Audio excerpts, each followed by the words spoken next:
Live from the CSI Softball Complex on the campus of the College of Staten Island, CSI Sportsnet presents exclusive NCAA Division II softball coverage. Today's matchup features the Knights of Queens College taking on the College of Staten Island Dolphins. Good afternoon, everybody. This is Joe Foreman, joined by Mike Babuski and Nick Durst, bringing you all of the action live from behind home plate during today's doubleheader. And we are proud to welcome you onto the ECC Network. And Mike, the Dolphins come in having dropped their last two games at Bridgeport, but they did face this Queens team earlier this season, picking up a pair of wins. Yeah, you know, Joe, we were here last Saturday when the College of Staten Island won their first game, getting a split in that conference doubleheader. And then, since we last broadcast, they went on the road to Bridgeport and dropped a couple of games. But they're back here this afternoon looking to get back on the winning track. Like you said, Joe, against a team they've already gone on the road and faced, and were able to come away with two victories. Well, the Dolphins in those games picking up 6-0 and 9-4 victories over the Knights. And once again,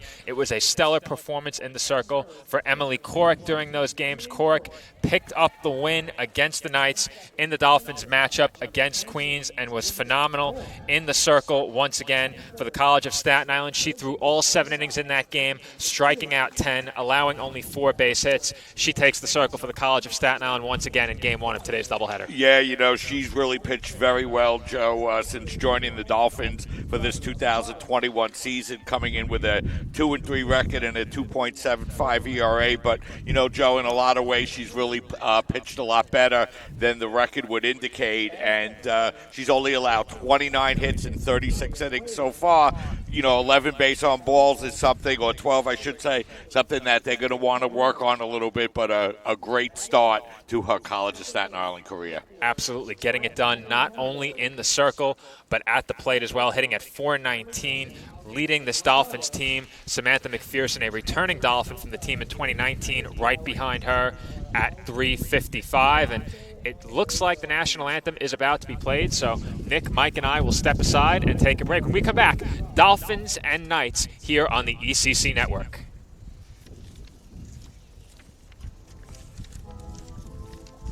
Stop to make sure someone is okay. Get in the way and disrupt the situation. Notify an authority. Or walk them home safely. We can change the language around rape. We can make campuses safer for our teammates, our friends, and our classmates.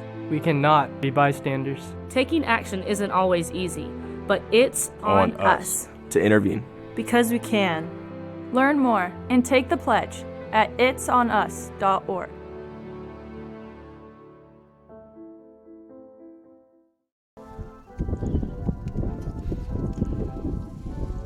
If I lose, I'll respond with respect. If I win, I'll back it up with humility. If I fail, I'll rise up with honor. It's tough for us to put it all on the line. Don't undo my hard work with poor sportsmanship. Respect. It's the name of the game.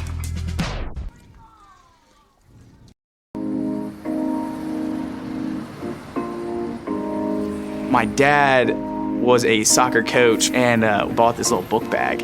I could sit in the book bag like facing backwards and look like my legs out. So I'd be in his book bag when my dad coaches and the ball's going around. I'm like kicking at the ball in the back. And my dad was like, "We have a prodigy." So he put me into soccer and it just progressed from there.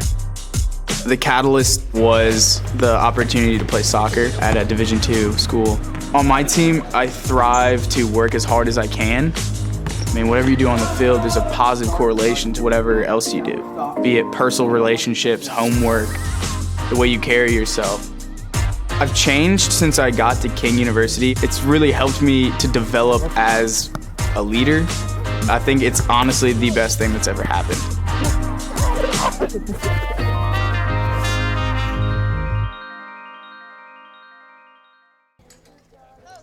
And we are back here from the CSI Softball Complex. Dolphins and Knights in an East Coast Conference matchup. The second time this season these two teams will be meeting. As you see on your screen, the Dolphins come in with a record of 3-7. The Knights enter today's doubleheader with a record of 1-7. The Dolphins taking both of the previous two meetings between these teams earlier this season. And Mike, you have the starting lineup that Emily Corrick will face for the Queens College Knights. Yes, I do, Joe. Leading off will be the shortstop, Noelle Brigman. Batting second and third base will be Cara Alvarado. Batting third, the center fielder, Danielle D'Angelo. Batting fourth in left field will be Marissa Sagona. Batting fifth, the designated player, Ann Grimshaw. Batting sixth in right field, Alyssa Wilkinson. Batting seventh, the first baseman, Jenny Murphy. Batting eighth and playing second base, Jessica Hickey. And batting ninth will be the catcher, Christina Veroso. First pitch of the game to Noelle Brigman, misses up high for ball one, and we are underway from the College of Staten Island.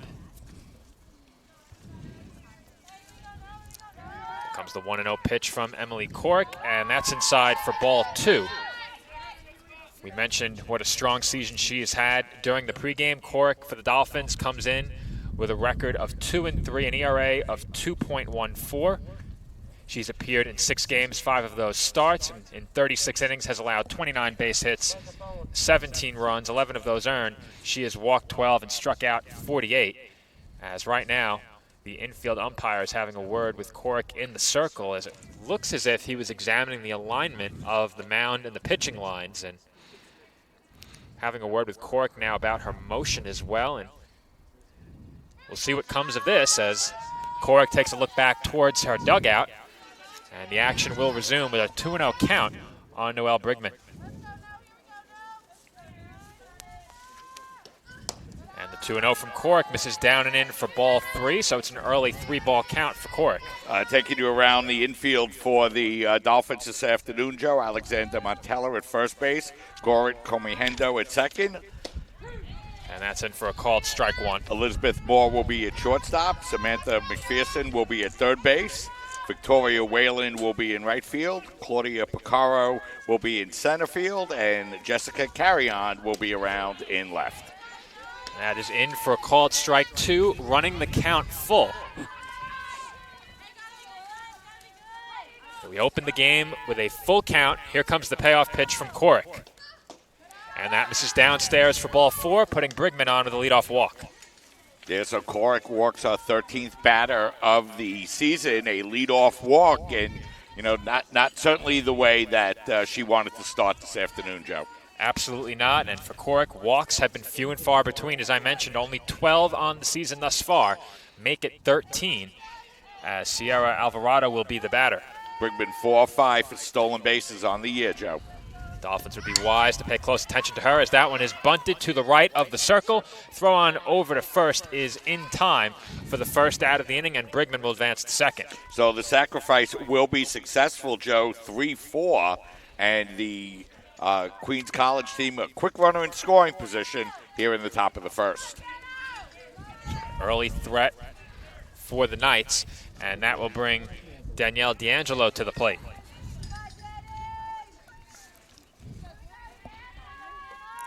Corrick's first pitch to D'Angelo sails up and away for ball one.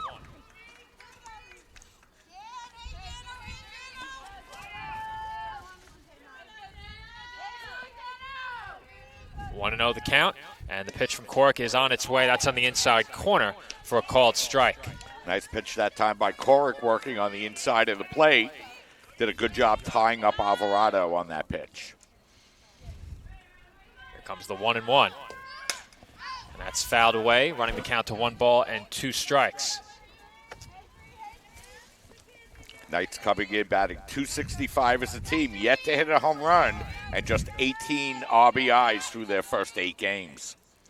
D'Angelo, who's at the plate right now, at 174. She's appeared and started all 8 games for the Knights, and that one is swung on and missed for strike 3. So Corrick has her first strikeout of the afternoon, and there are 2 away. Yeah, you know, just continuing to look at those stats for this Queens College Knights team, Joe. just 8 extra base hits on the year, 7 doubles and 1 triple, and 18 RBIs through 8 games. So they've struggled a little bit on the offensive side. Well, Brigman, who stands on second, hitting at .417, and their cleanup hitter at the plate right now, Marissa Sagona, hitting at .435 on the season. That leads this Knights team. She's also appeared in and started all 8 games, 10 for 24 on the season, as that one's fouled straight back, evening the count at 1 ball and 1 strike. There's Sagona on top of that pitch, just fouling it back.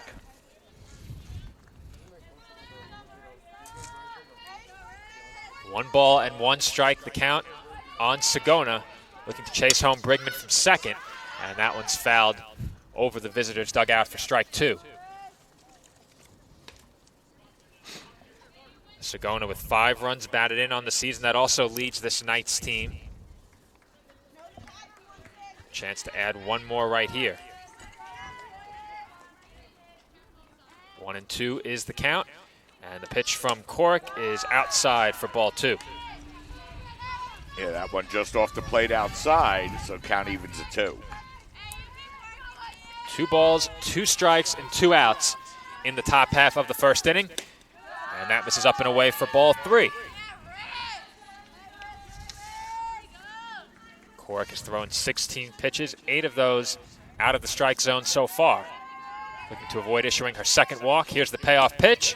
And that is in for a called strike 3. So the Knights will strand a runner in scoring position in their half of the first. Dolphins come to bat with no score in the bottom half of inning number 1 after this break. If I lose, I'll respond with respect. If I win, I'll back it up with humility. If I fail, I'll rise up with honor. It's tough for us to put it all on the line. Don't undo my hard work with poor sportsmanship. Respect. It's the name of the game. Welcome back to the CSI Softball Complex. Dolphins and Knights underway here at the College of Staten Island. Knights turned aside in the top half of the first. And as we welcome you back into the College of Staten Island, we also want to welcome back a familiar face to CSI Sportsnet, Nick Durst to my left. He is our engineer today and our third voice on the mic, host of the You Know I'm Right podcast. I've listened to several episodes, a great podcast, and you helped hook the Dolphin Pod up with a special guest in Kenny Albert as well during the offseason. So Nick, welcome back. Glad to be back. I was so happy when we heard play ball because we're finally playing some softball. It's a long break, but everyone's excited here. And, you know, it's a little chilly here, but we're glad we're getting the game in. And I'm going to be interested to see here, Joe, how much weather impacts the game here today. We'll see if the pitchers can get their hands warmed, and we'll see if they're able to throw strikes throughout.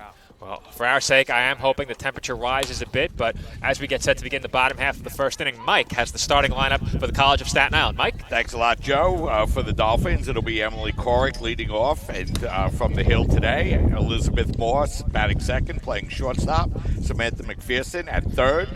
Batting fourth will be the catcher, Isabel Gallo. Batting fifth in center field, Claudia Picaro. Batting sixth, the designated player, Jacqueline Caterage. Batting seventh, I should say, in right field, Victoria Whalen. Batting eighth and playing left field will be Jessica Carrion. Batting ninth, the second baseman, Gorit Kumohendo. And the flex player at first base for the Dolphins this afternoon, Alexandra Montella.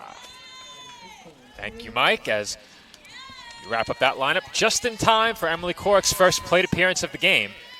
As we mentioned during a brief pregame, Corrick, the Dolphins' leading hitter, but she will be denied a bunt single right there as Corrick is thrown out at first for the first out in the bottom half of the first. Yeah, that time Corrick bunting on the first pitch, but she got it just a little bit too close to the pitcher that time, and a pretty simple play that time for Wimmer to get the ball over to the second baseman for the first out.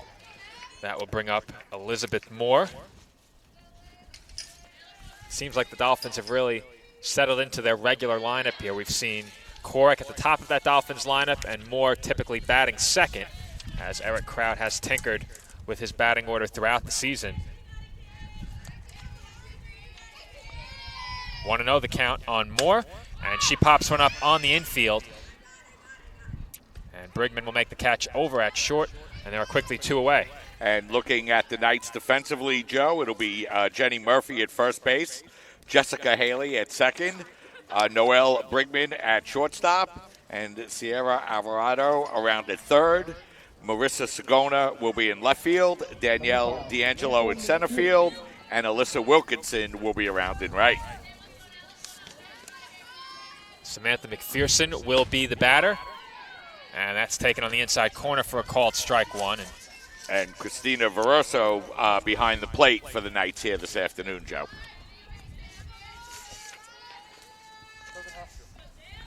Comes the 0-1 to McPherson, and that's it well out to deep left field, and that one is off the top of the fence. McPherson taking the turn around first, and she's into second base standing with a 2-out double. Well, McPherson absolutely crushed that ball, Joe, and it went just off the top of the wall. She missed a home run there by about 2 feet. So with 2 outs, she'll be on second base, and an opportunity for the Dolphins with their first runner in scoring position here this afternoon. Yeah, Mike, that one was totally ripped, and the wind you could see with the flag out there in left field is definitely blowing out that way. That is as well as you can hit a ball without seeing it leave the ballpark here at the CSI Softball Complex. And like the Knights did in the top half of the first, the Dolphins have an opportunity with a runner in scoring position. Isabel Gallo is the batter.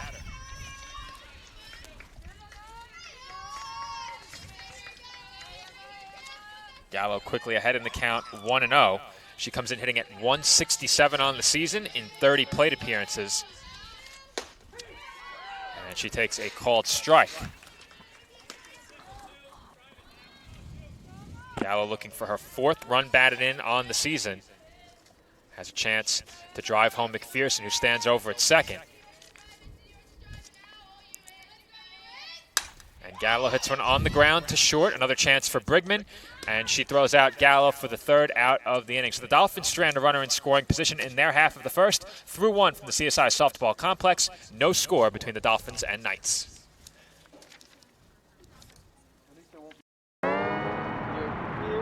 Wayne State Medical School has been my dream medical school since I was 5.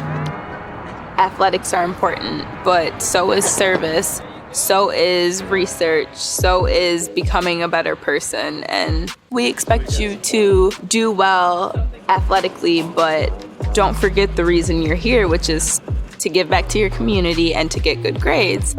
It was my sophomore indoor season. It was the first year with our new head coach, and he comes in and he's like, we could be a national contending team if you guys work hard. And I heard him, and I was like, well, I want to be a national champion. I want to be an All-American. And I bought in because he bought into our team.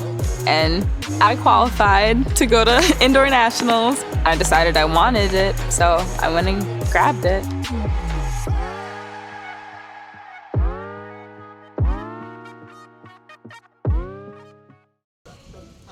And we're back here from the College of Staten Island. Second inning about to get underway. Both teams get a runner in scoring position in the first. Both teams failed to score in this East Coast Conference matchup. Yeah, Joe, first the Knights had their opportunity with a leadoff walk and a sacrifice, and then Samantha McPherson just missing a home run deep down the left field line. Just missed her 2nd home run of the year, ended up on second, and Gallo grounded out to short to end that Dolphin threat. Well, the wind, not a huge factor here today, but at the CSI Baseball Complex this season, the ball has been flying out here at the College of Staten Island, and that's a rarity. I haven't seen many home runs prior to this season in my 6 seasons of covering CSI Dolphins athletics, but this year at baseball, the ball has been carrying very well, and if there is any wind today, it's blowing in, but the flag out in left field, not moving much right now, so McPherson just missing a home run. Fortunately for her, it doesn't seem to have been taken away by the wind. Yeah, Joe, I'm sorry, Nick. I was going to say, Joe, you're driving now, so you got to be careful where you park out there in the outfield here at the softball complex. That's a good point, Nick. I am parked very far away outside the administrative building behind the first base bleachers at baseball, so my car is safe today, and I can't say the same for anyone who parked over the right center field wall. You got to be careful parking there. It will be 5, 6, and 7 for the Knights in their half of the second. And taking a called strike one is Ann Grimshaw. Grimshaw coming into the game, Joe, batting .292 on the year, 7 for 24. Still looking for her first extra base hit and first RBI of the season. And Grimshaw pops one up on the infield. Moore calls for it and makes the catch for a quick out number 1.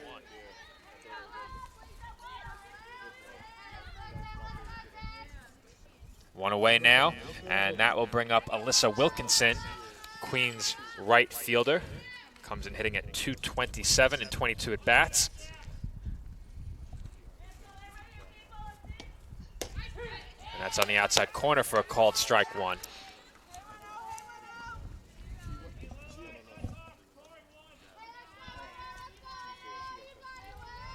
Corrick working quickly. Here comes the 0-1 pitch, and that's down in the dirt for a ball. By Richard, Joe, let's get you Corrick's numbers on the year. She's 2-3 with a 2.75 ERA. This is her 7th appearance, her 6th game start. And that misses inside for ball 2. She's completed all of her previous starts. In 36 innings, she's allowed 27 hits, 17 runs, but only 11 earned, 12 walks, and 48 strikeouts. Here comes her 2-1 pitch, and that's fouled away. Mike, definitely love the durability here. Definitely not getting the Jacob deGrom treatment with the early hook. Going the complete game. That's what we like to see. I know a lot of fans not appreciative of seeing the Mets star pitcher pulled early in games. If you're a fan of the visiting team, or in the case of a television broadcast, a fan of whoever the Mets might be playing, I'm sure you're okay with it as the count runs full on Wilkinson.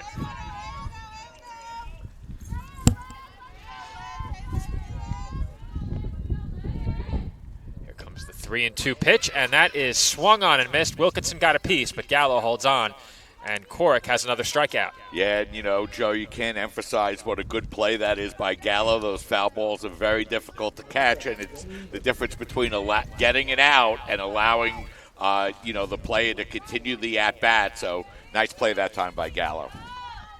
Jenny Murphy will be the batter. Murphy, a .240 hitter. And she takes up high for ball 1.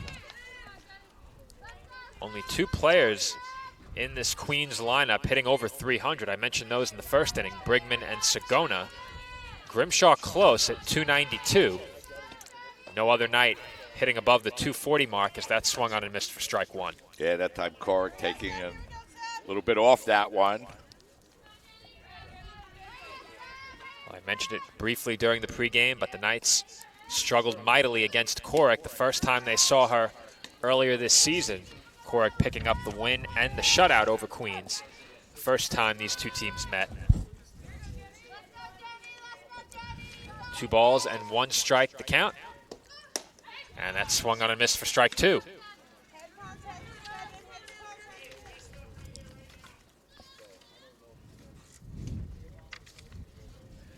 Two balls and 2 strikes on Murphy's. That one's fouled back. And the paint chips on the commentary desk, a common occurrence here at softball, as the paint rattled off the fence by that foul ball. Joe, we're lucky we have a fence here. A few years ago, you and I in the baseball booth, the audio set got taken out by a foul ball. We mentioned it earlier this season on the airs. That's hit softly to third. McPherson charges, scoops it up, and that one pops out of Montella's glove over at first base. We'll see if it's an E5 or an E1, I think, or an E3, I should say. And the error will be charged to Montella over at first base. Had to turn to our left to get the official scoring, but as I mentioned during our last broadcast, so helpful to be seated right next to our scorer instead of a room away. Jessica Hickey will be the batter. 1 on and 2 away here in the Knights' half of the second. As that one misses up and away. 1-1. Count even at 1 ball and 1 strike. And that sails upstairs off the glove of Gallo and to the backstop. See if that's going to be a passed ball or a wild pitch. Yeah, I would think that would be a wild pitch, Joe. And And, once again, the Dolphins creating problems for themselves here. First, the error, and now the wild pitch. And once again, the Knights with a runner in scoring position. As that 2-1 pitch finds the outside corner for a called strike 2. And much like the first inning, 2 balls, 2 strikes, 2 outs, and a runner on second for the Knights. Here comes the 2-2 pitch. And that is just off the outside corner. And I said it during our last broadcast, Mike, whenever there's a call Cork doesn't like, always has a big smile out there in the circle. Yeah, that one, she kind of wanted that one, but just a little bit outside to run the count full. And that one misses for ball 4, so it's another walk for Cork. And now there are 2 on with 2 out.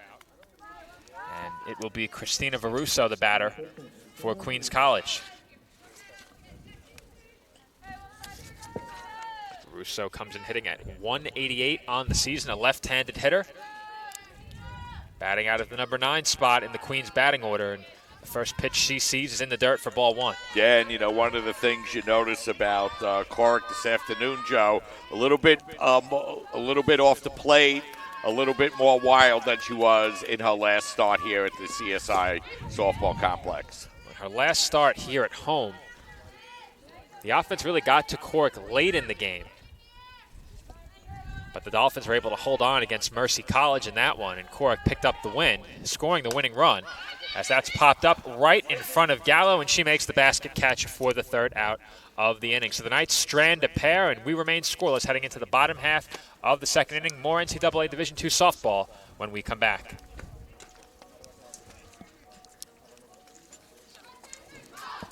If I lose, I'll respond with respect.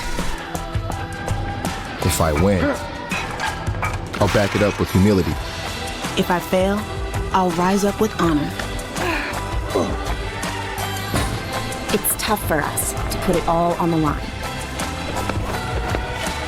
Don't undo my hard work with poor sportsmanship. Respect. It's the name of the game. And we're back here on CSI Sportsnet. Still no score as we enter the bottom half of the 2nd inning from the College of Staten Island, but opportunities for both sides early in this game. Yeah, Queens so far, Joe, 3 base runners through 2 innings without the benefit of a hit, 2 walks and a Dolphin error. And if you're Emily Cork in the circle, you have to be pleased with your ability to navigate out of trouble through the first 2 innings, but perhaps a bit upset by the command issues early on in this game. We saw Cork perhaps begin to fatigue a bit against Mercy College, and her last start here at home was up over the 100 pitch mark, but in that game she was able to soldier through. I think it was the 6th inning where the Knights ultimately tied that game, but she was able to limit the damage to only 2, giving her team a chance to win it eventually in the 7th inning, and after a pair of Mavericks errors, the Dolphins were able to capitalize and bring home the game-winning run in that matchup against Mercy. They face fellow ECC member Queens College here today. No score, and for the Dolphins, it will be 5, 6, and 7 in their half of inning number 2. Yeah, Joe, the Dolphins come in and they've struggled a little bit offensively this year, batting, not having the usual number of dominant batters in the lineup that we're used to seeing. But, as the season goes along, we certainly expect the hitting to improve throughout the year.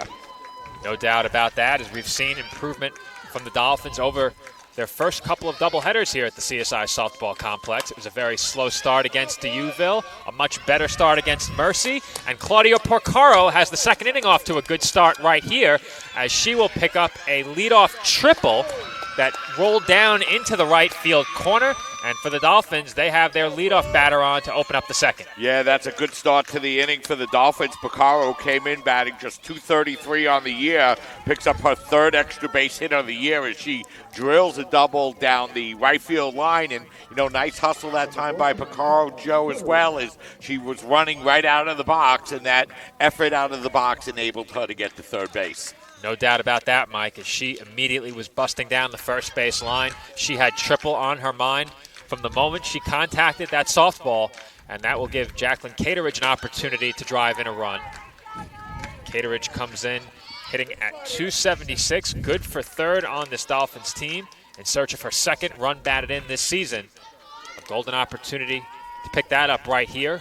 corners in for the Knights, and they have Cateridge played perfectly as that's hit softly on the ground to third, and Alvarado throws out Cateridge for out number 1. Yeah, that was really an at-bat where the Knights were kind of conceding a run, Joe, if she was able to hit the ball to the middle of the diamond, but two hopper that time to the third baseman, and a nice play that time by Alvarado, able to hold the runner and get Cateridge at first base.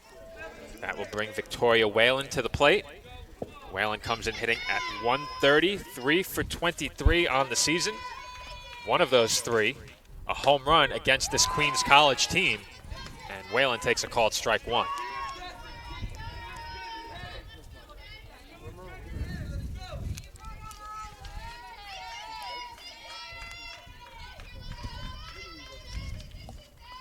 Here comes the 0-1 pitch, and that sails upstairs to even the count at 1.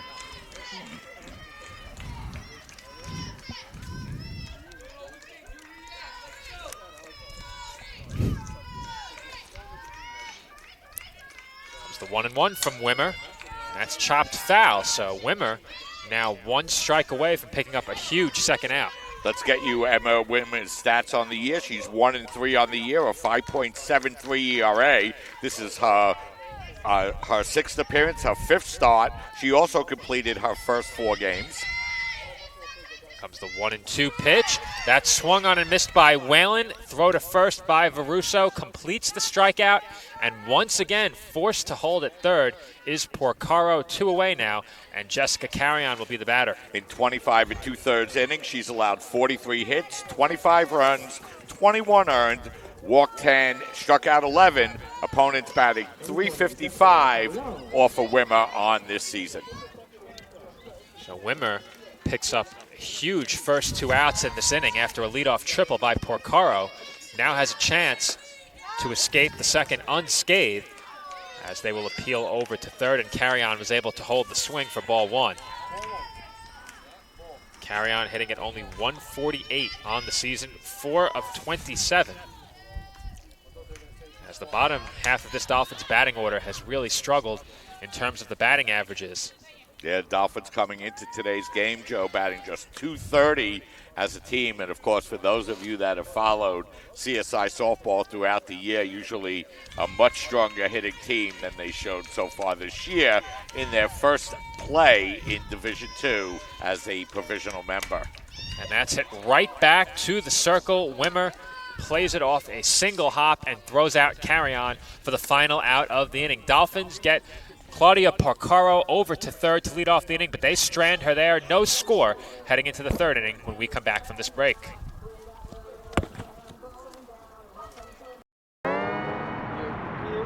Wayne State Medical School has been my dream medical school since I was 5. Athletics are important, but so is service, so is research, so is becoming a better person. And we expect you to do well athletically, but don't forget the reason you're here, which is to give back to your community and to get good grades. It was my sophomore indoor season. It was the first year with our new head coach. And he comes in and he's like, we could be a national contending team if you guys work hard. And I heard him and I was like, well, I want to be a national champion. I want to be an All-American. And I bought in because he bought into our team. And I qualified to go to indoor nationals. I decided I wanted it, so I went and grabbed it.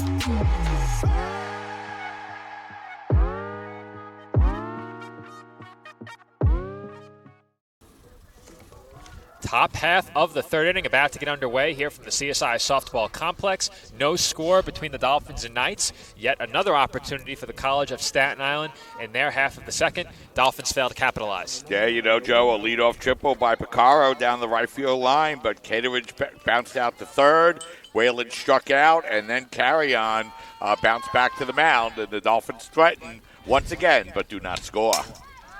First pitch of the third inning is fouled straight back by Noelle Brigman. Brigman drew a walk in her first plate appearance. For Emily Cork in this game, that last pitch, number 41. So she's had to work fairly hard through the first 2 innings.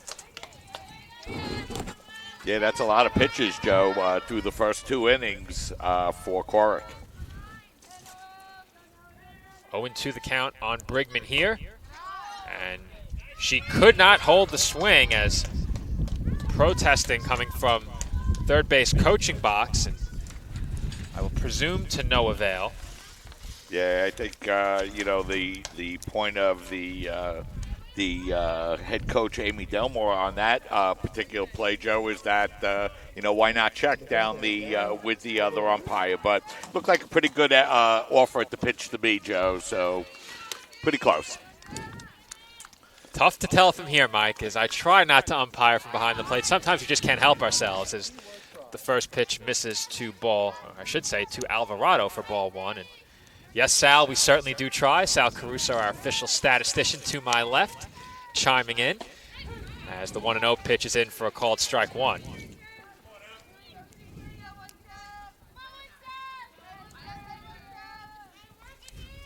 Alvarado sacrificed back in the first, and she hits one well out to the left field corner here. That one is down for an extra base hit. Alvarado will head to second, and she will stop there with a stand-up double. Yeah, that time Alvarado drilled the ball down the left field line, and Carrion was, pretty far over in left center field, Joe, so she had a long way to come over. Easy double that time for Alvarado. And, we mentioned earlier, Joe, not a lot of extra base hits for this Knights team. That's only their 8th double of the year, and for Alvarado, that will be her second.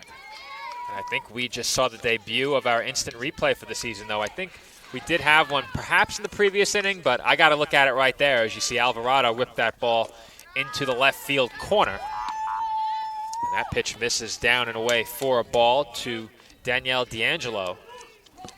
D'Angelo struck out swinging in her first plate appearance.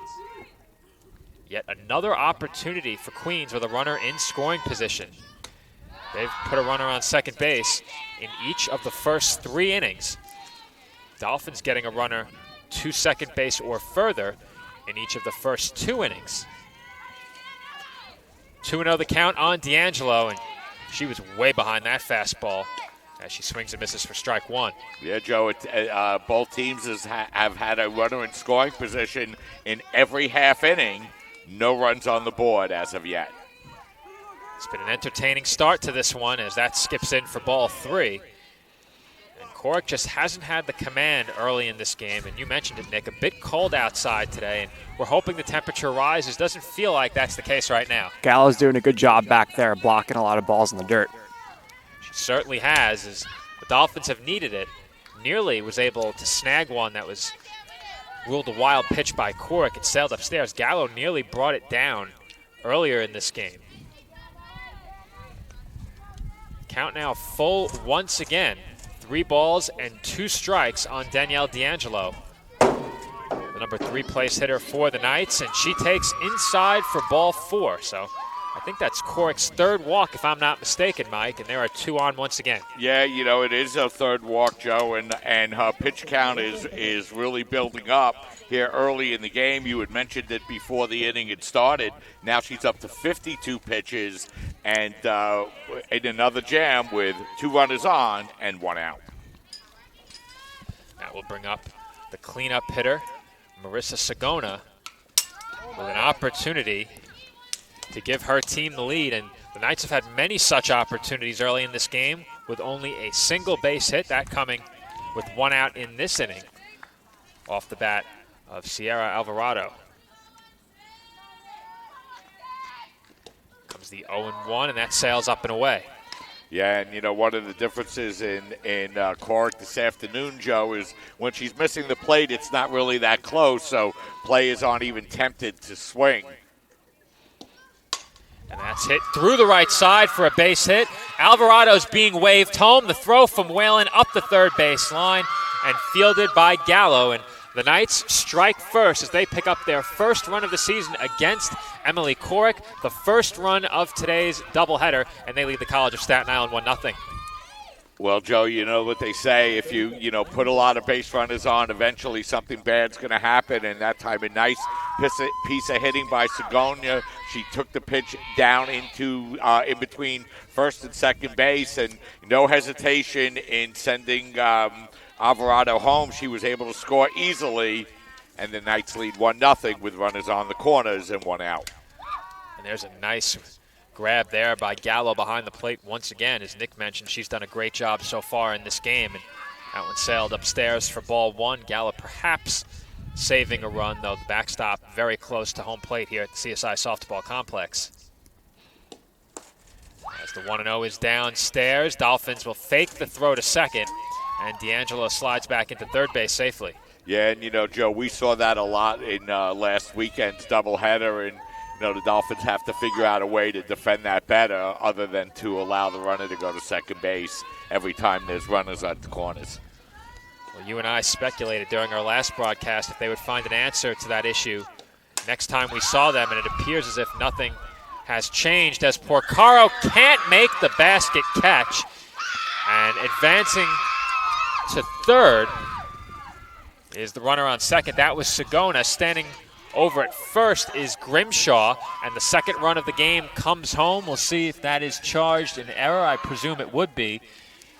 And the Dolphins will trail 2-0 as time is called. Yeah, so the Dolphins commit their second error of the game here, Joe. And, something the Dolphins did well last Saturday was they did a nice job in the field. 2 early errors in this game combined with 3 base on balls. And the Knights find themselves up in this game early, still threatening with runners on the corner and still just 1 out. Our first conference on the pitcher's circle here. Umpire heading out to break it up. Well, I'm going to double check with our statistician, Sal, if that was indeed an error. Sal, that was an error, correct? All right, Sal's going to give it a hit, Mike, so officially it goes down as a hit. Well, all right, I have to rescore that. I do also, and, again, a hit credited and an RBI, and the Knights still threatening. Well, I'm sure Grimshaw will appreciate it as the first pitch is swung on and missed by Alyssa Wilkinson for strike 1. For Grimshaw, that's going to be her first RBI of the season. 0-1 upcoming to Wilkinson, and that's swung on and missed for strike 2.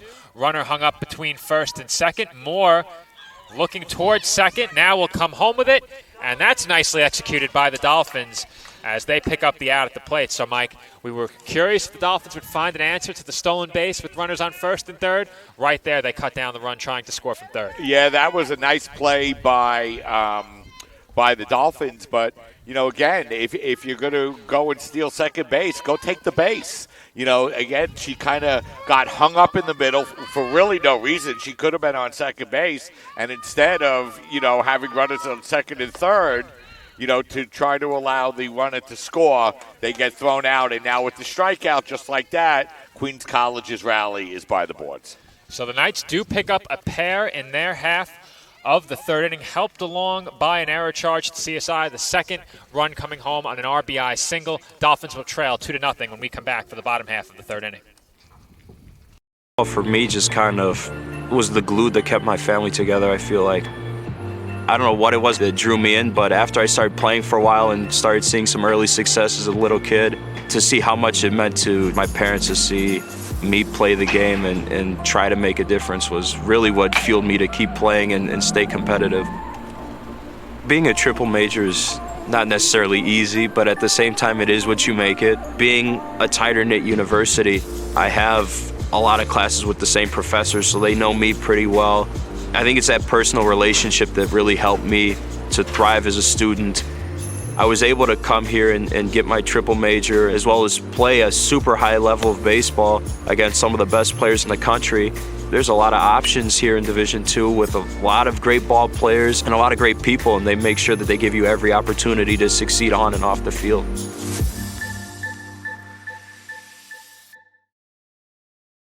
Sure. And we're back here from the College of Staten Island after a tumultuous top half of the third inning. And with that, the Knights take a 2-0 lead over the College of Staten Island. 9-1-2 to up for the Dolphins in their half of the third. Yeah, Joe, the Knights got 2, but maybe they could have gotten a little more. Let's see if the Dolphins can take advantage of their good defensive play toward the end of that second inning. So Garrett Komuhendo will be the batter, and she fouls off the first pitch of this plate appearance for strike one. Komuhendo 2 for 22 on the year with a double and an RBI. Well, I mentioned the Dolphins' struggles at the plate out of the bottom half of the batting order thus far. And you just mentioned Komuhendo's numbers. So she hits one well out to shallow right, and coming in to make the catch is Wilkinson for out number one. A very similar play to the one in center during the previous half inning, this time in right, as Wilkinson made the catch underhanded. That will bring it back to the top of the order for the College of Staten Island with Emily Korek coming to the plate. Yeah, good scouting that time by the Knights. They had Komuhendo played perfectly, and a easy catch that time by the right fielder Wilkinson for the first out. Always helps to use two hands, Joe, especially when it's windy.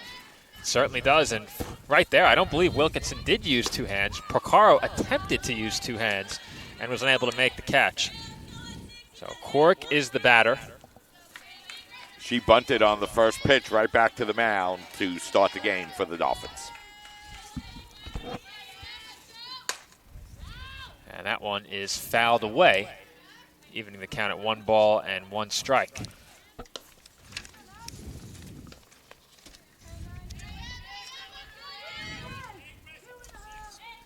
We've seen Korek attempt to bunt quite a bit. We haven't seen her swing the bat all too often in the games we've covered here on Sportsnet. With 1 out and nobody on, suspect she'll be swinging here, and I would be incorrect as that's bunted to the left side, and Korek is thrown out once again, attempting to bunt for a hit. Well, you said it, Joe. A lot of bunts this season, and there it is. That will bring up Elizabeth Moore, the Dolphins shortstop. You know, Joe, while we have a second, a couple of changes to the schedule since we last broadcast last week. That Sunday game against Dominican had already been canceled and rescheduled for April 27th. And then the Dolphins also had games against Molloy College on the schedule last Thursday, Joe. Those were postponed because of rain, and those have been rescheduled for May 3rd. A lot of shuffling this week in regards to the schedule, as Moore will pop out on the infield for the second time in this game, and the Dolphins go down 1-2-3 in their half of the third. Our score remains 2-0 heading into the fourth.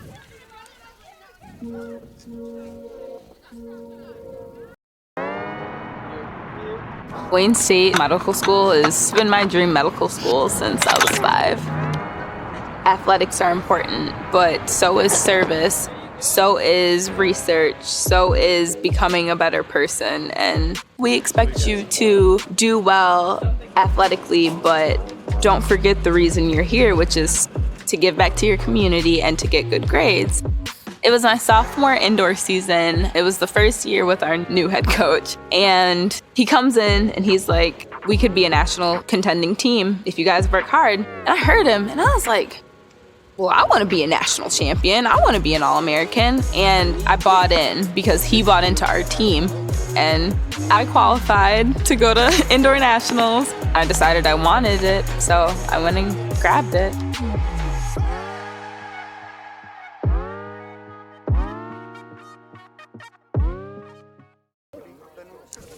And we are still discussing the scoring of the RBI single from the top half of the third as we come back from break here at the College of Staten Island, having fun between our commentary desk and our stats desk while we stepped aside for that last commercial. But entering the top half of the fourth, it is 2-0 Queens College. Bottom third of the batting order due up for the Knights. Yeah, and that was a nice inning that time by Wimmer, able to retire the Dolphins in order for the first time this afternoon. And let's see if Korek can match that for the Dolphins. Pitch count for Korek up to 62 through the first 3 innings of this game. And her first pitch of the fourth inning is swung on and missed by Jenny Murphy for strike one. Murphy reached on an error, so she's 0 for 1 this afternoon. I'll have to double check that, but with that error, I think those runs, or at least one of them, might have been unearned as that's chopped foul. Let's see what my earned run tally is. We'll consult the official stats during the break, but for Korek, I have both runs as earned, so that could be wrong. I'd have to double check that, but that error occurring in the previous half inning, if I'm not mistaken, Mike, to open the inning? No, I think that they'll both be earned. The error was in the first inning, yeah, the second inning, I should say. Second inning. Okay. Both runs are earned, so digital stat keeping on point for now as the count runs to 1 ball and 2 strikes on Murphy. And the 1-2 pitch is chopped straight down into the plate. Barely getting a piece was Murphy to stay alive. Dan Gallo almost caught that one too, Joe, but just couldn't hold on to it. So life for Murphy. Count remains 1-2 on Murphy. And that's fouled away. And that's another big reason why we've seen Cork's pitch count run up a bit, as the Knights have fouled off some tough pitches throughout this game thus far.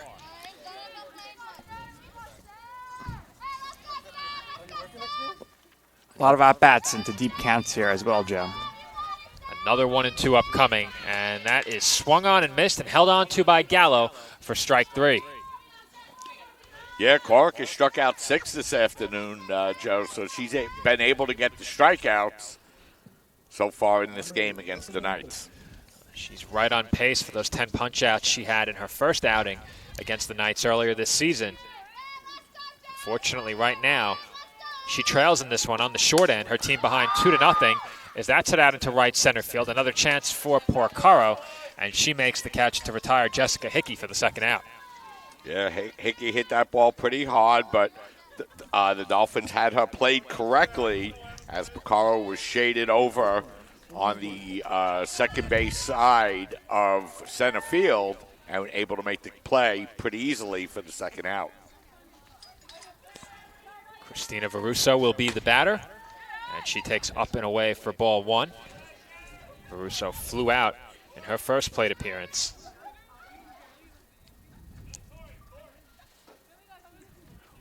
Want to know the count, and that's down and in for ball 2. And it's not often we see Cork fall behind in the count 2-0. And as Nick said, a lot of counts 3-2 and deep counts for these hitters, and putting yourself behind 2-0 certainly won't help that.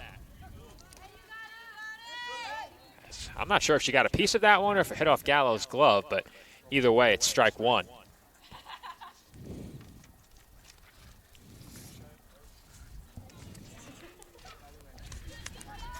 Two balls and 1 strike, the count on Varuso.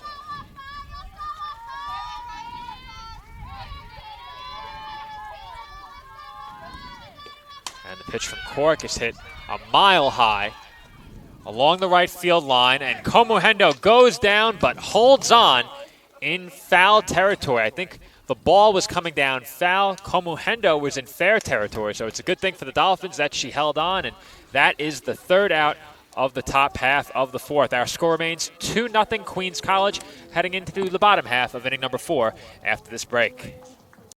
My path to a college degree would have been completely different had I not run Division II cross country for the University of Mount Olive. Having an athletic and academic scholarship was key for my success.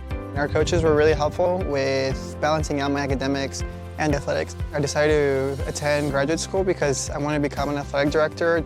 Receiving the postgraduate scholarship through the NCAA provided me with the flexibility to choose the school that I wanted. So now I know that I can accomplish any goal that I set for myself. Bottom of the 4th about to get underway from the CSI Softball Complex. Dolphins trailing the Knights by a score of 2-0 in this East Coast Conference matchup. And for Emily Cork in the circle, a much quicker 4th inning. It was much needed. As we mentioned, her pitch count had run up to 62 through only 11 in the top half of the 4th. Yeah, and Joe, for the first time here this afternoon, both pitches retire their opposing batters in order.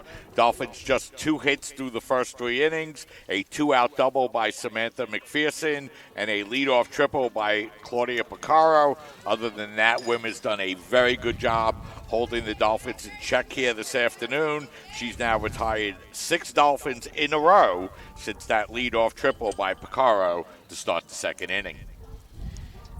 Wimmer's first outing against the Dolphins earlier this season was her season debut. I think it was the home opener for the Knights as well. They got off to an even later start than CSI this year. And Wimmer allowed 8 base hits, 6 runs, 5 of those earned, and walked 4 in 7 innings against the CSI Dolphins team when these teams met in the Knights' season debut. Samantha McPherson will be the batter for the College of Staten Island to lead off the bottom half of the 4th inning. She's ahead in the count 1-0.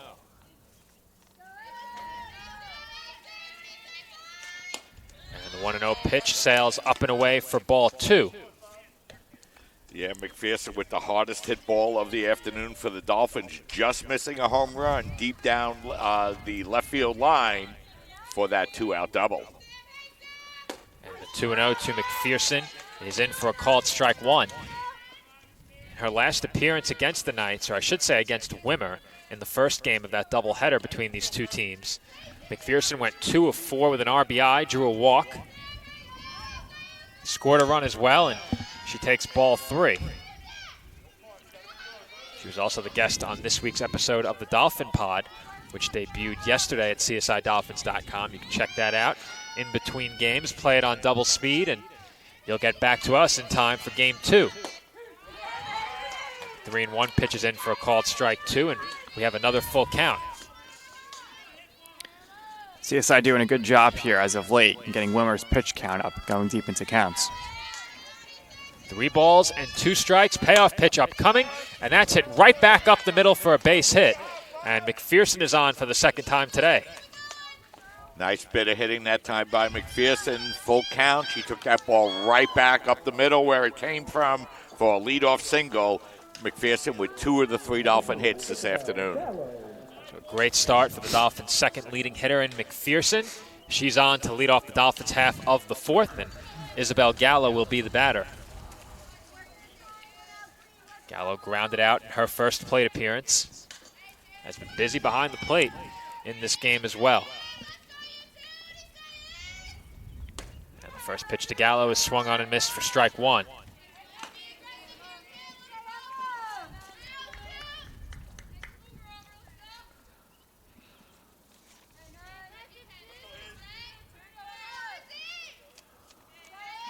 Here comes the 0-1 from Wimmer. And that is fouled straight back as Sal was startled for a moment.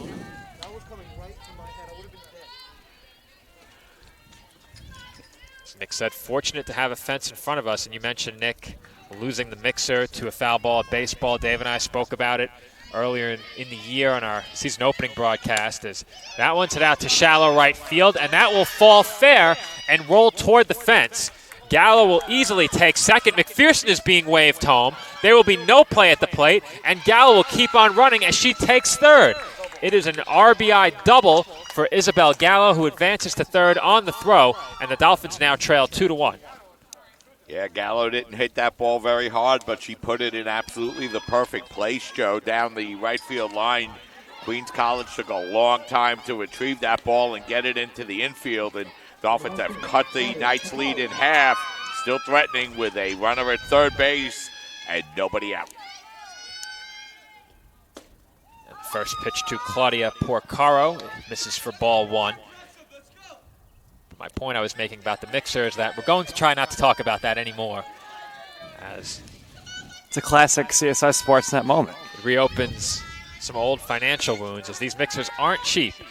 And that's swung on and missed for a strike by Porcaro. Porcaro 1 for 1, tripled in her first at bat. And that Porcaro triple was hit a bit further than that double by Gallo, but a similar spot where the ball rolled down into the right field corner. And this one is hit out to straightaway right. Gallo is tagging at third. She will head home, and she will score the second Dolphins run. CSI evens the score at 2 per side. Yeah, that time the ball driven into right field, and it was deep enough for Gallo to come home and score pretty easily to tie the game up at 2. That's just good hitting there. All you need is the sac fly, put in the air there, and the run scores, and we're even here. So the Dolphins answer back. It took them an extra inning, but they get even in the 4th after falling behind 2-0 in the top of the 3rd. As Jacqueline Cateridge hits one well out to deep left field, and that one will one-hop the wall. Cateridge takes the turn, and she slides at the second base safely with a double. Yeah, so Cateridge continues the strong offensive surge by the Dolphins in the 4th inning, and she's going to pick up the Dolphins' 5th hit of the game, 4 of those 5 hits for extra bases. That is another scorched double down into the left field corner as we get another look at that shot by Cateridge. And the camera mounted atop the visitors' dugout. Gives you a great look at that swing. The ball one-hopping the wall in the left field corner. And Cateridge had a much closer play at second than I'm sure she anticipated as she was forced to slide in just ahead of the tag. So Victoria Whalen will be the batter. Whalen 0 for 1, struck out in her first plate appearance. Chance to give the Dolphins the lead here, and she looks at a called strike one. Yeah, that was the first extra base hit, Joe, of the 2021 season for Cateridge. Comes the 0-1 to Whalen, and that's swung on and missed for strike two. And to that point, Mike, for the Dolphins in this half inning especially, their swings against Wimmer have been much better than they have been all game collectively. We saw McPherson scorch one into the left field corner in her first at bat, but several Dolphins hitting the ball well in this half inning as that one's fouled away. Yeah, no doubt about it, Joe. The Dolphin bats coming alive here in the bottom of the fourth.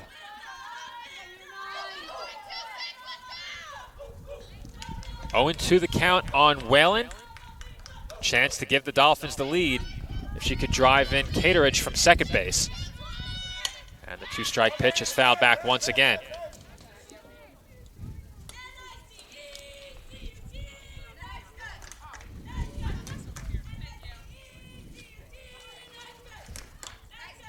Wimmer will get, thought for a moment, a new softball, but she has a word with her catcher as well, Veruso behind the plate.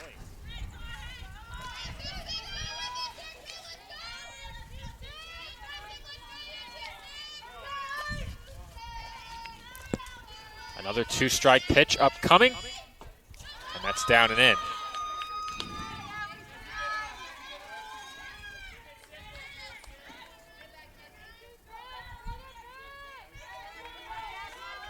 1-2 the count now on Whalen. Cateridge the runner on second.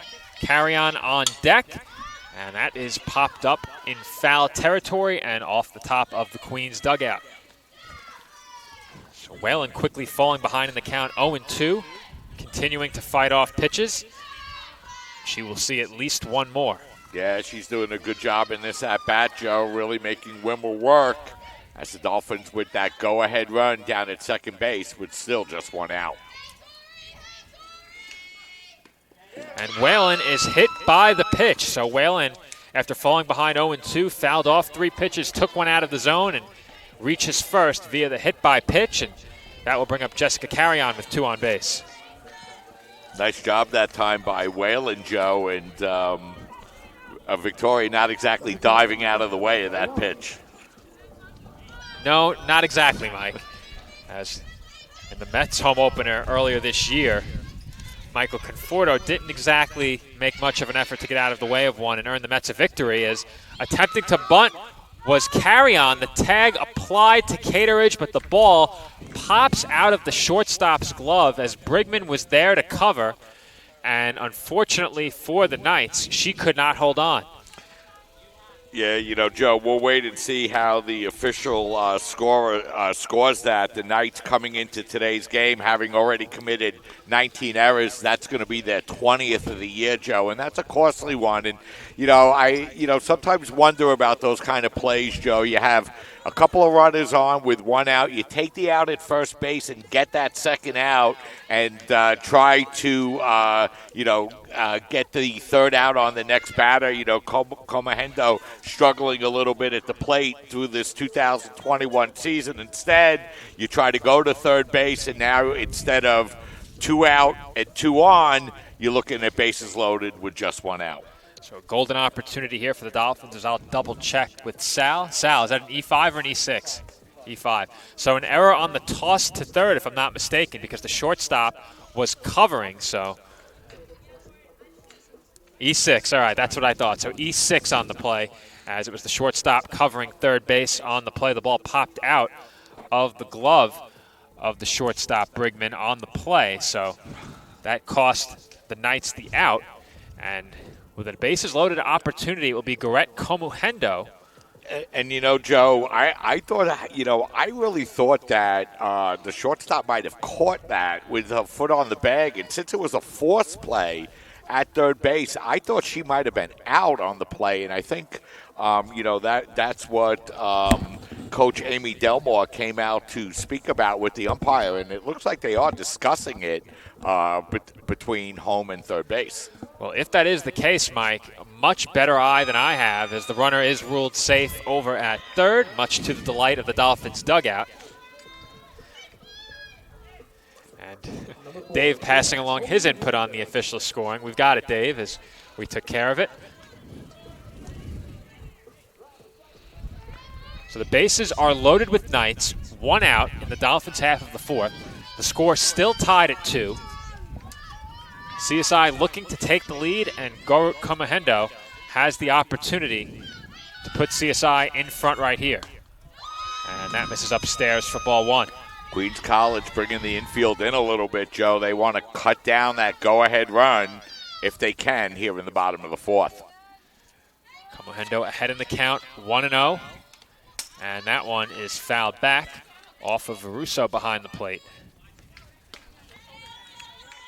Well, Komohendo, I would presume, nearly impossible to double up, as we've seen what great speed she has. The middle infielders creeping in a bit. Shortstop is back. And that one is swung on and missed for strike 2. See if that changes the alignment at all for the Knights infield, as Brigman at short isn't all the way in. At second, Hickey is playing very far in. The corners are all the way in. And the 1-2 pitch sails upstairs for ball 1, or I should say ball 2.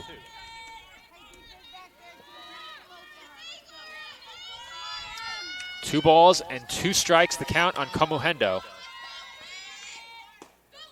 And that is down and in for ball 3. Yeah, that was a pretty good pitch that time by Wimmer. Good eye by Komohendo to take it. Nowhere to put Komohendo here. 3 balls, 2 strikes, 1 out, bases loaded. And that one's hit into shallow right field. Foul ball. Ooh, that was really close, Joe. You know, really don't have a good look at it from down here, but called foul by the umpire. No argument by the Dolphins. So the count will remain full at 3-2. Well, it's a good thing that the home plate umpire was emphatic with that call, Mike, because I was about to call that a fair ball myself. As the count remains full, 3-2. Another payoff pitch upcoming from Wimmer. And that is on the inside corner for strike 3 called.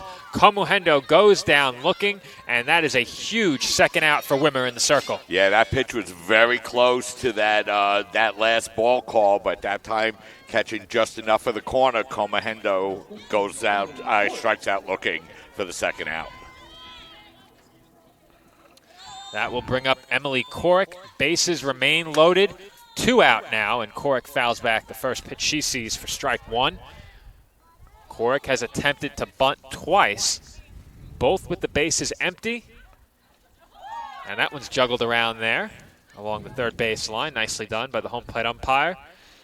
And both Varuso and Alvarado of the Knights, as they use teamwork to get that ball to Wimmer in the circle. So Wimmer trying to escape any further damage here with 2 outs, Joe. Any additional runs the Dolphins score would be unearned. And that's hit out to shallow left field, and coming in to make the catch is Sagona for the 3rd out of the inning. So for the Dolphins, 3 base hits in the inning, but they strand. The bases loaded. Our score now tied at 2, heading into the 5th.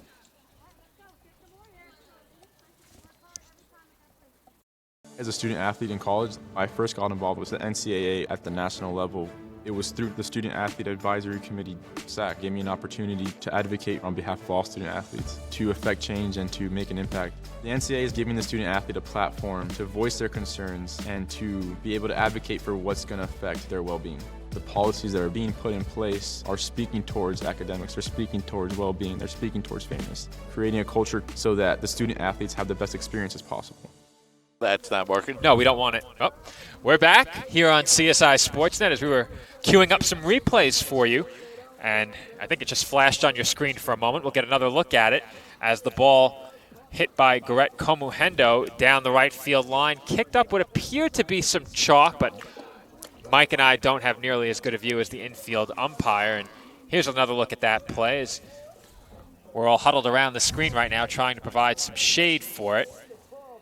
And it looks like we're having some technical difficulties with that replay. So if we're able to get that up on the screen for you, we'll take care of that within the next couple of minutes. But, Mike, anyway, for the Dolphins, you need to be both happy and disappointed with that inning. You got even on the scoreboard, but an opportunity for much more. Yeah, the Dolphins did have an opportunity, Joe. Like you mentioned, they had the go-ahead run down at third base with just one out, but Comahendo striking out after that call down the right field line, and then Corrick flying out to left field for the final out. But like you mentioned, Joe, Dolphins able to pick up a couple of runs, tie the game back up at 2, and that's where we are as we head to the top of the 5th, and Brigman will lead off for the Knights. Well, we did get another look at that replay down the right field line, and I presume our viewers, one of them being Dave, who's watching, had a much better view of it than we did on replay there, because it's tough to see the screen from where we're seated. But for the Knights now,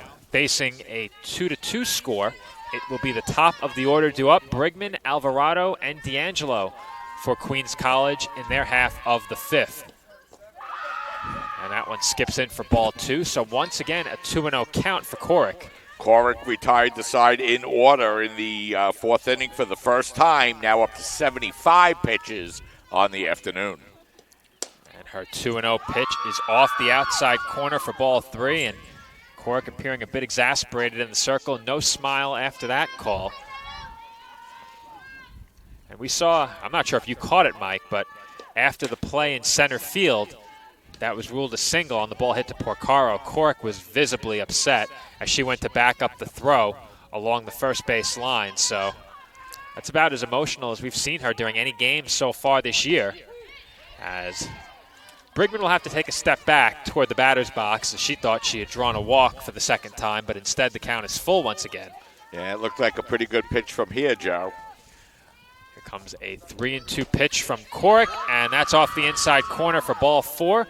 That's the second walk drawn by Brigman, and I think you have that walk tally on your scorecard, Mike, much better suited to provide it than I am. Yeah, and Joe, that was another very close pitch, and the umpire's been calling it consistently for both sides, as Corrick now allows her 4th base on balls of the afternoon.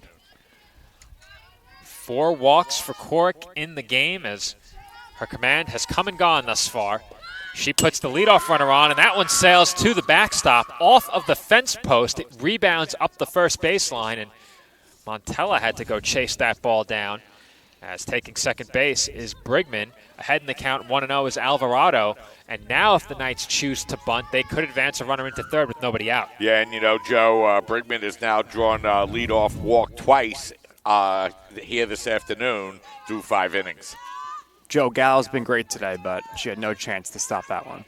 Absolutely no shot at bringing that one down, as that skips in for ball 2. Corrick behind in the count once again, and you would presume if another runner reaches that the Knights might try and lay down another bunt to avoid a forced play at third or a potential double play. Still a couple of pitches away from that scenario, as that one is bunted up the first baseline. Corrick has it, and she throws out Alvarado for the first out. Moving up to third is Brigman. Yeah, that was a nice sacrifice that time by the Knights, as the sacrifice will be successful. 1-3. Brigman will move to third with 1 out, and that'll bring up Danielle D'Angelo. D'Angelo struck out, walked, and scored here this afternoon. Well, I was interested to see if Alvarado would be bunting on 2-0, and she didn't hesitate to square up once Corrick came set. So the sacrifice successful. D'Angelo the batter, and she swings and misses for strike 1. D'Angelo has struck out swinging and walked in her first 2 plate appearances of the game. Comes the 0-1 pitch, and that off-speed pitch is swung on and missed for strike 2. Nice pitch that time by Corrick. Big pitch coming up here for the Dolphins. That one is good. Breaking ball as she is thrown through the first 4 innings plus. Here comes the 0-2. That's up and away. Corrick looking to keep this game even. 2-2 our score in the top half of the 5th. Runner on third, 1 away for the Knights. Comes the 1-2. That's fouled away.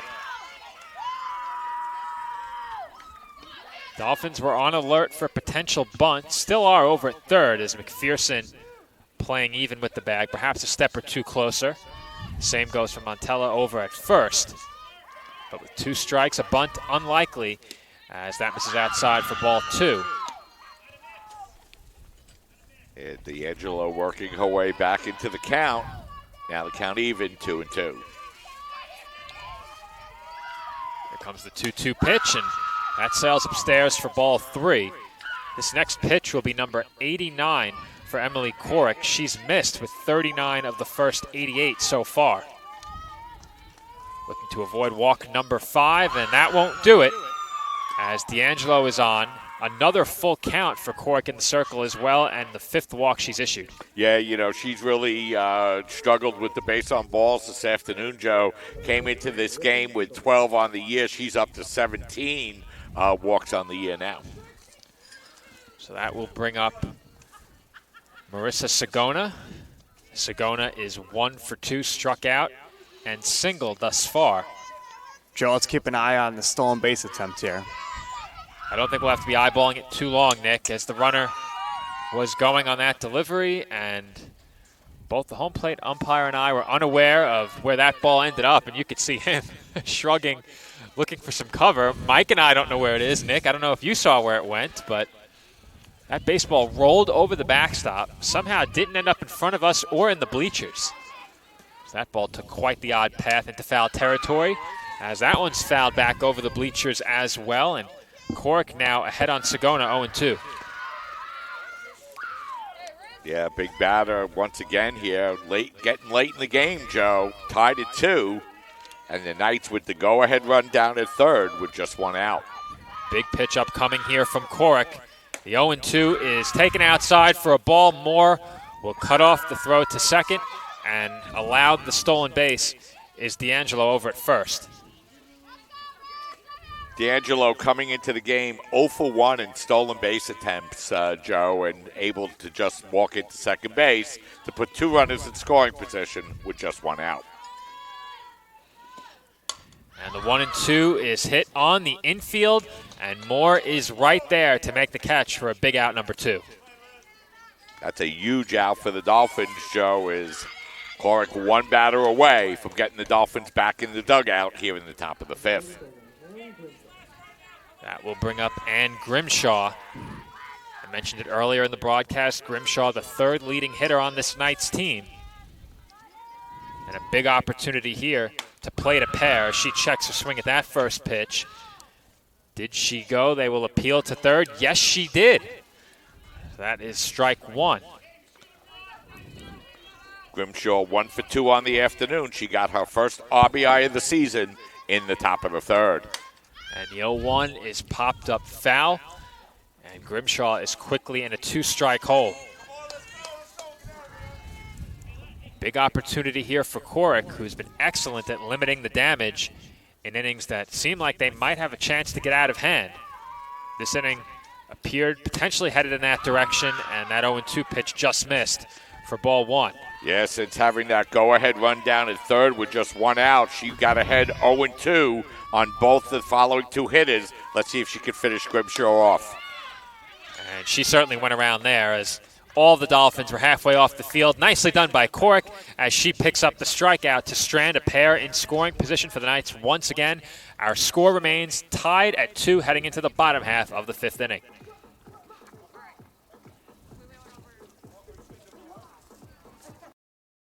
Hobra, a taco joint, Staten Island, where we're proud to have shared our family-first spirit with people from throughout New York City and the world. With indoor dining available both at the bar and on the floor. Or step outside for additional seating and an outdoor bar. Serving beer that's crisp, ice cold, and worthy of a day at the beach. Cocktails that explode with flavor. And great food made with the freshest and healthiest ingredients available. Events feature food and drink specials,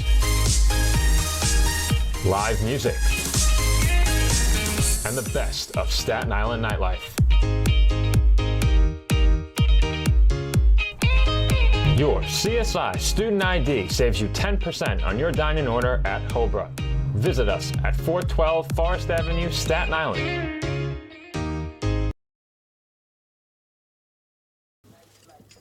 And we're back here from the CSI softball complex. The Knights strand a pair in their half of the fifth. They have now left 6 on base in this game as they let another opportunity go by the wayside in their half of inning number 5. Dolphins with a chance to take the lead in the bottom half of the fifth was Elizabeth Moore leading things off. Yeah, Joe, that time the Knights with 2 runners on without the benefit of a hit with just 1 out, but Corrick able to escape. And Moore fouls the first pitch straight back for strike 1. She's 0 for 2 in the game, has flown out twice. And when she needed to get those 2 big outs, Joe, getting ahead of both the 3 and 4 hitters the 4 and 5 hitters on 0-2 counts really put her in the driver's seat to escape that inning. Moore hits that one out to straightaway center field, and D'Angelo makes the catch for out number 1. That will bring up Samantha McPherson, who's hit the ball hard twice in this game. She's 2 for 2.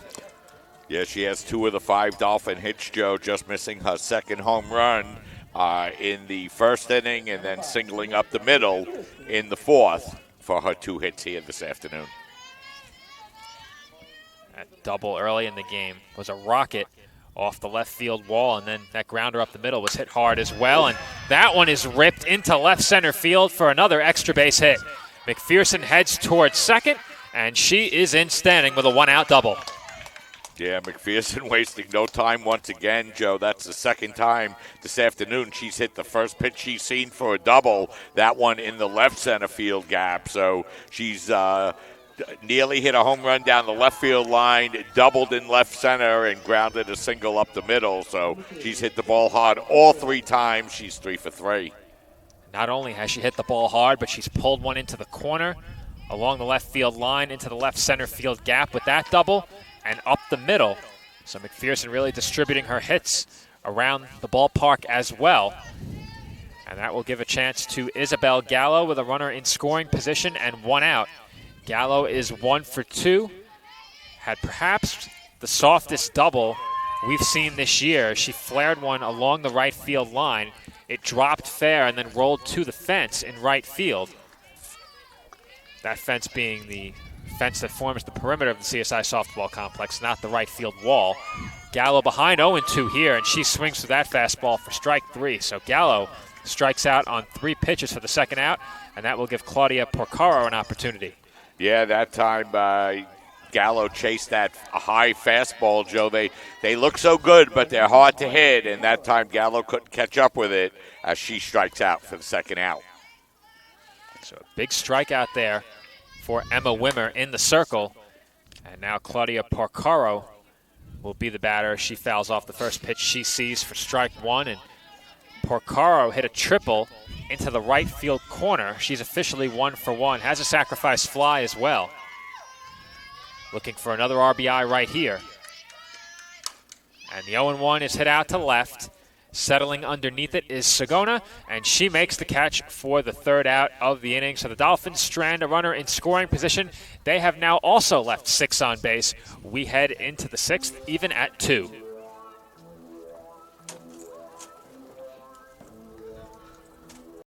My path to a college degree would have been completely different had I not run Division II cross country for the University of Mount Olive. Having an athletic and academic scholarship was key for my success. Our coaches were really helpful with balancing out my academics and athletics. I decided to attend graduate school because I wanted to become an athletic director. Receiving the postgraduate scholarship through the NCAA provided me with the flexibility to choose the school that I wanted. So now I know that I can accomplish any goal that I set for myself. And we're back here from the CSI softball complex. Dolphins and Knights even at 2. Emily Corrick back to the circle for the Dolphins, entering the 6th inning, but her pitch count now stands at 97. Yeah, she's thrown a lot of pitches here this afternoon, but none bigger than the last few she threw in the top half of the 5th inning, allowing her to escape with a runner on third base and just one out as she was able to get Sigonia to pop to short and then struck out Grimshaw for the final out in the 5th. So Corrick returns to the circle to face 6, 7, and 8 for the Knights in their half of the 6th inning. And for both of these teams, many opportunities going by the wayside in this game, as each side has left 6 on base, as I mentioned during the previous inning. But for the Knights, they left 2 in scoring position in the 5th. For the Dolphins, they had a runner on second with only 1 out in the 5th, did not score. And we'll see which team is able to capitalize first and ultimately take this game, as these two teams are locked in the midst of a good one. Yeah, it is a good game, Joe. It's been an exciting game. Both teams playing hard and, really putting it all out on the field. Right now, Queens College 2-3-1 on the afternoon. The Dolphins 2-6-1 as we head now to the top of the 6th. I spoke about the matchups between these two teams earlier this season being the opening games for Queens College, and their bats certainly look a lot better today. Though they only have 3 base hits in the game. They've drawn the 5 walks, as we mentioned before. Cork behind 1-0 here against Wilkinson, and she fouls one straight back to even the count at 1. Yeah, Wilkinson struck out twice so far here this afternoon. That might have been the best cut she's had at Corrick here this afternoon. For the Knights against Corrick earlier this season, they had 4 base hits, so they're about on that pace right now as that misses downstairs for ball 2. Corrick only walked 2 in that game, and as I mentioned earlier, picked up the shutout. That last pitch, number 100 for Corrick. Here comes number 101. And that's downstairs for ball 3. 101 pitches, Joe. You don't see that in Major League Baseball anymore these days. I think it's held in much higher regard in baseball, reaching that 100 pitch mark, than it is in softball. I think you'll see pitchers in softball reach that mark far more often than in the major leagues, and I don't think it's as much of a red flag as it would be in the major leagues to see your pitcher up at 100, and I'm fairly certain we'll see Corrick finish this game unless the pitch count gets entirely unreasonable, as she issues her 6th walk to Wilkinson, and that will bring up Murphy, Jenny Murphy, the batter. She's 0 for 2, reached on an error, and struck out in her 2 plate appearances. She looks to bunt and bunts the first pitch foul. Yeah, and of those 6 walks, Joe, 3 of them have come leading off the inning. So, those base on balls always hurt, but leading off an inning, especially late in the game with a base on balls, you really put yourself behind the 8 ball a little bit. So Murphy stepped out of the box for a moment. She returns and is awaiting the 0-1 pitch. She squares to bunt again. Nicely bunted down toward first. And Montella throws over to Komuhendo. Sacrifice successful, and once again, the Knights have a runner in scoring position. Yeah, that's their 3rd successful sacrifice of the afternoon, Joe, and a very nice bunt that time by Murphy. And no choice for the Dolphins but to take the out at first base, and that's going to allow Wilkinson to get into scoring position once again with less than 2 outs. Well, you just said it, Mike, with less than 2 outs, and that has been key as that's flared into shallow right center, but Whalen charges to make the catch for a quick 2nd out as Jessica Hickey is retired on 1 pitch. Runner on second with 1 out. Exactly where CSI wants them today. Runners are getting there, and that's really when the Dolphins are hankering down here defensively. Yeah, Whalen getting a very nice jump on that ball, Joe, able to get into cover the gap in right center field, make that an easy catch, as it looks like we're going to have a change here for the Knights. So it will be a pinch hitter for Queens College. One of only 2 players listed as reserves. It will be Riley O'Connor coming to the plate to hit for Christina Varuso. She's 2 for 9 on the year, Joe, with a double and an RBI for the Knights.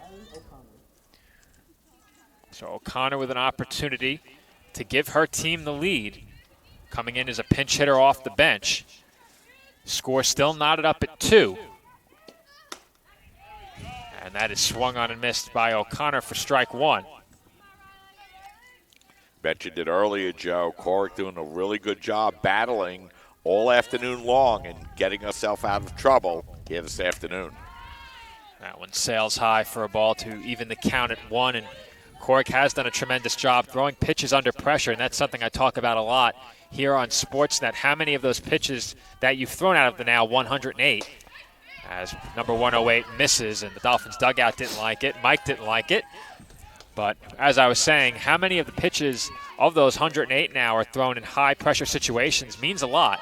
And for Corrick in this game, quite a few have come with runners on base and less than 2 outs. But as you said, Mike, she's done a great job in those situations. And the 2-1 is chopped foul, and count now even at 2 balls and 2 strikes. Yeah, that time O'Connor just getting a piece of that one. So deuces are wild, Joe. 2 balls, 2 strikes, 2 outs with a runner on second, and number 22, O'Connor at bat. Not sure you can do much better than that unless we had 22 in the circle. 2-2 score. Nick, there you go. Awesome. Nick one-ups us as that one is fouled straight back. And, Nick, you just committed the cardinal sin of ducking out of the way of that incoming foul ball. I never miss that.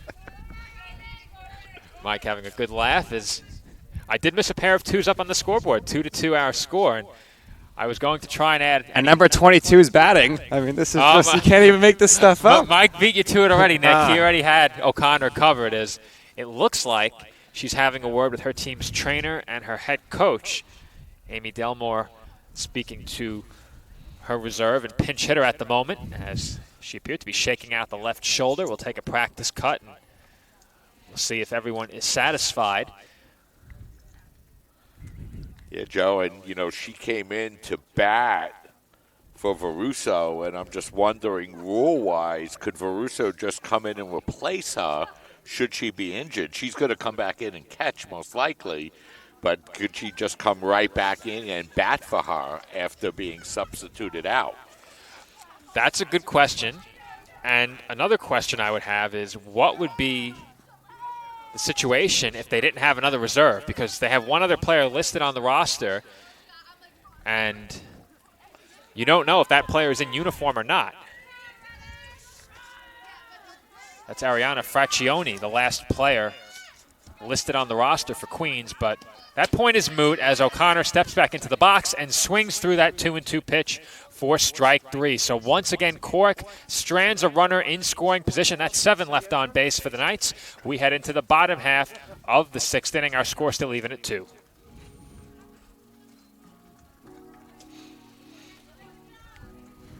In NCAA Division II, community engagement is an initiative at all 25 national championships because student-athletes want to give back while competing for a national title.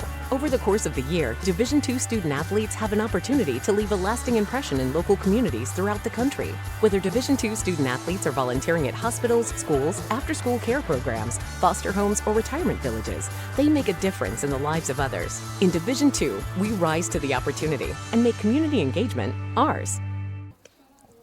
I hope so.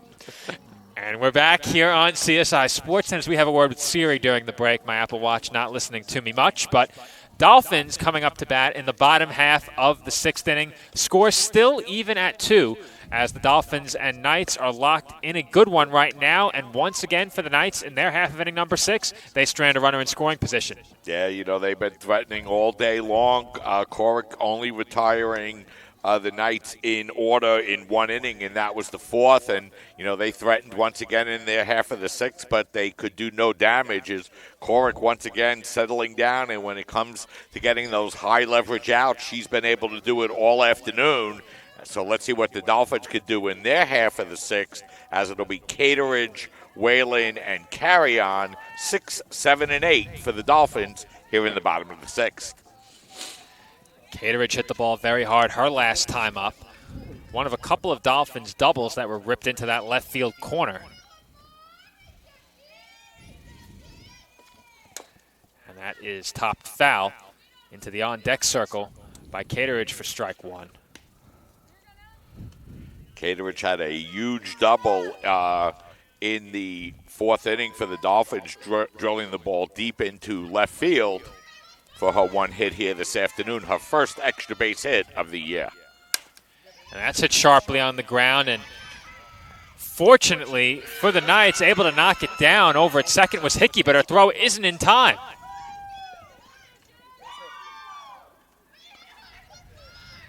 And that will be a base hit for Cateridge, her second of the game, as Hickey tried to play it on the backhand, didn't have much of a choice. That ball was hit hard, and I'm much more forgiving toward that one than the other one, Mike. Yeah, you know, that was a hard hit ball that time in towards the hole in between second and shortstop, and that time the Knights can't make the play, so good start here for the Dolphins in the bottom of the sixth. By the other one, we're referring to another scoring decision we deliberated here at the table earlier in the game. That one was hit very sharply over to second. Hickey had no choice but to backhand. Nearly made the play anyway, but was unable to make the throw to first in time. So Cateridge stands over at first. Victoria Whalen is the batter. She's ahead in the count, 1-0. 0 for 1 in the game as she bunts one over toward third, and the throw from Alvarado over to first is in time for the first out, and once again, a runner in scoring position, this time for the Dolphins with one away. Yeah, that was a nice sacrifice that time by Whalen, getting the ball down to first, getting the ball down on the right side of the diamond. No hesitation that time by the Knights as they take the out at first base, so that will give the Dolphins that opportunity you mentioned, Joe, with a runner in scoring position and less than 2 outs. It will be left to 8 and 9 for the Dolphins. Carry on at the plate now. Kamuhendo on deck. And Carry on ahead in the count here, 1-0. She's 0 for 2 in the game, has grounded out and reached on an error. 1 error per side on the scoreboard in this game as the 1-0 pitch is in for a called strike. Yeah, Carry on showing bunt on that play. Didn't offer, but the ball over for a strike to even the count at 1.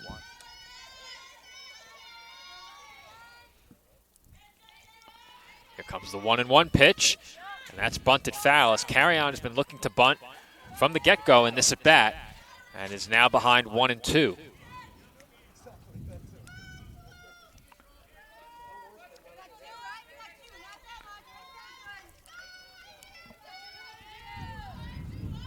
One ball and 2 strikes the count. The pitch from Wimmer is slapped and popped up into the air in fair territory, and making the catch at third was Alvarado for out number 2.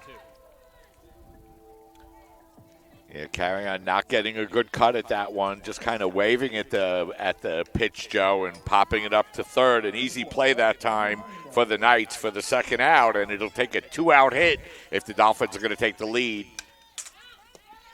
And it will be left to Garrett Kamuhendo, who is 0 for 2, as she fouls back the first pitch of this, her third at-bat of the game, for strike 1.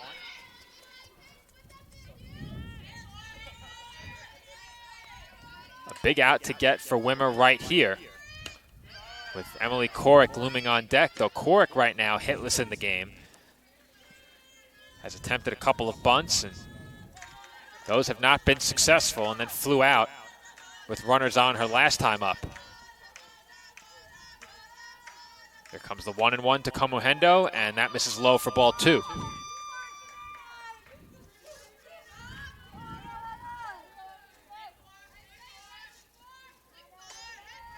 Cateridge stands over at second. Now 2 away for the Dolphins in their half of the 6th. Here's the 2-1 to Kamuhendo, and she swings straight through it for strike 2.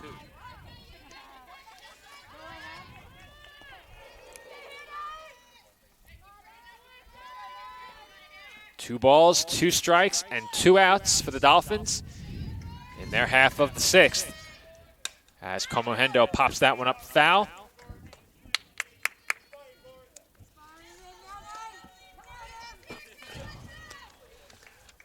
Emily Corrick would be next.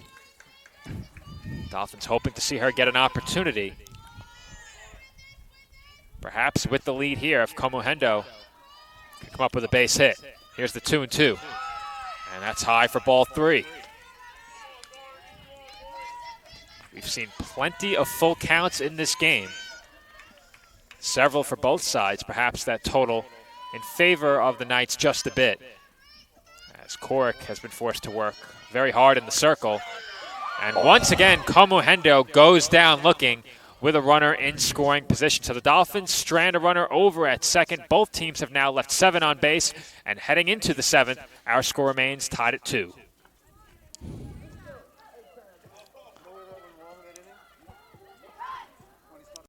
Being a champion takes more than talent, more than the perfect pass, more than using your head. Being a champion takes the spirit to always push harder, the ability to overcome any hurdle, and the fire to be the best.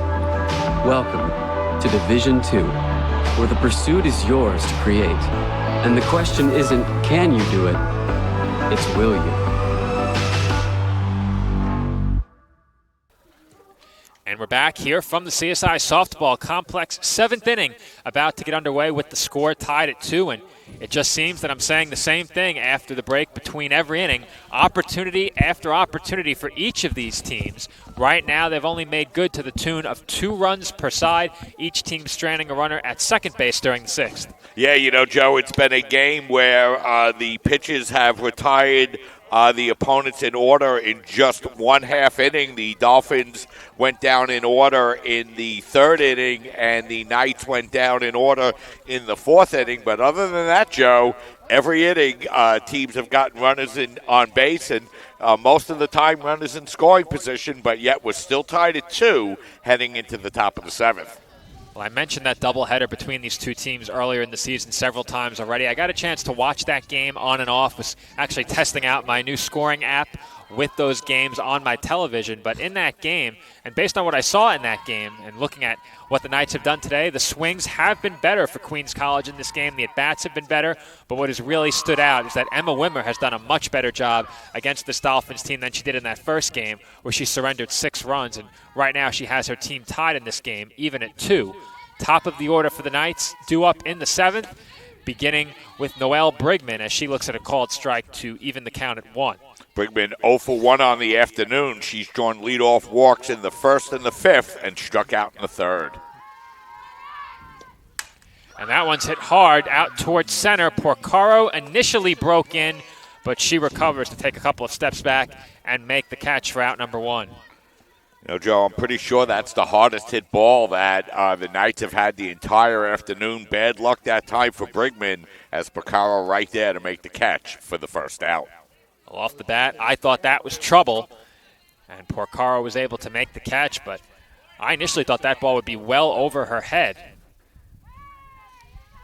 Sierra Alvarado will be the batter with 1 away in the 7th, and she looks at a called strike 1.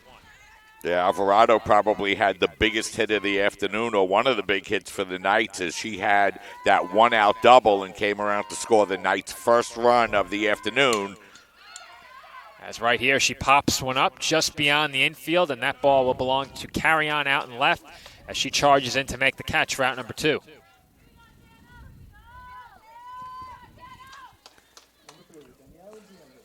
That will bring Danielle D'Angelo to the plate. D'Angelo officially 0 for 1, has struck out and walked twice. And she fouls that pitch back for strike 1. Corrick allowing 6 base on balls for the afternoon, Joe, and the Dolphins committing 1 error, but she's also allowed just 3 hits and struck out 8. 0-1 is the count on D'Angelo. And that one is hit sharply on the ground to short. Moore scoops it up. And her throw is just in time to retire D'Angelo for the 3rd out of the inning. So when we come back, the Dolphins will have a chance to win it in the bottom half of the 7th. More ECC softball when we return on CSI Sportsnet. Well, for me, just kind of was the glue that kept my family together. I feel like, I don't know what it was that drew me in, but after I started playing for a while and started seeing some early success as a little kid, to see how much it meant to my parents to see me play the game and try to make a difference was really what fueled me to keep playing and stay competitive. Being a triple major is not necessarily easy, but at the same time it is what you make it. Being a tighter-knit university, I have a lot of classes with the same professors, so they know me pretty well. I think it's that personal relationship that really helped me to thrive as a student I was able to come here and get my triple major, as well as play a super high level of baseball against some of the best players in the country. There's a lot of options here in Division II with a lot of great ball players and a lot of great people, and they make sure that they give you every opportunity to succeed on and off the field.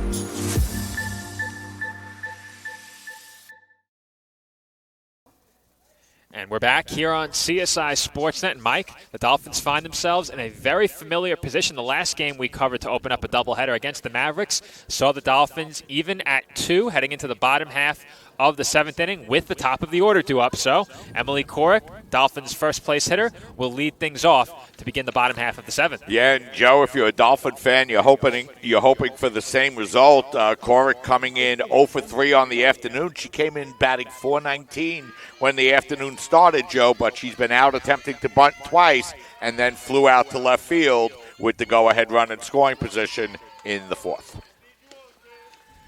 Korek will find herself ahead in the count, 1-0 here.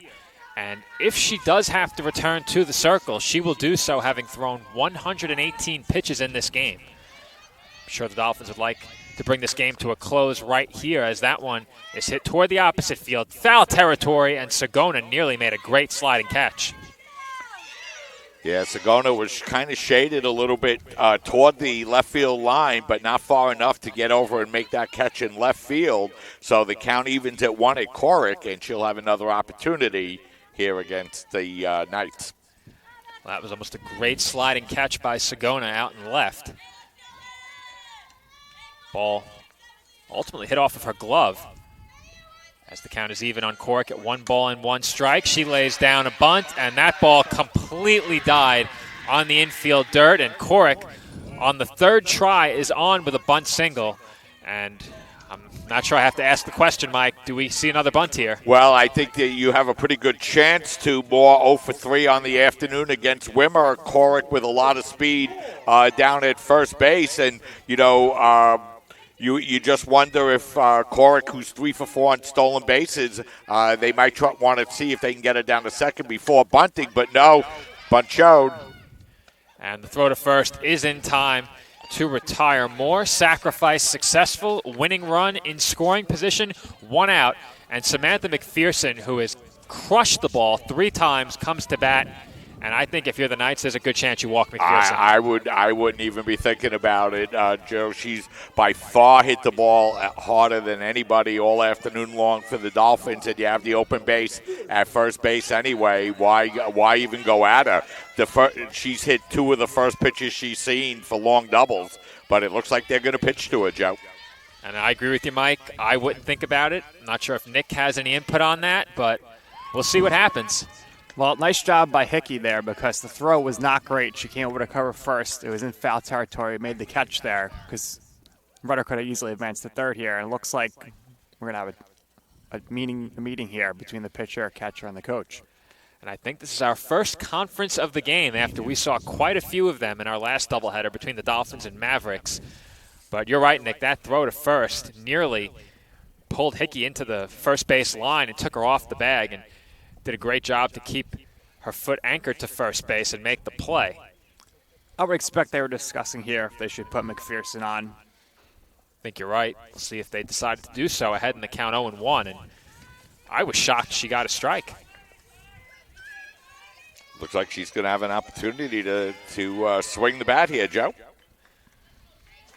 Well, Gallo does have a hit as well in the game, so not much relief in the on-deck circle as McPherson way off balance and out in front on that last pitch. She's now behind in the count 0-2. Nice pitch that time by Wimmer. She took just enough off and had McPherson out in front for the second strike. McPherson in a 2-strike hole. And that's it out to left center field, shallow, and fielding it on a hop is D'Angelo. Korek had to hold at second, so that has the same effect as the intentional walk. McPherson is on first. She's 4 for 4. Winning run still stands at second, and Isabel Gallo will be the batter. Yeah, that was a tough break that time for the Dolphins as they're not able to advance on the base hit by McPherson. And like you mentioned, Joe, she's now 4 for 4 on the afternoon. Well, Mike, they were very fortunate, the Knights were, on that play, that ball did not hop over D'Angelo's glove. She tried to make a slide and catch. If that ball bounces over her and rolls toward the center field wall, this game is over. So the Knights with another chance to get out of this inning, though they still need 2 more outs to do so. Isabel Gallo with a chance to win it, and she's behind in the count 0-1. McPherson with that 4 for 4 now has her average up to 429 on the year, Joe. So you're working out the math on your phone there. Good job, Mike, as that one's fouled back. It's almost like Mike works with numbers for a living. Yeah, you could make that mistake.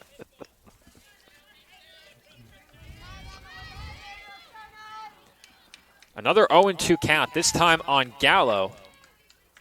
We saw McPherson single on an 0-2 pitch in her last at bat. And that's looked at high for ball 1.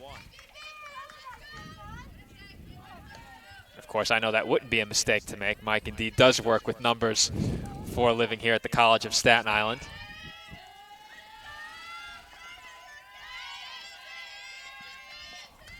And time is called by Gallo. She'll step out of the box. Yeah, and, I wasn't sure she was originally going to get that time, but when Wimmer held on to the ball for a little bit longer, the home plate umpire gave Gallo time.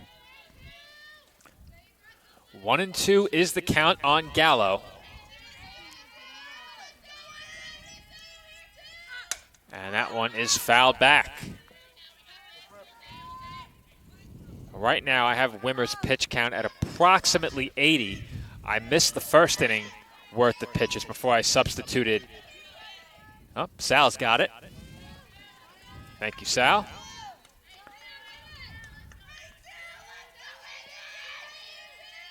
As the 1-2 is on the inside corner for strike 3 called. So Gallo goes down looking, and picking up a huge strikeout is Emma Wimmer. Yeah, that was a nice pitch by Wimmer on both McPherson and Gallo. She was successful with an off-speed pitch, that time getting Gallo to strike out for the second time this afternoon.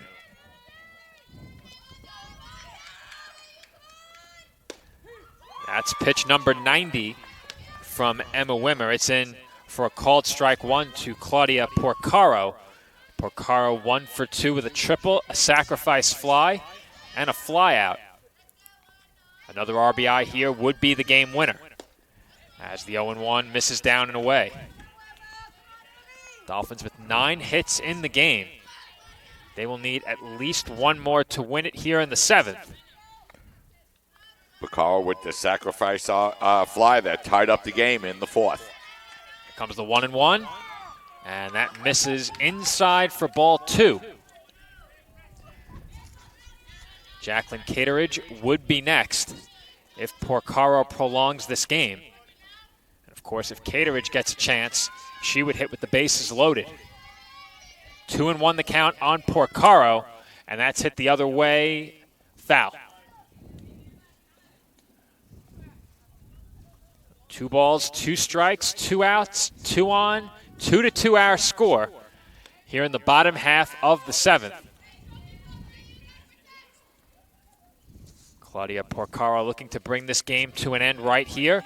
The Knights hope to get back into their dugout tied.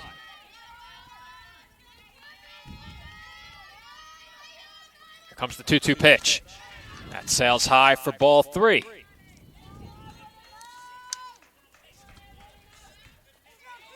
That's actually a big miss right there by Wimmer, because now Corrick can get a head start and guarantee she will score on any ball that reaches the outfield.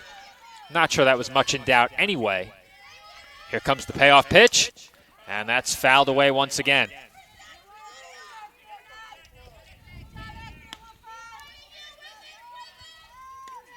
If you trust Wimmer to throw strikes, loading the bases, potentially not the worst thing. It will set up a force all around. But that puts you 1 mistake away from seeing this game end with a wild pitch or a passed ball. Here's another 3-2 pitch, and that's hit softly on the ground toward first.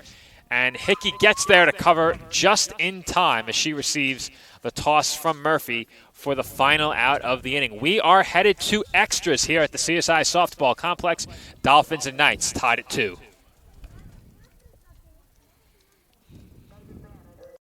My path to a college degree would have been completely different had I not run Division II cross country for the University of Mount Olive. Having an athletic and academic scholarship was key for my success. Our coaches were really helpful with balancing out my academics and athletics. I decided to attend graduate school because I wanted to become an athletic director. Receiving the postgraduate scholarship through the NCAA provided me with the flexibility to choose the school that I wanted. So now I know that I can accomplish any goal that I set for myself. And welcome back into the CSI softball complex. Do not adjust your screens. That is correct. Top half of the 8th inning upcoming from the CSI softball complex. Dolphins and Knights are tied at 2. Once again, an opportunity for the College of Staten Island in the bottom half of the 7th. Once again, they fail to score, and Emily Korek returns to the circle, having already thrown 118 pitches. Yeah, that time the Dolphins had runners at first and second with just one out, but Gallo struck out, and then Picaro grounded the ball off the first base bag, and nice play by the second baseman to get over and cover the base and handle the throw, and the Knights were able to escape that jam as we now head into the top of the 8th inning, and Knights and Dolphins tied at 2. And Joe, just like Major League Baseball here, it's going to start extra innings with a runner on second base, but the Dolphins have been doing pretty well today with a runner on second base. I think every time since they gave their last runs, they've gotten out of it. Yeah, so what happens? We're waiting for the runner on second anyway, as we had a laugh about it during the break. I attended an extra inning MLB game last week between the Mets and Phillies, and all right, Major League Baseball, they don't play on, but here they do. Well, there is no runner at second, and every extra inning game I have covered has begun with a runner on second base, so I'm not exactly sure why that has changed or when it changed, but we play on, and the batter is Marissa Sagona as she fouls that one away, and not sure if Dave, who I know is watching, can give us some clarification on any changes that may have been made, but everyone here thought that this inning began with a runner on second base. So the ruling here is the next inning, the ninth inning, will begin a runner on second base. Okay. As that 1-1 pitch is grounded over to short. Moore's throw not in time as Sagona beats it out for an infield single.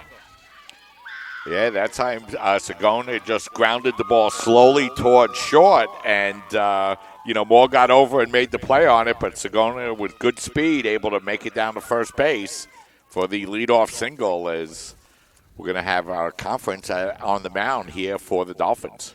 So Dave just came in with that clarification. The runner on second does begin in the 9th inning, but anyway, on the topic of that runner on second base to open up extras, I did attend the Mets-Phillies game that went into extra innings last week, or I should say earlier this week. And not only did the extra frame begin with a runner on second base, but they immediately issued an intentional walk without throwing a pitch, and I sat there in complete disgust when that happened. Yeah, well, the game of baseball has been going on for a long time, and, for some reason somebody felt the urge to change the rules to extra innings. To be honest, Joe, I can't imagine anything stupider than Major League Baseball starting extra innings with a runner on second base. Especially when it's a doubleheader of only 7 innings. Well, that's just as stupid, Nick. As that one is bunted foul, and I was thinking while I was watching that game about the doubleheader we covered earlier in the season over at baseball, and they play 9 and then 7. So in a doubleheader, we're playing more innings here at the Division II college level than Major League Baseball is playing in their typical doubleheader. That being said, of course, they play 162 games a year. College teams do not, but I think I made my point. As that one's bunted foul, to put it simply, Mike, I don't like it either. Yeah, one of the great things about baseball is the stats and how the stats carry over from year to year, and with putting runners on second base and shortening up the length of the game, complete games aren't the same thing anymore, and that's a lot of changes. One of the key things in baseball is being able to get those last 9 outs of the game, in the 7th, 8th, and 9th inning. And if you only got to get outs in the 7th, boy, that really changes the complexion of a baseball game. It certainly does, as the count is 1-2 strikes on Grimshaw, and Gallo nearly able to make the dive and catch up against the fence, but she couldn't get there in time. So the count remains 1-2 strikes. The runner on first is Sagona. She reached on an infield single. The next pitch, number 125 for Emily Korick. I wonder if we have a stat for the most pitches thrown in a game day, Joe. Well, Dave might have that number. Unfortunately, he is not here, though. I know he has access to the record books, so we'll see if he comes in with the answer to that question. Though I'm not sure. Pitch count is something that would be tracked. 2-2 strikes the count now on Grimshaw. Here comes the pitch from Korick, and that's popped up on the infield. Moore underneath it, and she makes the catch for out number 1. So lost in that at-bat was the failure to lay down the sacrifice bunt, forcing Grimshaw to swing. And the runner, Alvarado, still stands over at first. The batter will be Alyssa Wilkinson. Wilkinson has struck out twice and walked here this afternoon, so she's 0 for 2 officially for the Knights.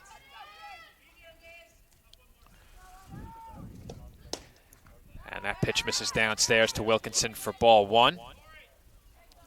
And we do not have a stat for the most pitches thrown in a game. So we have our official statistician here in Sal Caruso, our record keeper and unofficial statistician, David Pizzuto, watching via the ECC network. And we have 3 voices on the call for you today. Joe Foreman speaking alongside Mike Babusky and Nick Durst here from the CSI Softball Complex. Nick doubling as our engineer as well, as he provides color commentary on top of his engineering responsibilities. 1-1 strike the count on Wilkinson, and that's on the outside corner for strike 2. Nice pitch that time by Korick, off-speed pitch to get ahead 1-2. Pitch number 130 upcoming from Korick right here. It's a 1-2 pitch, and it is swung on and missed by Wilkinson for strike 3. Yeah, so Korick now picks up her 9th strikeout of the afternoon, Joe. She's had at least 1 strikeout in every inning except the 7th.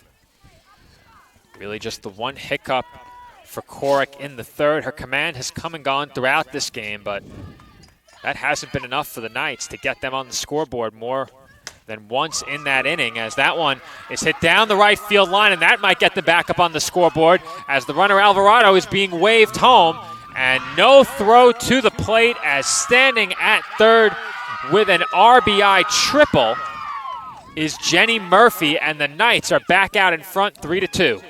Yeah, that was a nice job of hitting that time by Murphy as she put that ball into the right field corner, and I couldn't really see what was going on out there, Joe, but it took a long time for the ball to come back into the infield, and by that time, Sagonia had come around to score the go-ahead run, and Murphy has made it all the way to 3rd base, so now the Knights lead by a score of 3-2.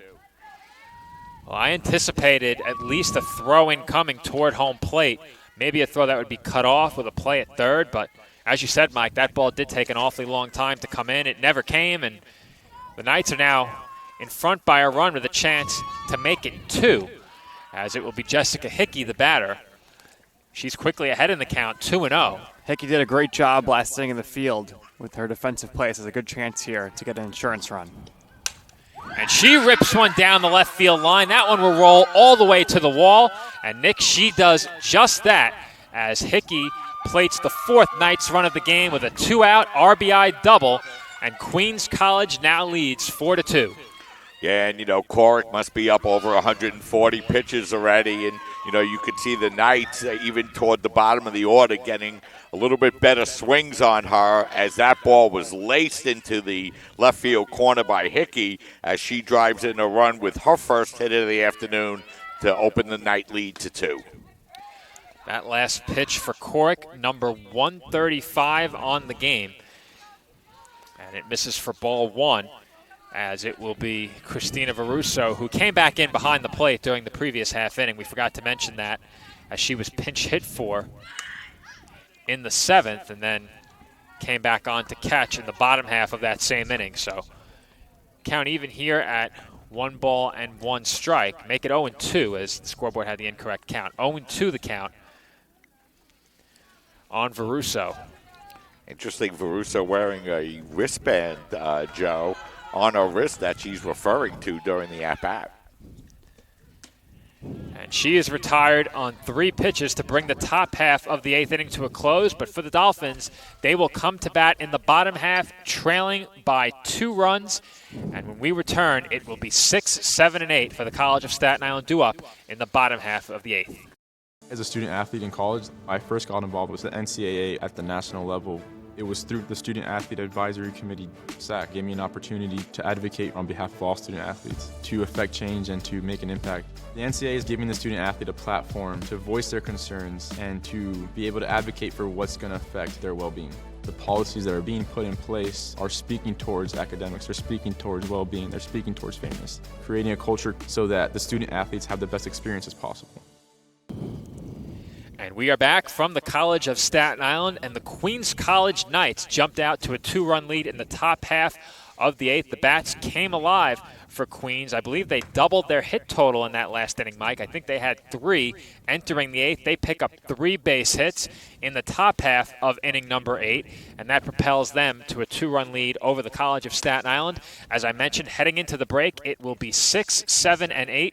Cateridge, Whalen, and Carry-On due up for the College of Staten Island in what could be their final turn at bat. Yeah, you know, the Dolphins had an opportunity in their half of the 7th inning to end this game. They weren't able to get the big hit when they needed it. And Queens able to make the plays defensively, and then in the top half of the 8th inning, once again, Sagona able to get on with the leadoff single, come around to score the go-ahead run, and then Murphy with that RBI triple came in to score as well, and that gives the Knights a 4-2 lead. And the final opportunity coming up here for the Dolphins, Cateridge with a couple of good at-bats, and her last 2 at-bats, Joe, 2 for 3 on the afternoon. Well, this at-bat, a big one for the Dolphins, as Cateridge, as I check my scorecard, and I would be correct in what I was about to say, has the only base hit for the Dolphins from spots 6 through 9 in the order. So this at-bat, very big, as that half swing sees the ball grounded over to third, and losing the play on the bobble was Alvarado. That one was hit softly, and it appears as if she was off-balanced a bit, trying to field that ball. She snow-coned it and then tried to pick it up and couldn't throw over to first in time. So Cateridge, with the hustle, beats it out. That will be an E5, and the Dolphins have the leadoff batter on. Yeah, that's a break. That could be the break that the Dolphins need, Joe, to get their leadoff runner on, and Victoria Whalen will be the batter for the Dolphins. And she swings and misses at the first pitch she sees for strike 1, and that's a huge error for the Knights, as I mentioned. The only other batter to reach for the Dolphins out of the bottom 4 spots in the order was Whalen, who was hit by a pitch. They're still in search of their first base hit from the bottom third of the order, and now would be a great time to get it as Whalen swings through that pitch for strike 2. And if you're a Knights fan here, you want to forget about Cateridge at first base. Her run means nothing, and just get out. Whalen behind 0-2 for the second consecutive at-bat, and she looks at a called strike 3. So Victoria Whalen goes down on 3 pitches, and there's a big first out for Emma Wimmer and the Knights. She has 6 strikeouts here in the game this afternoon, and that's a big one, Joe, for the first out. And you know, that's going to bring up Jessica Carry-On, and Carry-On 0 for 3 on the afternoon. She did reach on an error for the Dolphins. First pitch to Carry-On is outside for ball 1.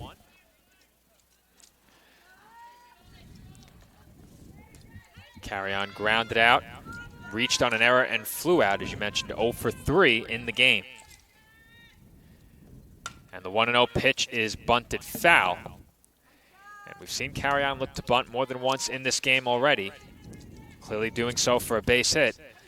That run at first is not the important run for the Dolphins right now. Carry-On carries that big run standing in the batter's box.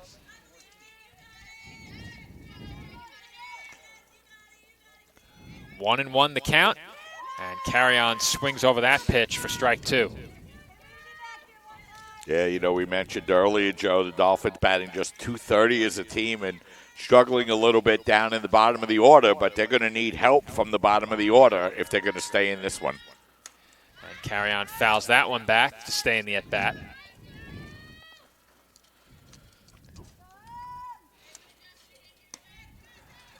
Dolphins would love to see Carry-On get on base here. That would give them good speed with a tying run over at first, but she faces a 1-2 count right now. Garrett Komuhendo stands on deck.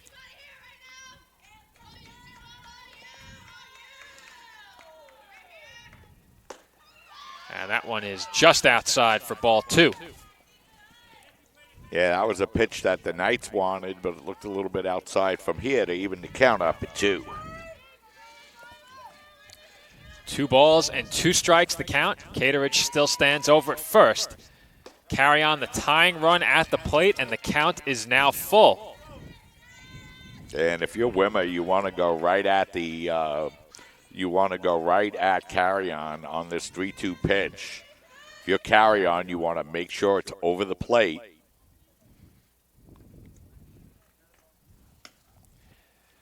And the home plate umpire will retrieve a new softball from the Dolphins dugout. So we'll have to wait a bit longer for the payoff pitch.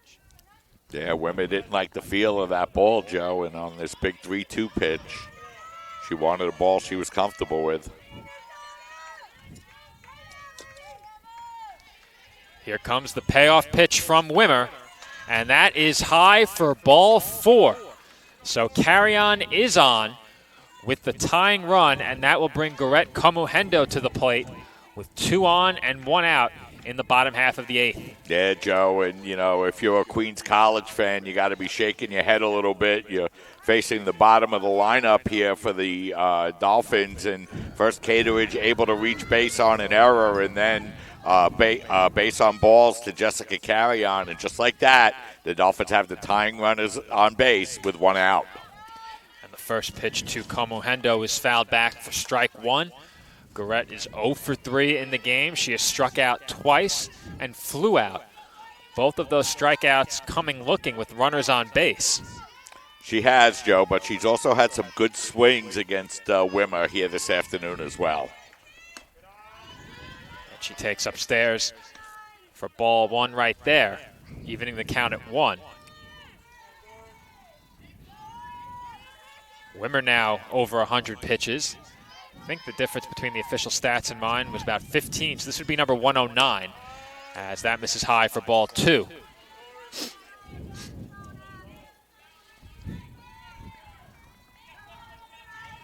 Two and 1 the count on Komuhendo. Emily Korick on deck. Here's the 2-1 pitch, and that's high for ball 3. So now this inning has become a lot more interesting, as if the Dolphins can get Komuhendo on here, it's back to the top of the order, where they've had a lot of success against Wimmer in this game. See if Komuhendo takes this 3-1, Joe. And she is swinging 3-1. Got a pitch to hit there, but she fouls it back. That one right down the middle. Yeah, she's had some good cuts against Wimmer here this afternoon. She had a good cut on that pitch as well, but fouled it back to the screen. As I mentioned before, she hasn't gone down swinging in any of her 3 at-bats. Both strikeouts came looking. Here comes a 3-2 pitch, and that is up high for ball 4. So the Dolphins now have the bases loaded with 1 out. It's back to the top of the order, and Emily Korick will be the batter. Yeah, and the Dolphins have loaded the bases in this inning, Joe, without the benefit of a base hit, an error, and 2 base on balls, including base on balls to the number 8 and 9 hitters in the lineup. And Wimmer's really made this difficult on herself, as she's going to have to go back and face the top of the lineup here. Emily Korick will be the batter. Korick's attempted to bunt 3 times this afternoon, singled on her last bunt attempt, and she's also flied to left. This undoubtedly her biggest at-bat of the game.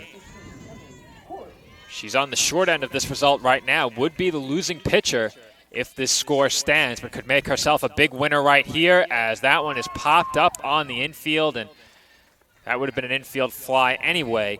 as there are now 2 away, and Elizabeth Moore with a chance to be the hero. So Moore coming in 0 for 3 on the afternoon, Joe. She's popped the short, she's popped the second, she's flied to center, and she also had a successful sacrifice in the 7th.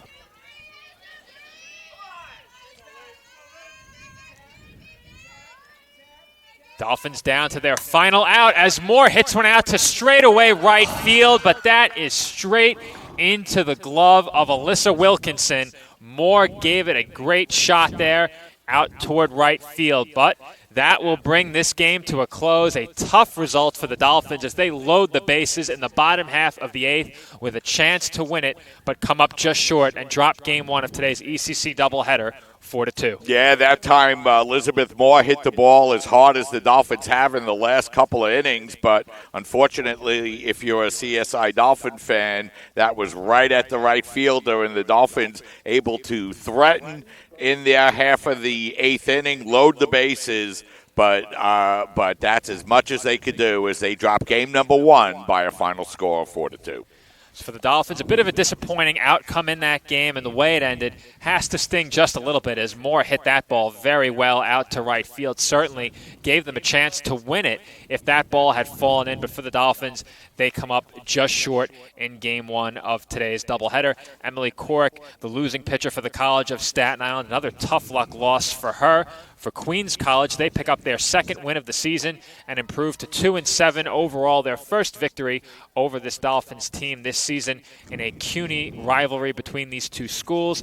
And for the Dolphins, they will head into game number 2 of this doubleheader with a record of 3-8, and presumably, as we saw her warming up ahead of game 1, it will be Nicole Rivera taking the circle for the College of Staten Island in the back half of today's doubleheader between the Dolphins and Knights. So Mike, Nick, and I will step aside and take a break in between games. When we come back, Game 2 between the College of Staten Island and Queens College. This is exclusive NCAA Division II softball coverage here on CSI Sportsnet, a proud part of the ECC network. We're back and we're getting ready for the second game between the College of Staten Island and the Queens College Knights. The Dolphins lost a tough one in game number 1, Joe, as the Dolphins had opportunities, including the bases loaded in the bottom of the 8th inning, but it wasn't enough as Queens came away with the win. And they certainly had opportunities, Mike. The Dolphins ultimately left 12 on base in that game, and those big 3 coming in the last half inning.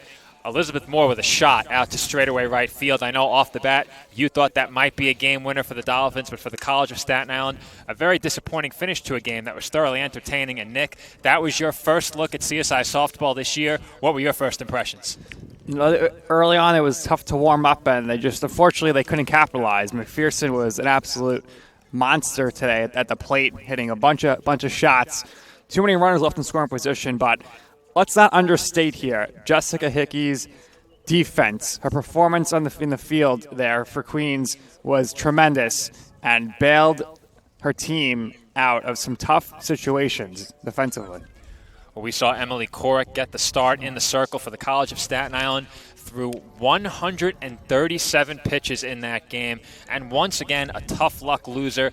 Despite what was a very strong performance in the circle, her command came and went, as I mentioned, throughout the game, but with 6 walks and only 6 base hits allowed in the 8 innings pitched, she certainly could have been a winner in that game. Had a chance at the plate as well to make herself a winner. Unfortunately for her, popped out on the infield in her last at-bat of the game, and then behind her, it was Moore who got a chance with the bases loaded and ultimately lined out to end it. Yeah, no doubt about it. And on the other side of things, the winning pitcher, Emma Wimmer, terrific 8 innings pitched, 115 pitches, but overall, great job getting out of jams. Gave up 9 hits, 2 runs, 2 walks, and 6 huge strikeouts, including the one we saw in the 8th inning. So in this game, game number 2 of today's doubleheader, as I mentioned before, we presumed Nicole Rivera would get the start for the College of Staten Island. That is correct, and Ariana Fraccioni gets the start in the circle for Queens College in game 2. Yeah, and you know, Joe, we were here a week ago, and the Dolphins had just won the first game of the doubleheader and were 3-4. But since then, they haven't been able to pick up a win. And you know, they went out on the road against Bridgeport, and had a couple of tough games out there, but, Nick, they certainly had a lot of opportunities in game number one. And, Corrick pitched well, but the Dolphins made just enough mistakes to allow the Knights to come away with the win. Yes, certainly, no doubt about it, Mike. Like I mentioned, and you just mentioned as well, too many runners in scoring position, left on base. You got to capitalize on those situations, especially when you're facing a good pitcher out there. And it's really going to come down to here in this game: can CSI get those runners in here? If they don't leave those runners on bases, it's obvious to say the score would be a lot different, Joe. Absolutely, Nick. And for the Dolphins in that last game, Samantha McPherson with a huge performance at the plate. A lot of the Dolphins' big hits in that game coming from the top of the batting order, the middle of that batting order. Really, 7, 8, and 9 is where the Dolphins need to get going a bit, but it was Carrion who got on base to extend the game late. Komohendo followed behind her. They got the job done getting on when it mattered most late in the game, but ultimately they need those three positions in the lineup to hit, and right now it just hasn't happened. And overall for the Dolphins as a team, hitting at .230, as Mike mentioned, entering today's doubleheader before. So for the College of Staten Island, they hope to see that turn around, and right now it is Samantha McPherson leading the way. As we mentioned, Emily Corrick attempted a couple of bunts in that game as well, finally got on the third attempted bunt for a hit. But McPherson, as I mentioned, huge game, and they really look to her to lead this Dolphins offensive attack. And if you're CSI, you'd of course like to see more than 2 runs up on the scoreboard. And Joe, you look at these teams, both teams with limited number of players on the roster, so the lineup's very similar to game number one. Very similar. And looking at the Dolphins lineup, it is identical minus the positioning of their players in the field. And taking a quick look at Queens College, I believe they're also identical minus some changes in the defensive alignment as well. And in the circle for both teams, of course, Ariana Fraccioni getting the start for Queens College and Nicole Rivera getting the start for the College of Staten Island. Actually taking a look at the lineup for Queens, Fraccioni, who is in the circle, is batting 8th, and Christina Varuso, who caught in game 1 and hit 9th, will now be the flex player and will not be in the lineup to hit for Queens College. I don't believe she'll be in the lineup at all, as there's no position assigned, though I think she is the catcher, so that might have been my mistake. I'll have to let Sal know about that as I put the lineups for him. But for the Dolphins in this game, the same lineup. For Queens, a very similar lineup to what we saw in game 1. And, Nick, for the Dolphins, they had Corrick on the mound, their number one pitcher in the game.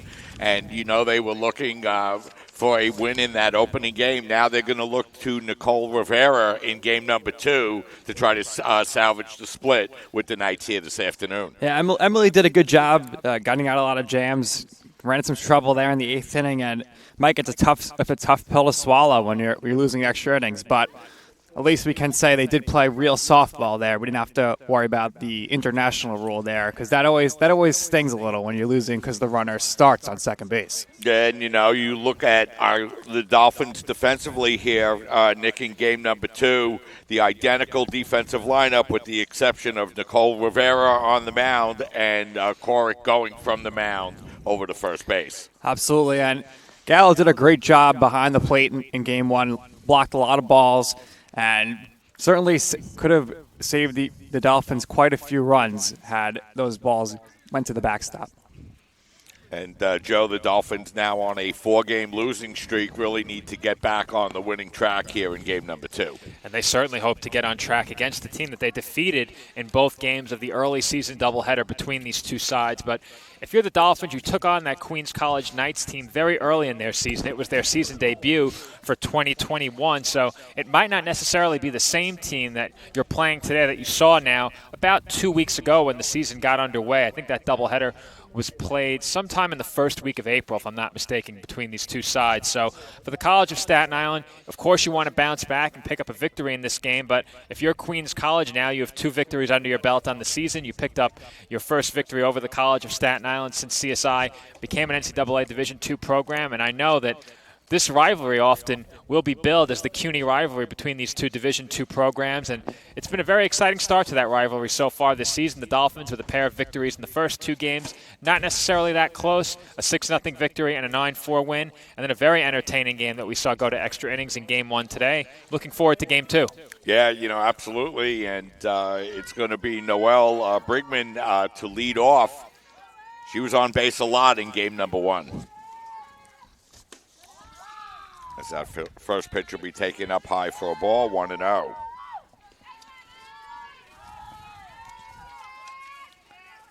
Brigman walked twice in the first game. Leadoff walks in the first and the fourth, and she takes that for a ball, 2-0.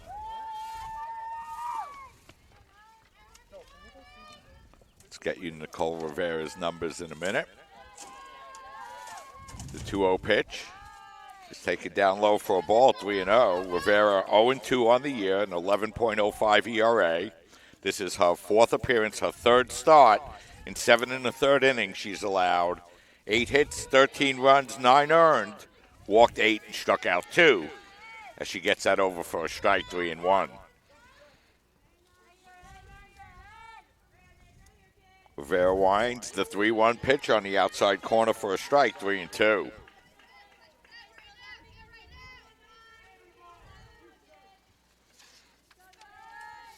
The wind, the 3-2 pitch is inside for a ball, ball 4. So Brigman starts off game number 2, Nick, exactly the way she did game number 1 with a base on balls. Yeah, Mike, I'm not too sure. I didn't get a good look here as our photographer, Sean, is doing a great job in front of us. That might have actually came in and hit the batter on Michael Conforto on the elbow.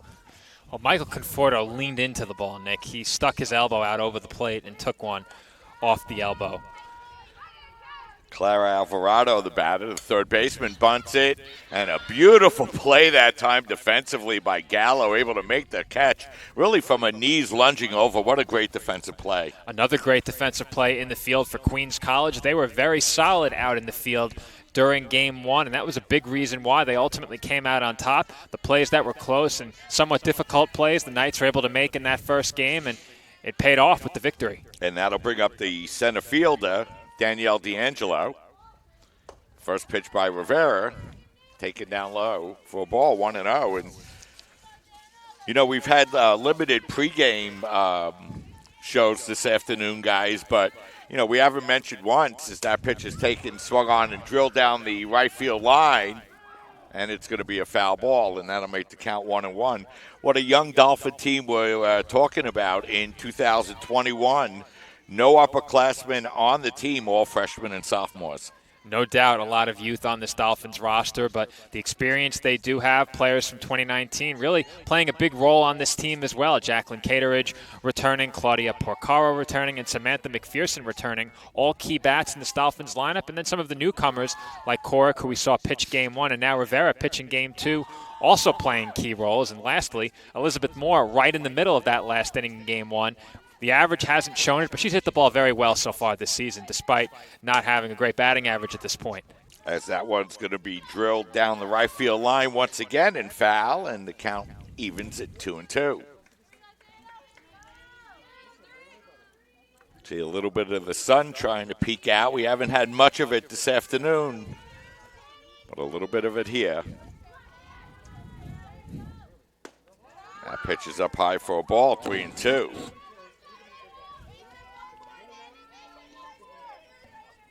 So the second full count here in the top of the first for Rivera. And that pitch is outside for a ball, ball 4. So 2 runners on, Nick, for the Knights without the benefit of a base hit. Certainly, the Knights will take this all day. If they could keep working the count, have Rivera work hard here, and now right in the middle of their lineup here, 2 runners on base early in the first inning.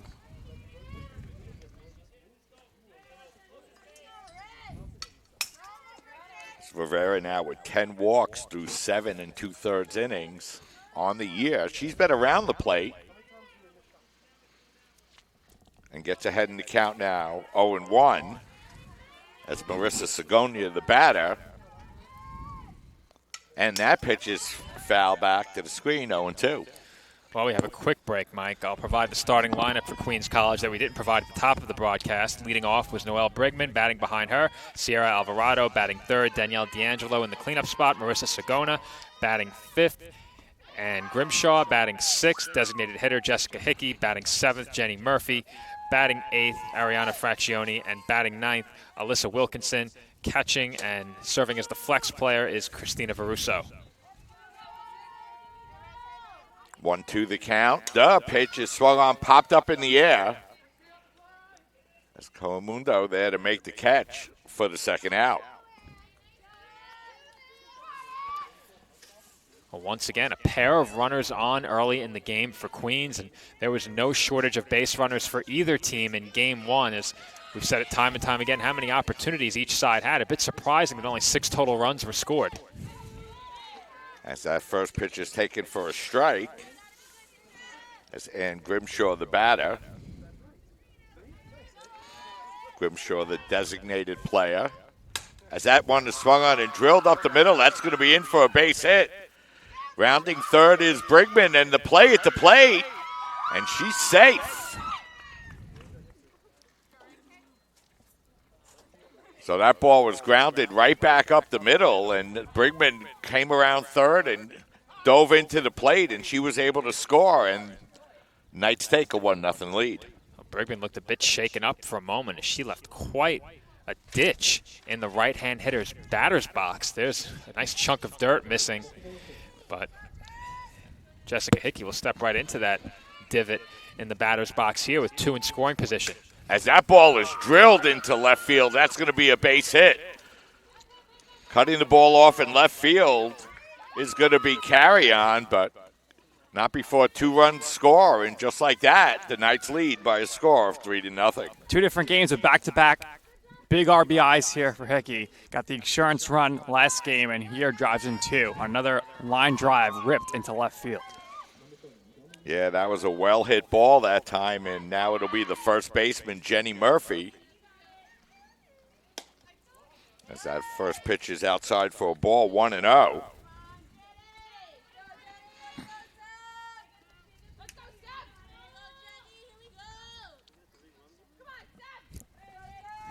Hickey on first base as that swung on and fouled off. As that'll leave in the count up 1-1. So the Dolphins falling behind in this game early by a score of 3-0. Well, the hot hitting that closed the last game for the Knights has certainly carried over into game 2 right now. That ball is popped up in the air, and drifting over to make the catch will be Korick for the final out of the inning, but not before the Knights score 3 runs in their half of the first inning, and they lead by a score of 3-0. So we'll step aside, take a break. You're watching women's softball coverage right here on CSI Sportsnet, CSIDolphins.com. For me, just kind of was the glue that kept my family together, I feel like.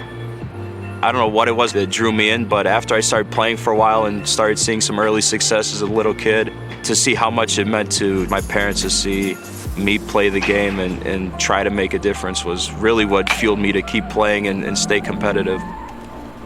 Being a triple major is not necessarily easy, but at the same time it is what you make it. Being a tighter-knit university, I have a lot of classes with the same professors, so they know me pretty well. I think it's that personal relationship that really helped me to thrive as a student. I was able to come here and get my triple major, as well as play a super high level of baseball against some of the best players in the country. There's a lot of options here in Division II with a lot of great ball players and a lot of great people, and they make sure that they give you every opportunity to succeed on and off the field.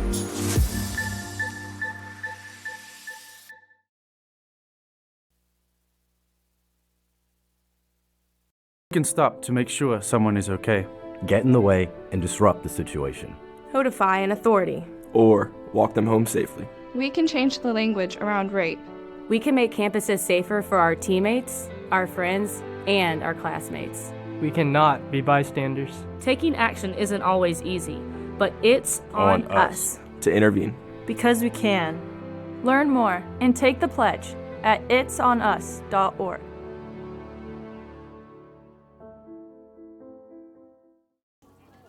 We're back, getting ready now for the bottom half of the first inning. The Dolphins find themselves behind by a score of 3-0.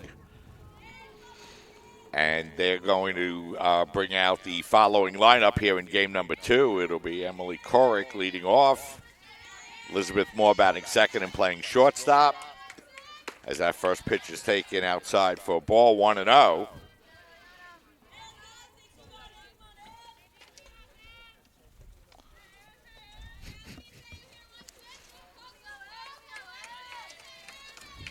The wind and the 1-0 pitch is swung on, and that's drilled into right field, and that's going to be in for a base hit. So Corrick gets the Dolphins off to a good start here, Nick, in the bottom half of the first.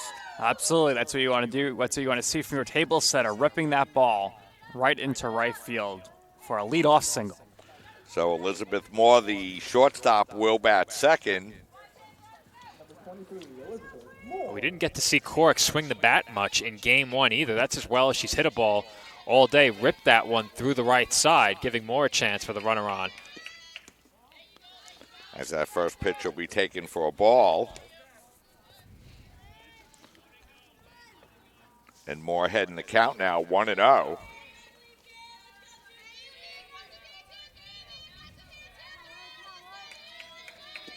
As that pitch is swung on and grounded to short, the throw over to second for one, and that's all they're going to get on that play, Joe. Yeah, no chance to turn two there. That ball was hit too slowly, but Speedy Corrick is retired off of the base paths, and that will bring up the red-hot Samantha McPherson. So McPherson really had a great game number one for the Dolphins as the Knights couldn't get her out. She was 4 for 4 in that game. Let's see how she does in game number two as she takes the first pitch up high for a ball, 1-0. Not only was she 4 of 4, but she hit the ball very hard 3 times and looked as dialed in at the plate as we've seen her all season. And that's saying a lot considering that I believe she had a 4 for 4 game earlier this season as well. As that pitch is taken for a ball, 2-0.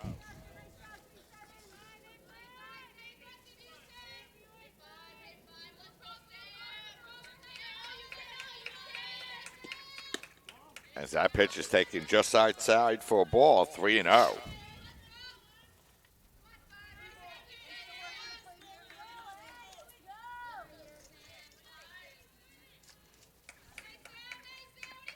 Freckly winds that pitch, is taken for a strike, 3-1. After this at bat, I'll give you the numbers on Fraccioni for the season.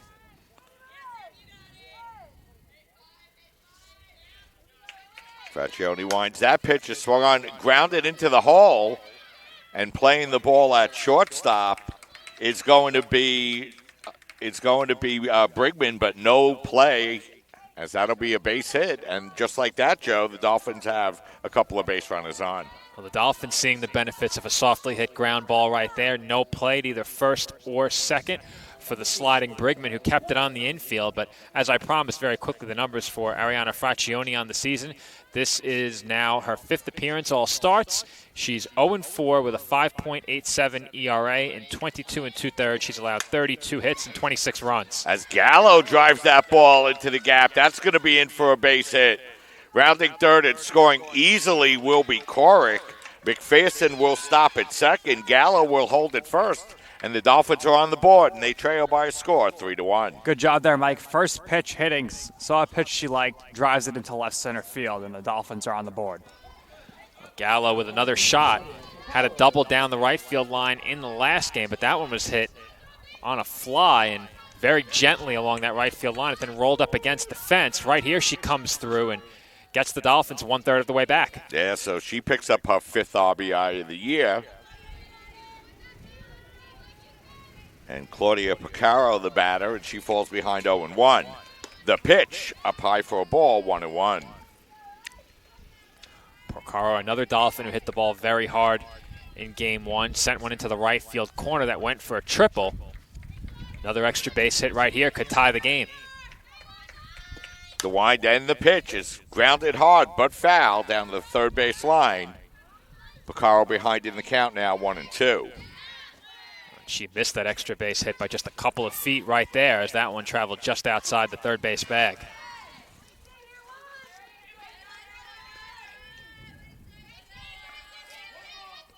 Knights picked up 3 runs in their half of the first. The Dolphins with a run here trying to fight their way back. The pitch is swung on, and that's blooped in the air into short center field. But making a nice sliding play in center field is going to be D'Angelo. That was a big defensive play that time for the Knights. That was a great play. Another in a long line of strong defensive plays by Queens College over the course of this doubleheader. And that one definitely saved at least a bases loaded situation, but in all likelihood, if that ball's not caught, it skips by and probably brings home at least one more run. So now with 2 out and 2 on, it'll be Jacqueline Cateridge, the pitch. Let's take it for a strike, 0-1.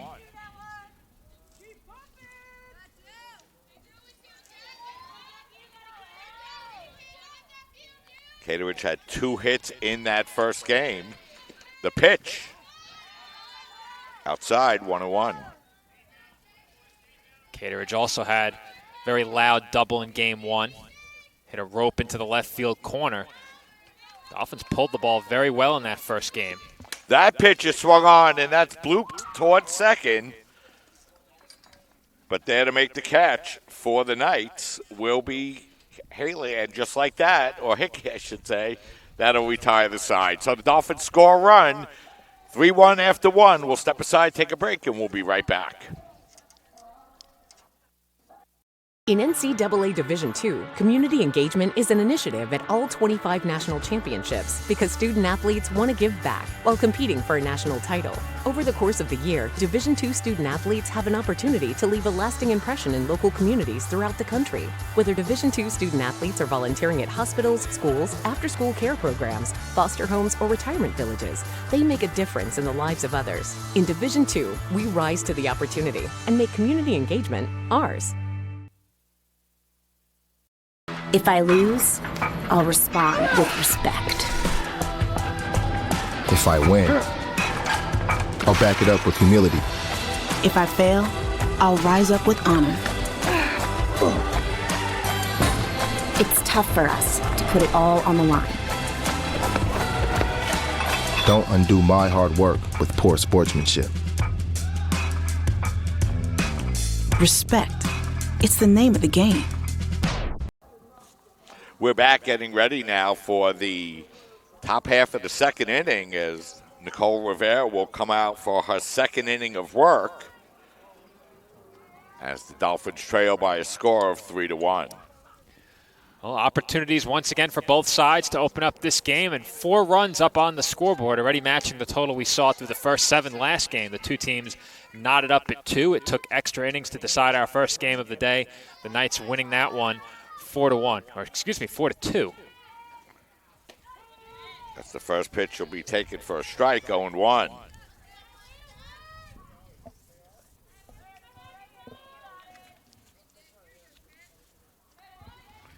Rivera winds. That pitch is popped up in the air. And drifting over and making the catch is Comiendo for the first out. 1 up, 1 down for the Knights here in the second.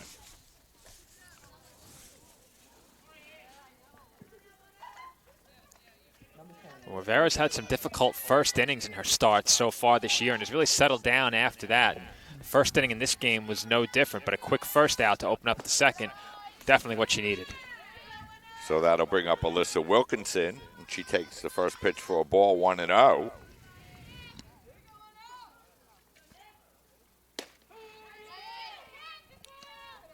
That'll even the count up at 1-1.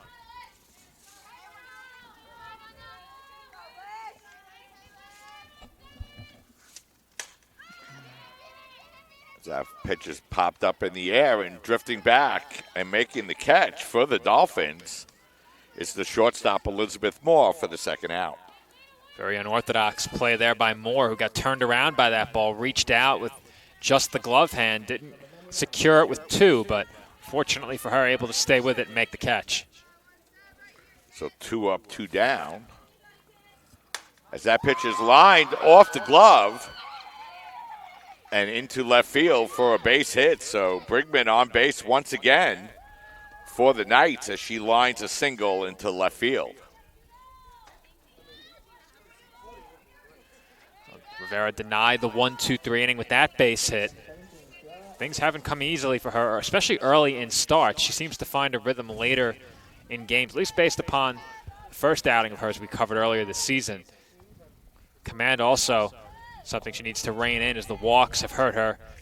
We saw that in the first inning, issuing a walk, and then in her first start, several.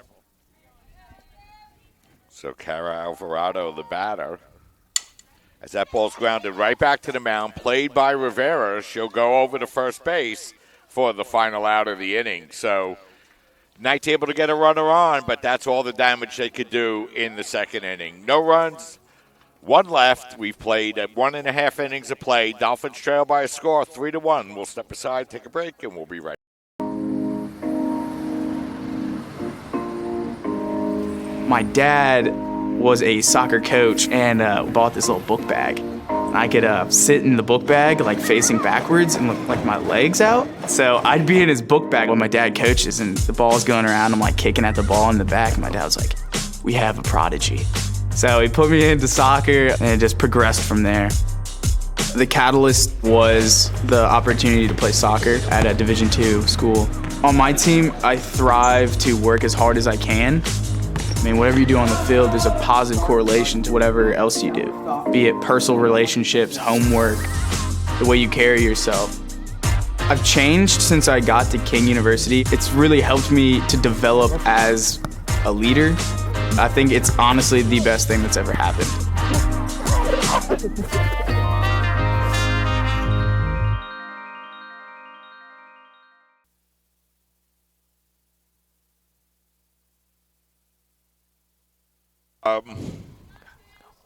We're back, and we're getting ready for the bottom half of the second inning.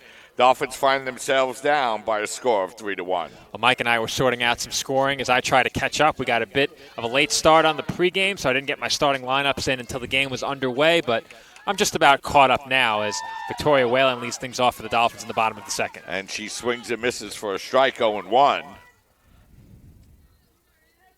Whalen was 0 for 2 in the first game. She also was hit by a pitch. The pitch is popped up high in the air in the infield as the...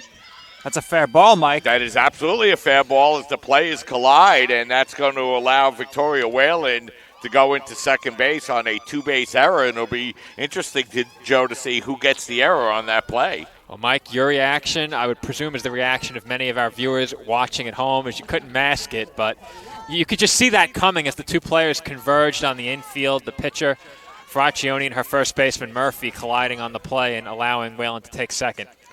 As Fraccioni is going to pick up the error as the first pitch to Carrion is taken up high for a ball, 1-0.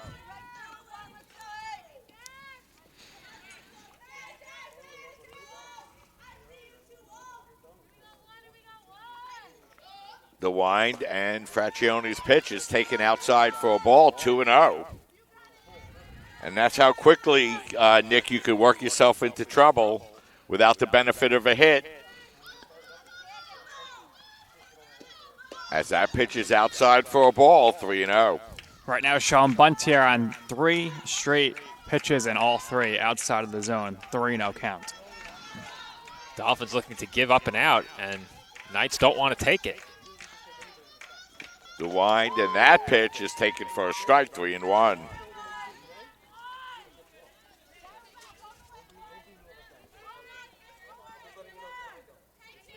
First error in game number 2, charged to Fraccioni, and the pitch is taken on the outside corner for a strike once again, and that'll run the count full to 3-2. Carrion couldn't believe it as I'm starting to feel some raindrops coming down. We didn't expect rain until later tonight, but drizzle has begun.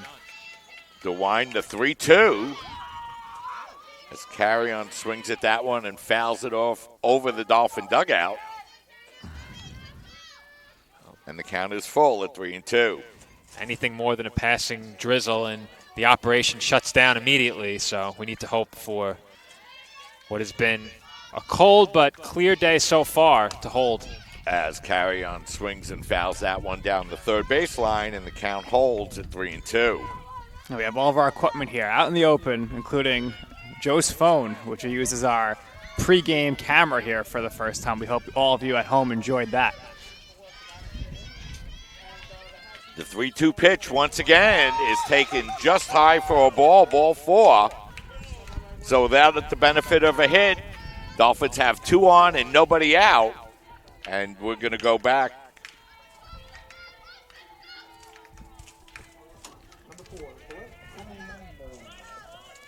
So Good start here, Nick, to the bottom half of the second inning for the Dolphins. As that ball is bunted up in the air, and it's going to be played that time by the first baseman Murphy for the out. Once again, the Dolphins looking to lay down a bunt. This time, given the opportunity to do so, was Kamohendo, but she popped it up, and that's a big first out for the Knights as they hold on to a 2-run lead with the wind picking up now, or at least it was when that at-bat got underway, and it's back to the top of the order for the Dolphins with Emily Corrick. Kamohendo had a lot of good swings for the Dolphins in that first game. As that pitch is driven into left center field, no one's going to catch that, and it's going to go all the way to the wall. Whalen will score. Carrion will score. Going into third base will be Corrick, and with that 2 RBI triple, the game is tied at 3. And with swings like that, they should let Corrick swing the bat more often. She drove that ball into the left center field gap. As good of a swing as we've seen from her all day. She's gotten 2 good swings off Fraccioni in this game, as in her first at-bat, she ripped one through the right side. Right there, picks up a pair of RBIs and brings the Dolphins even at 3. Elizabeth Moore with a chance to give CSI the lead. Why try to bunt it? You can hit a triple. As that pitch is taken on the inside corner for a strike, 0-1. As Corrick ripped that double deep into left center field. I don't know why you and I both said double, Mike. It was a triple. You're right. We both did the same exact thing. Nick tried to correct me without correcting me, but I appreciate that, Nick. Let's count even at more now, 1-1. Dolphins with their 4th hit of the game. And that pitch is swung on, skied in the air, foul, out of play. And Moore down in the count now, 1-2. And Dolphins fell behind 3-0 quickly, but battle back immediately to tie this one up at 3. You have to like the resilience you've seen from this Dolphins team. And even when they've fallen behind in games we've covered, haven't rolled over and given up, continued to put together quality at-bats through the end of those games. And specifically that second game against Deauville, where the Dolphins faced succumbing to the mercy rule, were able to tack on a couple of runs in what would have been the final inning of that game to prolong it and play the full 7. So this Dolphins team certainly does not roll over when faced with a deficit, especially one of 3 runs early on. As that pitch is down low for a ball, and that'll even the count up at 2. Fracciocchi had an early 3-run lead, but the Dolphins able to come right back. The pitch is swung on and foul off the Dolphin dugout. Count holds at 2.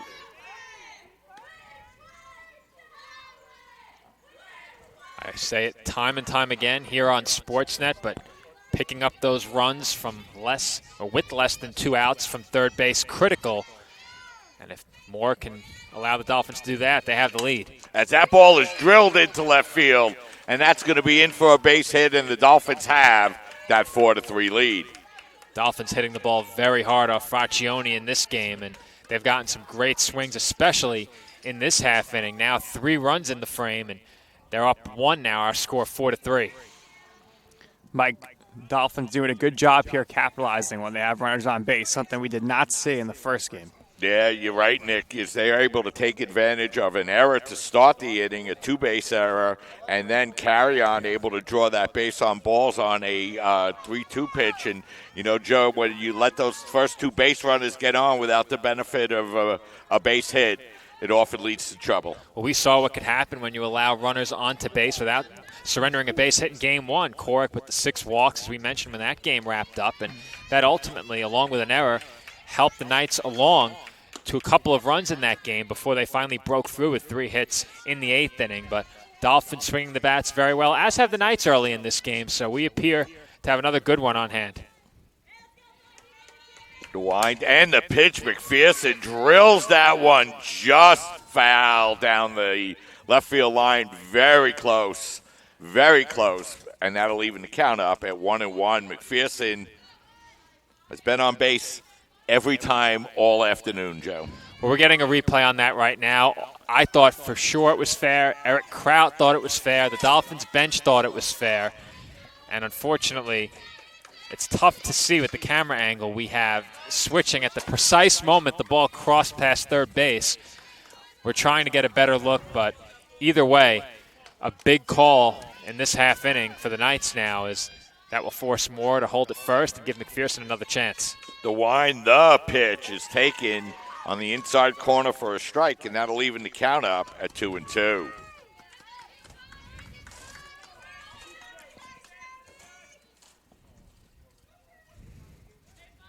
The wind and the pitch is taken up high for a ball, and that'll run the count full at 3-2.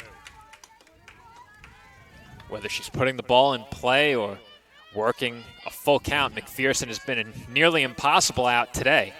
You mentioned she's reached base in all of her plate appearances. The wind and the pitch is taken at the knee, strike 3 call. So McPherson goes down looking. That's a big out there for Fracciocchi. Well, I think I placed the hex on McPherson right there, Mike, as I mentioned her reaching base 5 times, but I thought she was about to make it 6th. It seemed like the umpire waited a second or two before that call was made. McPherson was 2 steps out of the box, and that was not a slight to the umpire. I didn't see a call, and then as soon as McPherson took a step toward first base, she was punched out. Yeah, so the big strikeout there. But the Dolphins have picked up 3 runs so far here in the bottom half of the second, and they lead by a score of 4-3. Isabel Gallo, the batter. Gallows look good at the plate again, once again this afternoon, as that pitch is taken on the outside corner for a strike, 1-1. Gallo helped the Dolphins along in the bottom half of that 8th inning last game with a single. Or I should say in the first inning of this game, she singled in a run. That pitch is taken on the outside corner for a strike, 1-2. She doubled in the early game, but without my updated scorecard right now, I'm completely lost, Mike.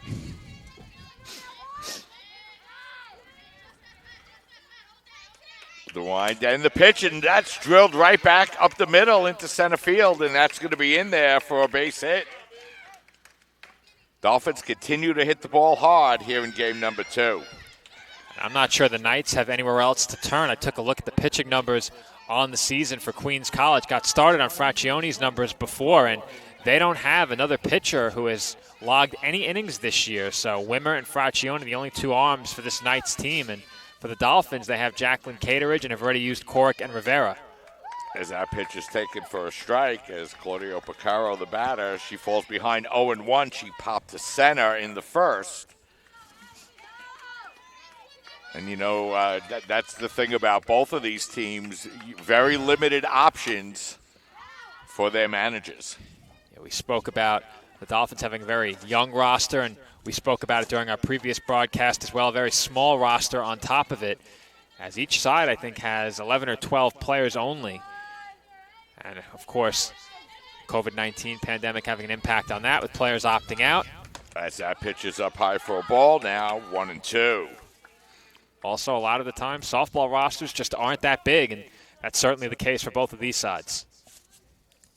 So 1 ball, 2 strikes, 2 out. The pitch, outside for a ball, 2-2. Dolphins have sent 8 batters to the plate here in the bottom half of the second inning, and they now lead by a score of 4-3. That pitch is up high for a ball, 3-2. So a lot of full counts in game 1, another full count right here, and McPherson ran a count full.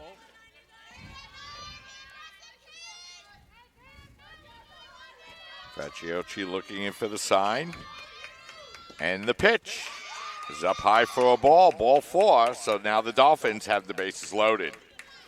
Trying to catch up on my scorecard, but this half inning is not going to be an easy task because the Dolphins, I believe, have now fully batted around as I cheat over to your scorecard, Mike, and that is correct. This is the 9th batter Dolphins sent to the plate. As you just mentioned, Porcaro was the 8th, and it will be Jacqueline Cateridge stepping into the box with the bases loaded. Cateridge 0 for 1 here in game number 2. She had 2 hits in game number 1. As that one is swung on and grounded hard to short, but the throw over to second baseman is Hickey is there to cover for the final out of the inning. So Dolphins pick up 3 runs in their half of the second inning. They lead by a score of 4-3. We'll step aside, take a break, and we'll be right back.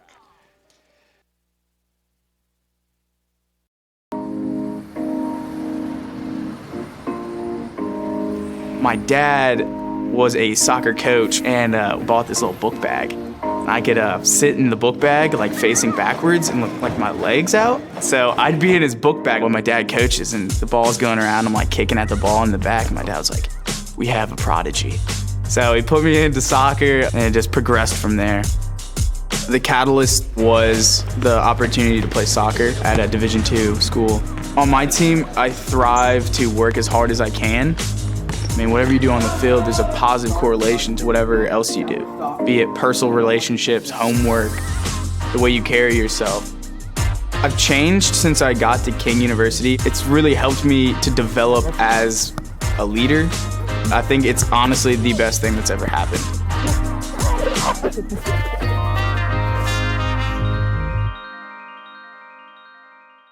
Games.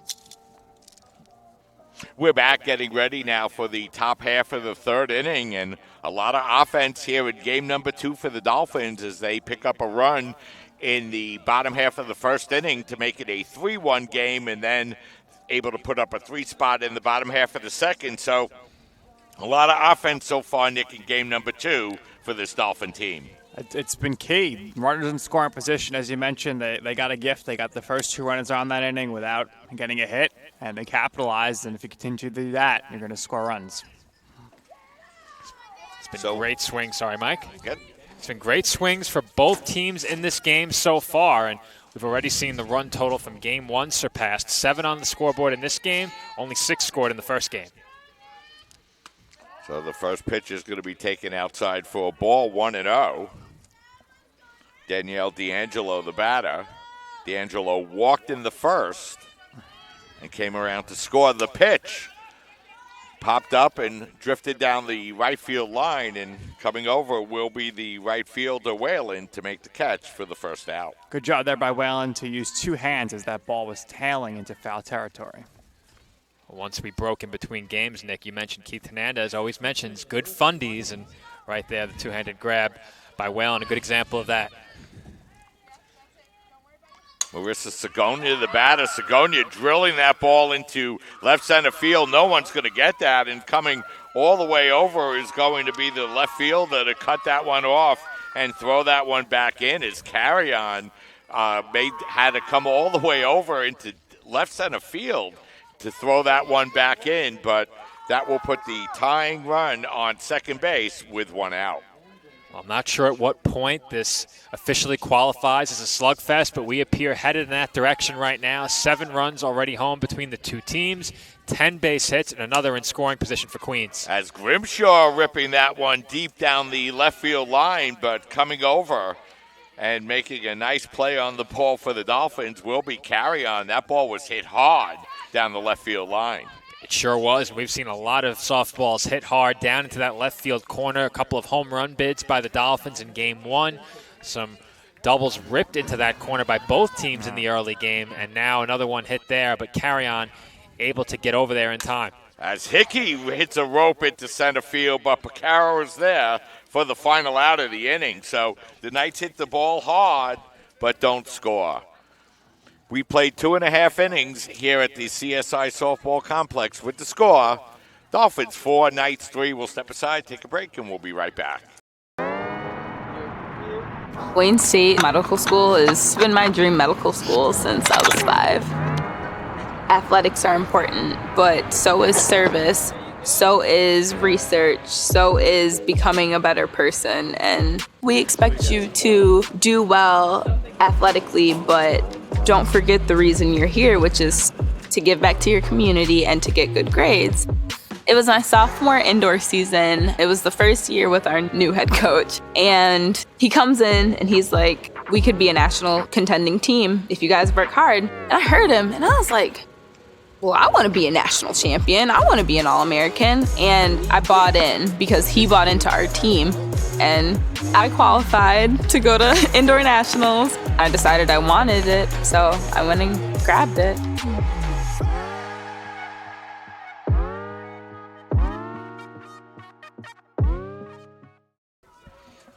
We're back getting ready for the bottom half of the third inning. And, you know, Nick Rivera allowed 3 runs in the first, but she's really settled down since then. Yeah, certainly. Maybe she came out overthrowing after watching the loss in the first game, but she settled down in the first, and the offense has been picking up runs in both innings so far here for the Dolphins. So Victoria Whalen will lead off. And the first pitch is swung on and popped up in the air. Coming over will be the shortstop, as Noelle Brigman is there to make the play for the first out. Well, you mentioned Rivera perhaps settling down in the circle, but eager at the plate in that last half inning with the Knights. I unfortunately don't have my pitch count in front of me, but Mike, was that a 4-pitch inning? Let me go back and take a look at what I have on the scorecard. Yeah, I think it was, Joe. I believe it was. I have no balls or strikes in that inning. So 4 straight hitters jumping on the first pitch they saw. A couple of base hits for the Knights. I might have had a ball on D'Angelo. So 5. Yeah, it might have been, but it was no more than that, Joe. Still not very patient. It's the count even at 1-1. And that pitch is on the outside corner for a strike. 1-2 is Carrion walked on a 3-2 pitch in the second.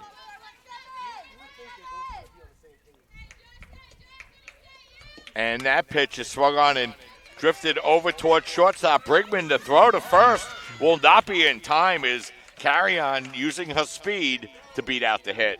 Well, we've seen her hit both left-handed and right-handed this season, depending on the situation. And if she's in that left-hand hitter's batter's box and hits the ball on the ground anywhere on the infield, odds are she's going to beat it out because the ball, by nature, when you slap it like that, a lot of the time is hit very slowly, and she appears as if she's half swinging as well. So if she's able to put it in play, it seems like good things can happen. So Cora Comahendo will be the batter, and she takes the first pitch for a strike, 0-1. She tried to bunt in the second, and ended up fouling out to the first baseman. The pitch is swung on and grounded off the third baseman's glove. Alvarado picks up and throws it, but it will not be in time. So we'll look our way over to the official scorer. He immediately signaled to me E5, Mike. Oh, so our second error of the game on the Knights. And, Nick, that error in the last inning really hurt Queens College. Let's see what happens here in the second with the second error. Yeah, we'll see if CSI is able to capitalize here. Again, a little bit of a deja vu moment. So Emily Corrick, the batter, she's 2 for 2 with 2 RBIs and a triple here in this second game. And you see the E5 flash on the scoreboard.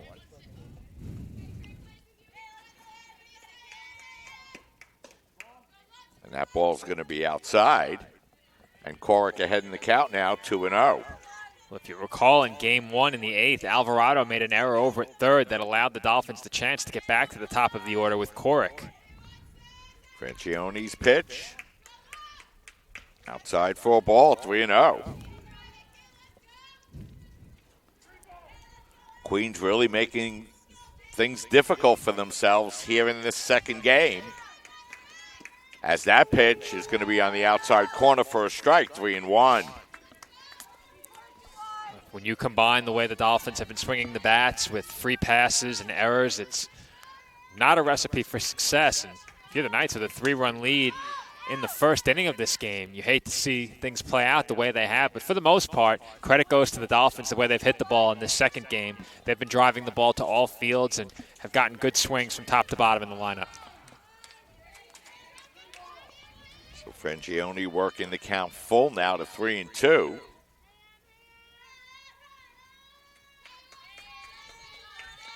And the 3-2 pitch is way up high for a ball 4. So now the Dolphins find themselves with the bases loaded and still only 1 out. And Elizabeth Moore, the batter.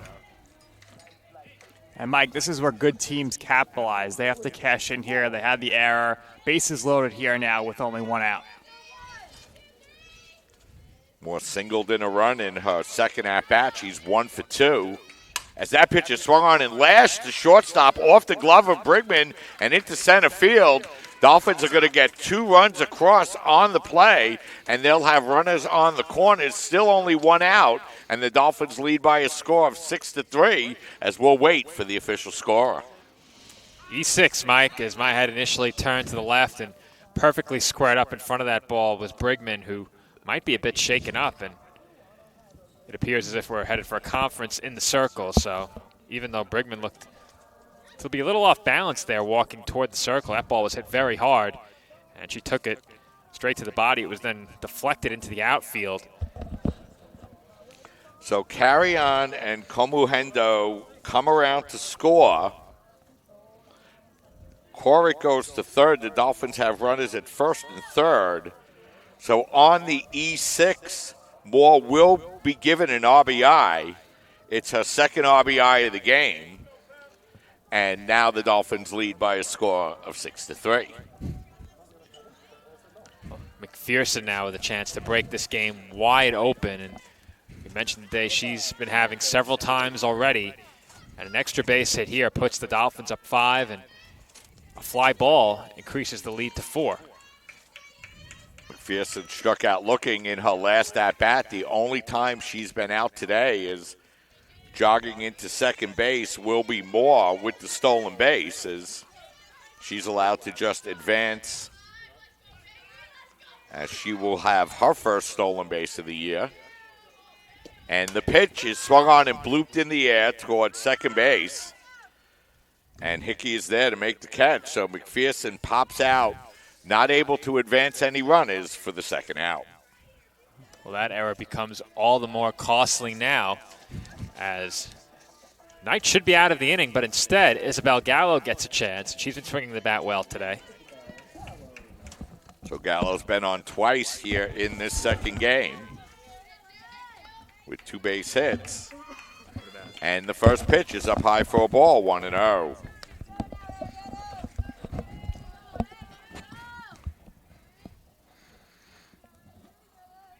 Three, 4, and 3 for the Knights. 6, 7, and 0 for the Dolphins here in Game 2.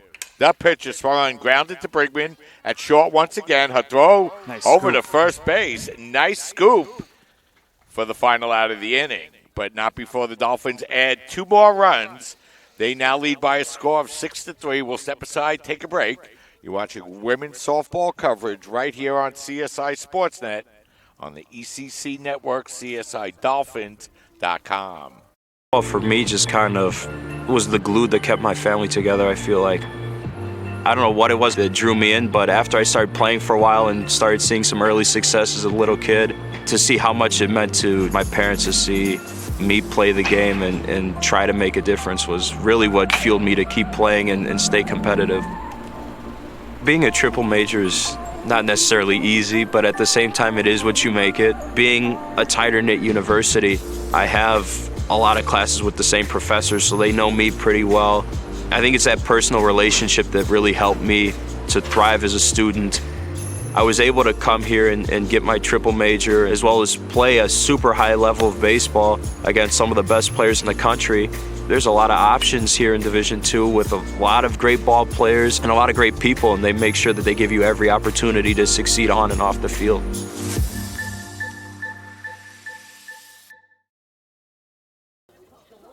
We're back, getting ready now for the top half of the 4th inning, as that was Ann Grimshaw making the play at second base for the Knights for the final out in the bottom half of the 3rd inning. But the Dolphins offense has come alive here in game number 2, and they've been able to score runs in every inning, albeit with a little bit of help from Queens College. They have gotten some help from the Knights in the field, where the Knights have committed 3 errors to this point in the game, but the Dolphins have been swinging the bats incredibly well so far.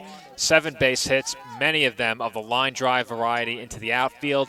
A couple of soft grounders on the infield as well that were fortunate singles, but nonetheless the Dolphins well deserving of their 3-run lead. So Jenny Murphy will lead off. She's 0 for 1. She popped to first in the 1st inning in her only at-bat. Rivera winds the pitch. Is taken just down low for a ball, 1-1.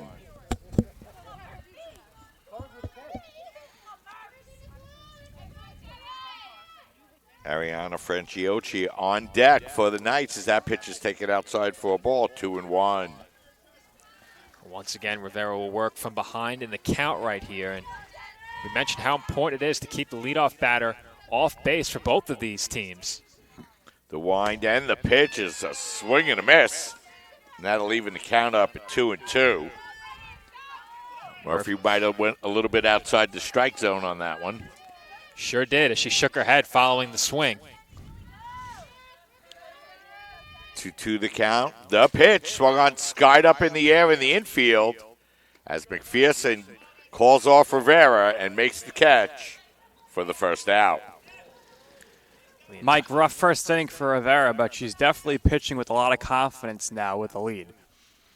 And a nice job that time by McPherson calling off the pitcher. And, you know, that's something, Joe, that really cost the Knights earlier this afternoon. Certainly did. And if you're a fan of the Dolphins, nice to see them executing that without any issues on the infield. But that other play, a bit of a fluke, an in-between ball halfway up the first base line, and that's what caused the collision earlier in the game. So Franciocchi taking that for a strike. That'll even the count up 1-1. She popped out to second in her first at-bat. She's 0 for 1. She didn't play in game number 1 for the Knights. As that pitch is down low for a ball, 2-1.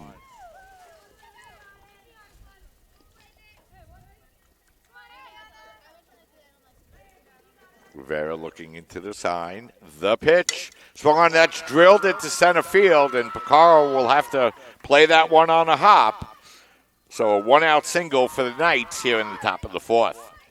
Francione helping her own cause right there, getting on base with her team behind by 3 runs. And if you're the Knights, of course, you'd like to try and get a little bit closer earlier in this game rather than later. And they're one step closer to doing just that right there. So that'll bring up Alyssa Wilkinson. She popped to short and takes the first pitch down low for a ball, 1-0. Rivera's fallen behind all 3 hitters here in the bottom half of the top half of the fourth. The pitch. It's down low for a ball, 2-0.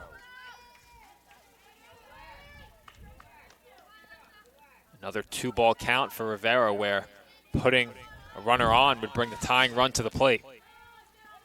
As she looks in, the pitch is swung on, and that's blooped in the air. Picaro drifting over to right center field, and she's there to make the catch for the second out.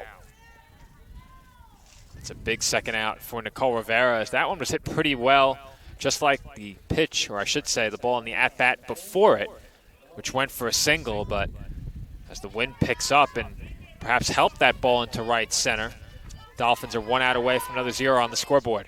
As Noelle Brigman will be the batter, and she takes that pitch up high for a ball, 1-0, and she's given the Dolphins problems all afternoon, Nick, from that leadoff spot. The pitch is taken on the outside corner for a strike, 1-1. Right off the bat here in this game here in the first inning. Got on base and scored the first run. The pitch swung on, grounded in the hole. Nice play by Moore, but she has nowhere to go with the baseball. It'll be an infield single. Brigman is now 2 for 2 with a walk in game number 2. And there's now 2 on and 2 out for the Knights here in the top of the fourth. Well, that's exactly what the Knights need from the top of their lineup. I mentioned earlier in the game. And for the Knights, really 3 batters who have formed the majority of their offense so far this season, hitting .292, .417, and .435. Brigman, one of those 3, hitting at .417, and they've certainly needed her bat at the top of the order to put runs on the scoreboard. So Sierra Alvarado swinging and drilling that ball deep into right center field, and that one's going to roll all the way to the wall. 1 run's in, 2 runs score. Standing on second is Alvarado, and just like that, it's a 6-5 game. Yeah, Mike, I don't know if you noticed that, but the Dolphins they're defensively were playing center field shifted towards right. Batter splits the gaps there and 2 runs score. And we've seen a lot of those outfield shifts here at the CSI softball complex so far this year, with the outfielders favoring left and right center depending on the batter, and it seems like that alignment does change from batter to batter. And once again, it's Alvarado coming through with a big hit for the Knights. She had a big base hit in Game 1 as well. Yeah, Rivera got 2 of the first 3 outs. He had a runner on first base with 2 outs, but Brigman with that infield single and Alvarado with that long double. And it's a 1-run game, 6-5. A lot of action here in game number 2. 11 runs and 14 hits thus far. As D'Angelo swings and fouls that one off over the first base dugout out of play, 0-1. She's walked and fly to right here in game number 2. Correction on the scoreboard here, Mike. It's now 1-1. 1-1 the count. And that'll be taken for a ball, 2-1. Tying run on second base. We're in the top half of the 4th inning. Both teams with 7 hits as that ball's going to get away and go back to the screen, and able to make it to third easily will be Sierra Alvarado, and I think that'll probably be a pass ball, Joe. I think you're right, Mike, and taking a look to my left, I don't know if we'll get an official word, and we will from Sal Caruso. It is a passed ball, and that moves the tying run up to third, but with 2 outs, the Dolphins just need an out here. As that pitch is taken up high for a ball 4, so D'Angelo will draw the walk, and that'll bring up Marissa Segonia. Segonia doubled in her last at-bat, but she was left out on second base in the 2nd inning, and she popped to second in the 1st, 1 for 2. As Gallo receives the signs from head coach Eric Kraut, standing at the gate to the Dolphins dugout, then passes those signs along to her teammates. Think we could expect D'Angelo to be running. She's not, and it's taken for a strike, 0-1. Well, with 2 outs, that would be taking a chance unless they think she can beat the throw. I'd be curious to see if the Dolphins throw down to second base and try and record the 3rd out over there. Of course, that would allow Alvarado to take off for the plate. The wind, the pitch. And she takes that down low for a ball, 1-1. Well, the middle infielders are ready for it, and judging by the paths they took, it looks like Moore would probably cut the ball off, if I had to guess. D'Angelo 0 for 1 in stolen bases on the year, but they may want to let Segonia swing the bat as she does, and chops that one down the third baseline foul. And that'll run the count now to 1-2.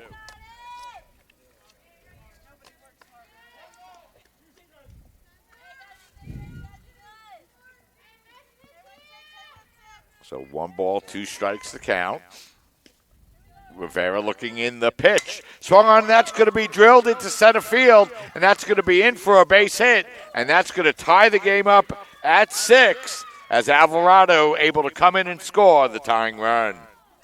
And a great answer back there by the Knights after they fell behind by another pair in the bottom half of the 3rd. They get 3 back here in the top of the 4th to even the score at 6, and that will prompt a visit to the circle by Eric Kraut.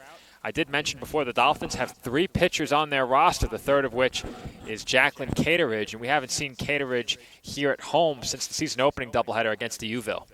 Yeah, and we've had 15 hits, Nick, in this game already as the bats are coming alive here for both teams. And Queens College has committed 3 errors in this game, but with that 3 spot in the top half of the 4th, they've come all the way back to tie up the game. Clutch hitting right now, splitting the gaps before between left and center field, and now right up the middle, tying the game here for Queens. 4 consecutive runners getting on base, Joe, for Queens College. And Rivera might be experiencing some fatigue in the circle. It is early in this game, but you never know what the situation might be out there in the circle as the Knights have hit the ball very hard. Really, since there have been 2 outs in this inning, it appears as if a switch just flipped. And now the Knights are right on everything that Rivera has offered. But to be fair, in the previous inning, they saw only 5 pitches and hit 4 of them very hard. Grimshaw, the batter. The 0-1 pitch is swung on, grounded hard, but foul down the third base line, and Grimshaw now down in the count, 0-2. Unfortunately, I don't have the pitch count for Rivera, but I would presume it's starting to get up there a bit as she's had A lot of long plate appearances from these Knights hitters, but as I said, did also have that 5-pitch inning in the previous inning. So Rivera now ahead in the count, 0-2. And the go-ahead run down at second base with 2 out, the pitch. Outside for a ball, 1-2.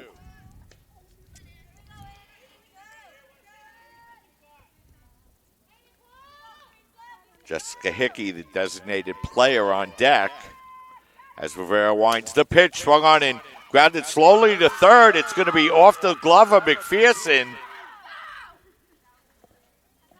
And that's going to load the bases as we'll wait for the official scoring on that play. E5, Mike. So that's going to be an error now on McPherson. Dolphins were a little bit fortunate. I think if D'Angelo had kept running, she thought about it, she might have been able to make it in. But instead, the bases are loaded now with 2 out. And here comes Hickey, who's been destroying the softball today. Not the person you want to see up here with the bases loaded if you're the Dolphins. Yeah, she lined out hard in her last at-bat, and she also singled. She's 1 for 2. Looks like we're going to have a pitching change here, Mike. Yeah, that's Jacqueline Cateridge, who I just mentioned, coming out of the Dolphins' dugout in relief of Rivera, who is removed from the game. And you're right, Mike.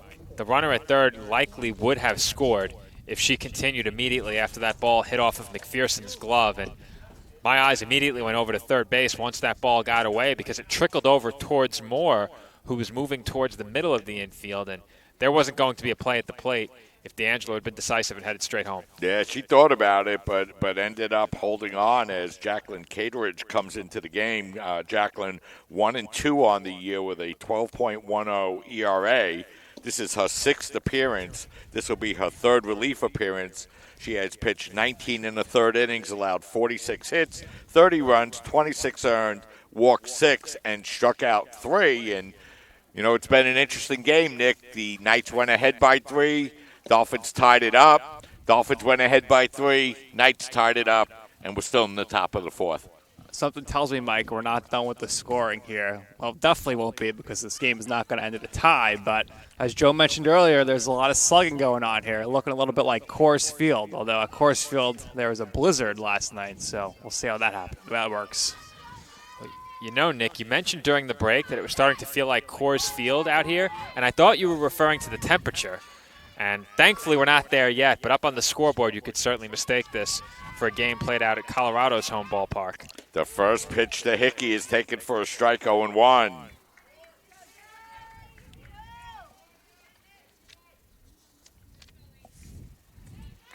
Hickey went 1 for 3 in the first game with a walk and an RBI. The 0-1 pitch is swung on and drilled deep to left field. That ball's away back and going back and making a beautiful catch in left field for the Dolphins is going to be Jessica Carrion. What a play to end the top half of the 4th inning. 3 runs for the Knights. They tie up the game. 6-6 to score. We'll step aside, take a break. You're watching women's softball coverage right here on CSI Sportsnet, CSIDolphins.com. Wayne State Medical School has been my dream medical school since I was 5. Athletics are important, but so is service, so is research, so is becoming a better person. And we expect you to do well athletically, but don't forget the reason you're here, which is to give back to your community and to get good grades. It was my sophomore indoor season. It was the first year with our new head coach. And he comes in and he's like, we could be a national contending team if you guys work hard. And I heard him and I was like, well, I want to be a national champion. I want to be an All-American. And I bought in because he bought into our team. And I qualified to go to indoor nationals. I decided I wanted it, so I went and grabbed it.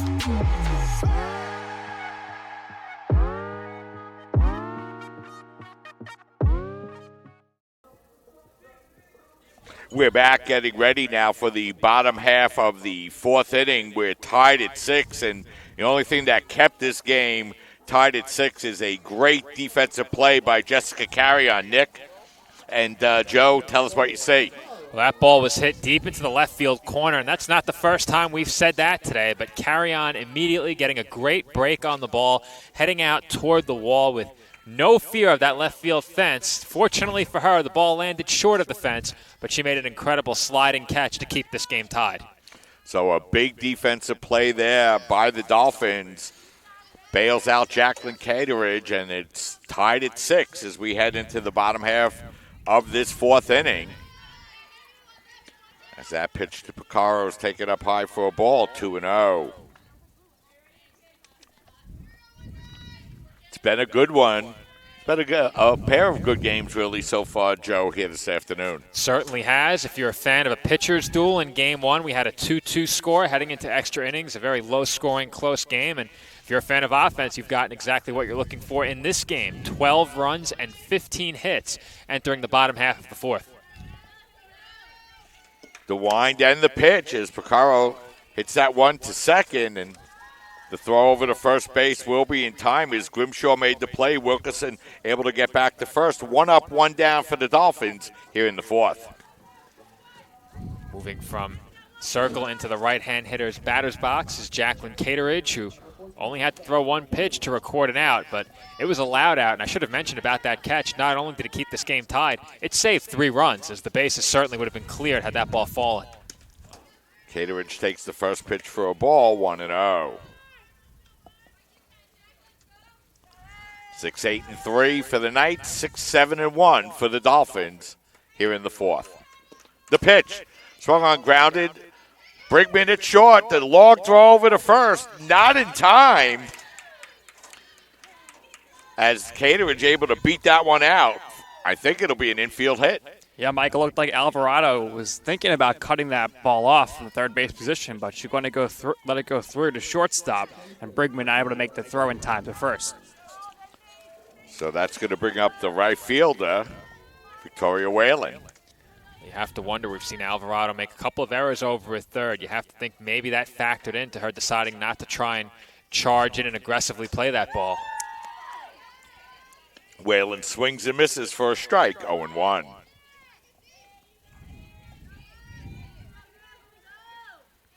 One on, one out here for the Dolphins. Francione's pitch is swung on and nubbed towards first base, foul. And the count 0-2.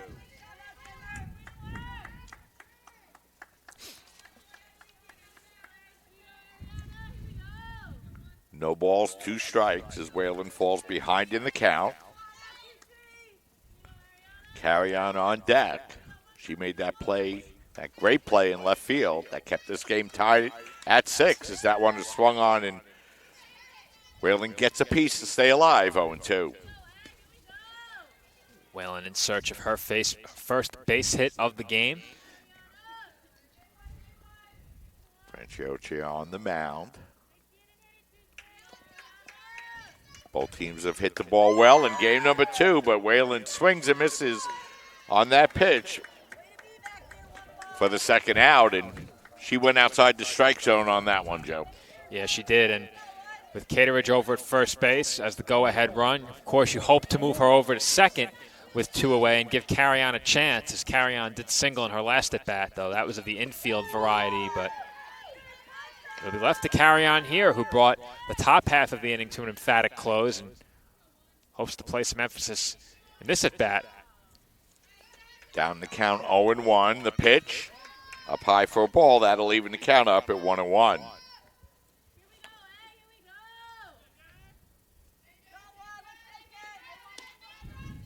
One ball, 1 strike to count. The pitch swung on as Carrion drifts that one down the left field line, just foul out of play.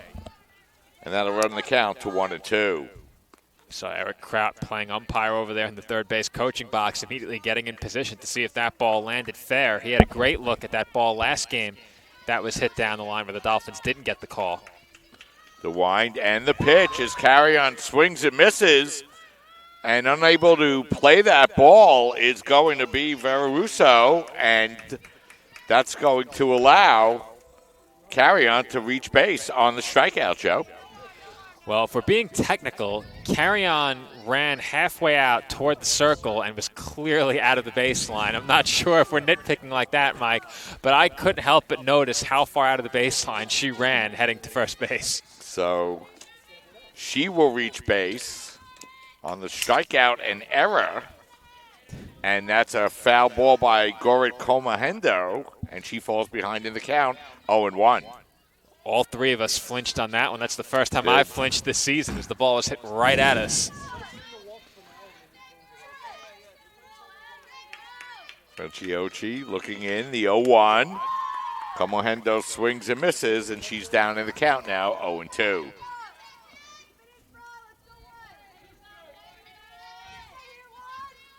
Go-ahead run down at second base here for the Dolphins with 2 out in the 4th.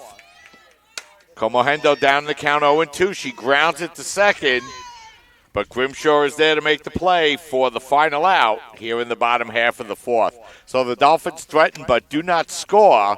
We played 4 innings complete with the score. Dolphins 6, Knights 6. We'll step aside, take a break, and we'll be right back. For me, just kind of was the glue that kept my family together, I feel like. I don't know what it was that drew me in, but after I started playing for a while and started seeing some early success as a little kid, to see how much it meant to my parents to see me play the game and try to make a difference was really what fueled me to keep playing and stay competitive. Being a triple major is not necessarily easy, but at the same time it is what you make it. Being a tighter-knit university, I have a lot of classes with the same professors, so they know me pretty well. I think it's that personal relationship that really helped me to thrive as a student. I was able to come here and get my triple major, as well as play a super high level of baseball against some of the best players in the country. There's a lot of options here in Division II with a lot of great ball players and a lot of great people, and they make sure that they give you every opportunity to succeed on and off the field.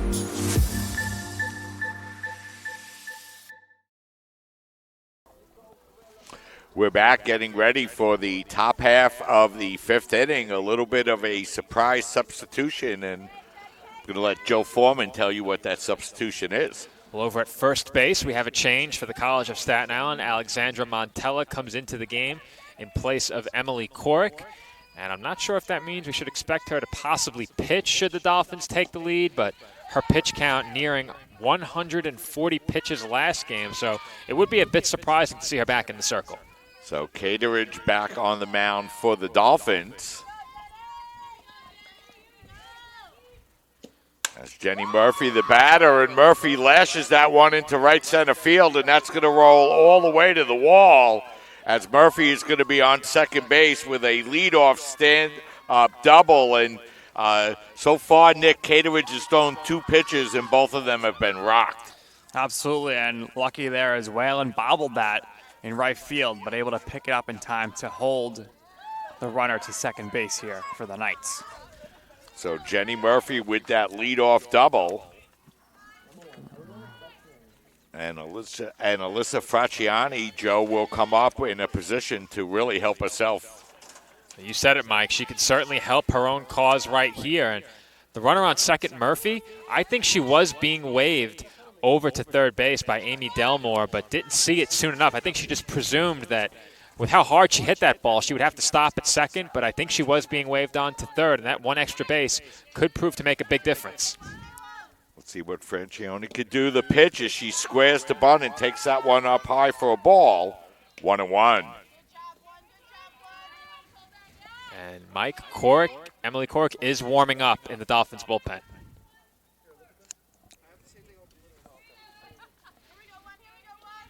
Not really much of a point, Joe, to warm her up if you're not going to bring her in. I would agree with you. I don't think we have throwing days here at the college level for softball, as a lot of the time major league pitchers will throw some innings in the bullpen during games to get loose, and they have scheduled throwing days. Sometimes they'll throw those pitches during games, but typically not after you pitch a full game, though, in extra innings. Definitely not, Nick, especially when you throw 140 pitches, as you're probably out for a month or two in the majors. Francione bunts that one back to the mound. Cateridge throw was low in the dirt. A nice defensive play by the Dolphins, but the sacrifice will get Murphy over to third base. And with one out, that's the go-ahead run. That's a big run over there at third for the Knights. And as I mentioned before, you'd love to have that runner over at third with nobody out, but instead there is one away, and the go-ahead run, one base away from coming in to score. Alyssa Wilkinson, the batter. Wilkinson grounds that one through third base, and that's going to allow the go-ahead run to score. The Knights now lead by a score of 7-6. And that gets the job done there, as that one was ripped right at McPherson, and she had no chance on that play, as Nick signals that the right-hander is coming in out of the Dolphins bullpen. So the Dolphins trail by a score of 7-6. It looks like that was scored a base hit. Oh, it certainly was, on the Mike. play.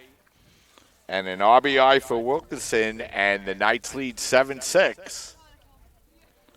And they've hit the ball very hard off of Cateridge since she entered the game, and I think that's what head coach Eric Kraut saw, how well they were hitting the ball, and that's prompting the pitching change right here. So, Joe, you did ask Dave earlier today, what's the record for pitches in a game? But in a doubleheader, we've got to be getting really close here as she returns to the mound, to the circle. Well, Coric threw all 8 innings in Game 1 and was the losing pitcher after surrendering 2 runs through the first 7. The Knights were able to add 2 in the 8th, and that was ultimately the difference in the final score of 4-2 in favor of Queens. And now she inherits a 1-run deficit, a runner on first and 1 away.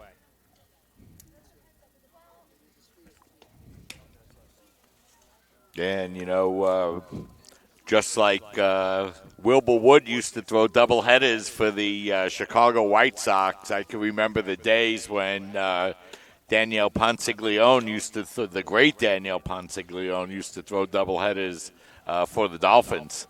And,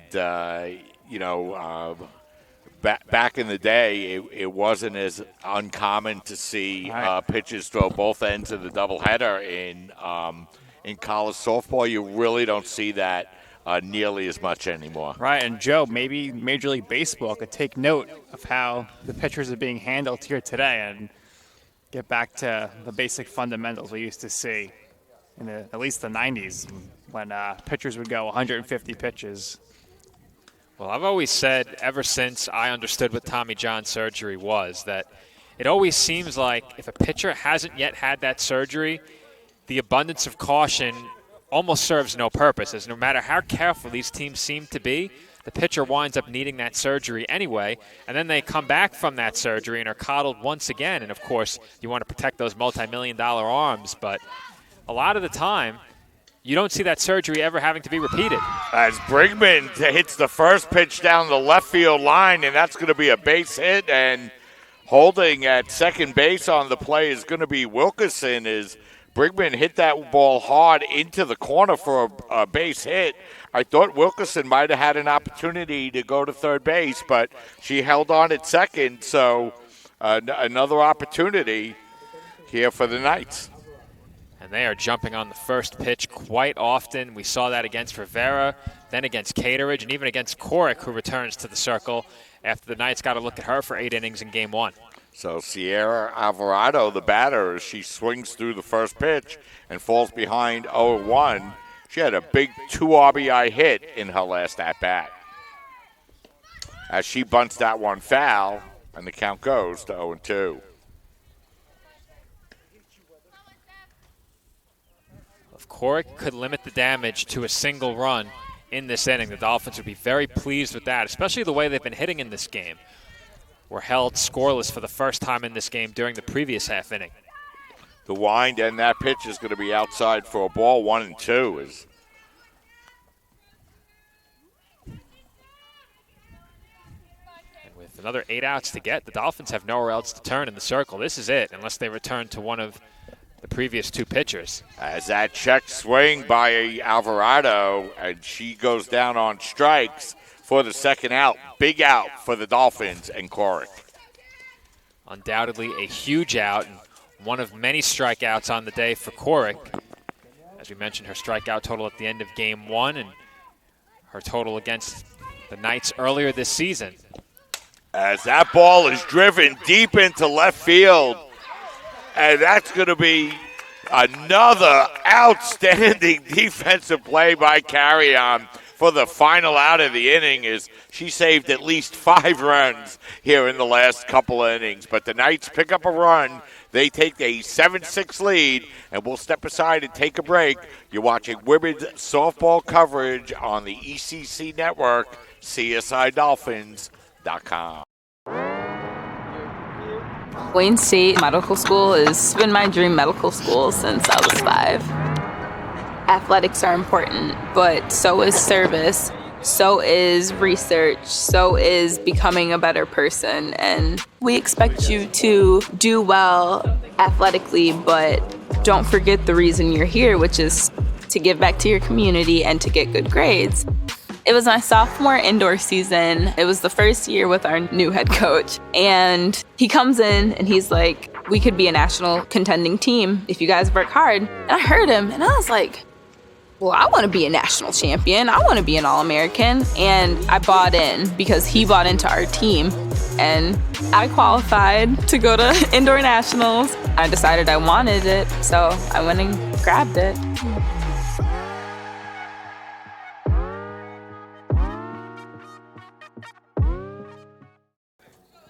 We're back once again with the Dolphins trailing by a score of 7-6, and just like the previous inning, the only reason it's a 1-1 game is because of Jessica Carrion.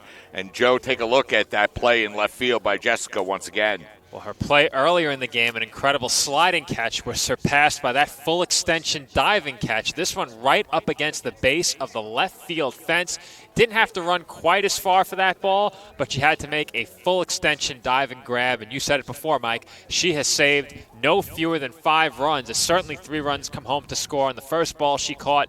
2 more would have come home to score on that one. And you don't know how much longer those innings could have gone on, as the Knights have hit the ball very well off of Nicole Rivera, Jacqueline Cateridge, and got a couple of good swings off of Emily Corrick in the last half inning.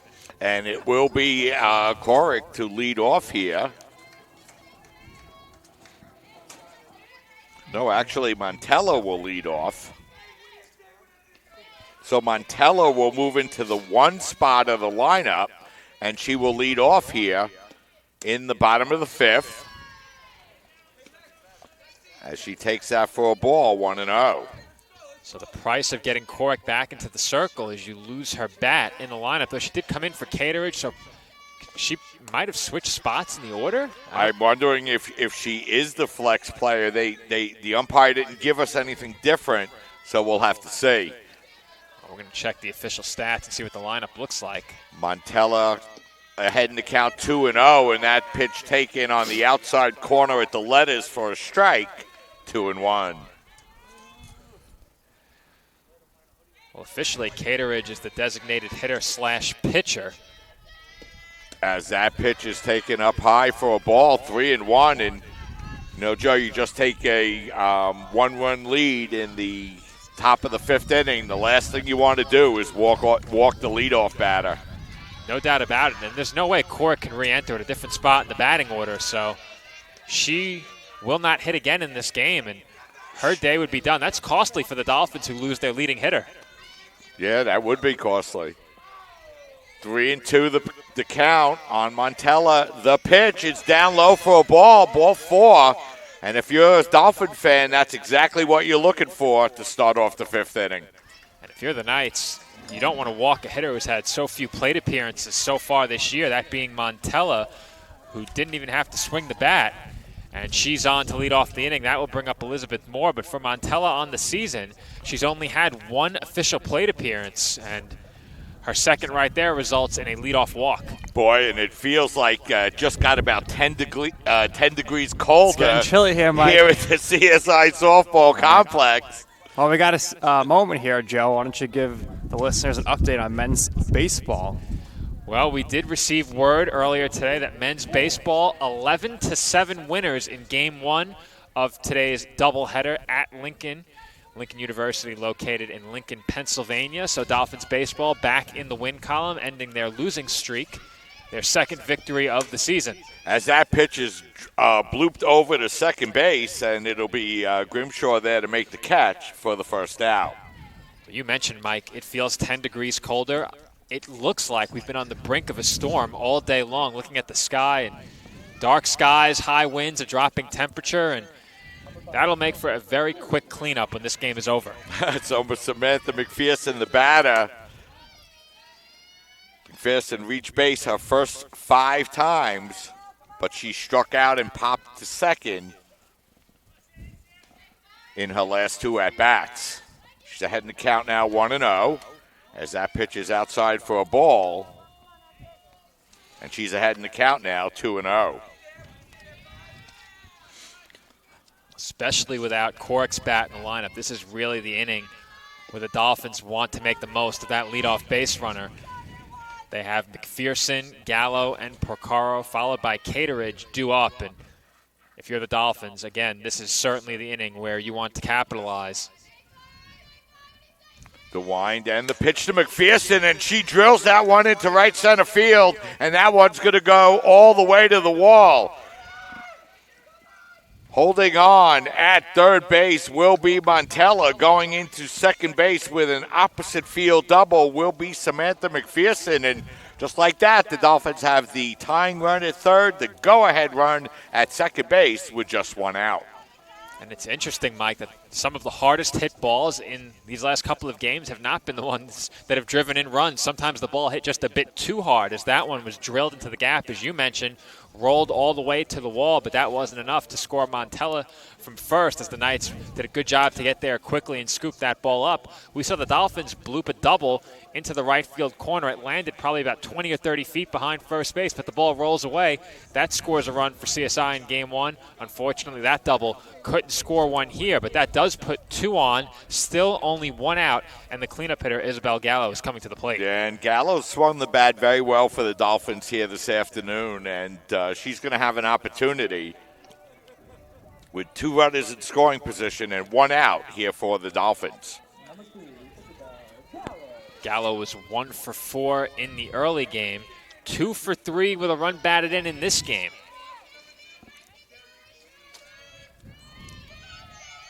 And Chiocci looks in, the pitch, it's run, that's taken right back up the middle, and that's going to be under the glove of Grimshaw and in for a base hit. Coming in to score will be Montella. McPherson will stop at third. It's an RBI single for Isabel Gallo, and the Dolphins have tied this game up at 7. Yes, Mike, good hitting there by Gallo, just hitting it to the right side, and that ball narrowly escapes the second baseman Grimshaw. Keep in mind that Hickey, was star defensively, was at second base in game 1. Well, I should mention, too, very quickly, a good hold by Eric Kraut, who was initially waving McPherson home. She would have been toast at the plate. So Porcaro swings and she nubs that one foul in front of the plate. Count goes to 0-1. Claudia 0 for 2 in game number 2. She walked in the second inning to go along with a fly out to center and a ground out to second. I didn't catch who threw that ball, whether it was Wilkinson or the center fielder D'Angelo, but that was some throw as well into home plate. 21 hits so far this afternoon, 7-11-4 for the Knights, 7-10-1 for the Dolphins. Dolphins threatening to take the lead with 2 on and 1 out here in the 5th. The 0-2 is swung on, and that's blooped into right field, and that's going to be in for a base hit. McPherson will score. Going to third base will be Gallo. It'll be an RBI single for Claudia Porcaro, and the Dolphins lead 8-7. The Dolphins continue to swing hot bats in this game, and it doesn't seem as if either side has an answer to slow the other team down as these two teams continue to pile on the runs. 15 in the game, 22 hits. And I said it before, Mike, I wasn't sure if going back to Wimmer was an option for the Knights, but they do just that right here. Yeah, so both starting pitches from game number 1 are back into the game, and it's been a back-and-forth game, Nick, all afternoon, and now the Dolphins find themselves in front once again by a score of 8-7 and threatening for more. Definitely need to capitalize here. 1 out, runners at the corners. Would be great to get some more runs here, but it's kind of just same story here as the beginning of the game here, where we have the same starting pitchers here, and the score is tight. We'll see if we end up in extra innings again. So Emily Corrick is back into the game for the Dolphins. And, I was wondering if you could have somebody re-enter the game and move down in the lineup to another position, only because, let's say you have a hitter you want to come up to bat again. Could you not just make that change and afford them another at bat? Yeah, I think that the Dolphins just don't have a flex player anymore. I'm not even sure. Yeah, Montella was the flex. She came into the game to play first base, replacing Corrick. And I guess with that, they may have moved Corrick into the D. I'm confused. I'm having a discussion about this right now over text, but hopefully we get some clarification. I'll have to check with our official statistician as well. As Corrick in the game and taking that for a ball, 1-0, and there's no way they could have a flex player anymore, I wouldn't think. No way. They definitely don't have a flex player anymore. As Wimmer's pitch is swung on in sky deep to left field, Sigonia's there to make the catch. Coming on and sliding in with a run will be Isabel Gallo. It's going to be a sacrifice fly to left field for Emily Corrick, and the Dolphins now find themselves with a 9-7 lead. Very crucial there, Mike, to get that second run, give some cushion here. Good hitting there. Knowing all you had to do is put in the air for the sacrifice fly. And Picaro going down to second base, putting herself in scoring position. And that's going to bring up the right fielder, Victoria Whalen. The first pitch to Whalen is taken up high for a ball, 1-0.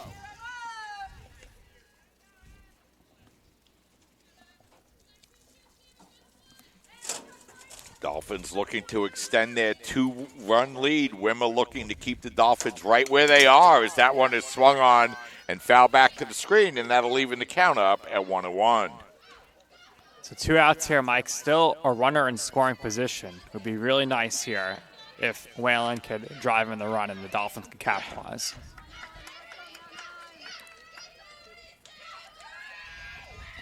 As that pitch is swung on and nubbed foul, Whalen down in the count now 1-2.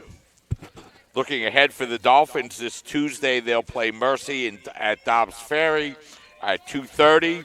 On Thursday, they'll travel to Spark Hill to play St. Thomas Aquinas, and then all the way up to Buffalo to D'Youville College. That's a long trip, Joe. Certainly is, all the way up in Buffalo, but we saw the Saints make that trip here to open up the season. Actually had to spend an extra day, and I'm trying to get some clarification on the change the Dolphins made.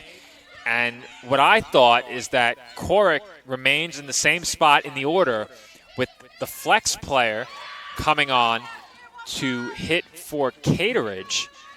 That would be the only way you keep Corrick in the game, because I didn't think you could have a hitter switch spots in the batting order upon re-entry like that, because then why wouldn't you take your leading hitter and try and afford them another at-bat late in the game? That just seems like a good strategic move if that is allowed. But no protest from Queens, and a lot of confusion here at the commentary desk. So 2 balls, 2 strikes, 2 outs to count. Standing at second base is Claudia Picaro. Dolphins have scored 3 runs here to bounce back from a 7-6 deficit to take a 9-7 lead as Whalen goes down on strikes for the final out, but not before the Dolphins score 3 runs, and they lead by a score of 9-7. We'll step aside, take a break. You're watching women's softball coverage on your voice of everything CSI Sports, CSI Sportsnet, on the ECC network, CSIDolphins.com. Baseball for me just kind of was the glue that kept my family together, I feel like. I don't know what it was that drew me in, but after I started playing for a while and started seeing some early success as a little kid, to see how much it meant to my parents to see me play the game and try to make a difference was really what fueled me to keep playing and stay competitive. Being a triple major is not necessarily easy, but at the same time it is what you make it. Being a tighter-knit university, I have a lot of classes with the same professors, so they know me pretty well. I think it's that personal relationship that really helped me to thrive as a student. I was able to come here and get my triple major, as well as play a super high level of baseball against some of the best players in the country. There's a lot of options here in Division II with a lot of great ball players and a lot of great people, and they make sure that they give you every opportunity to succeed on and off the field.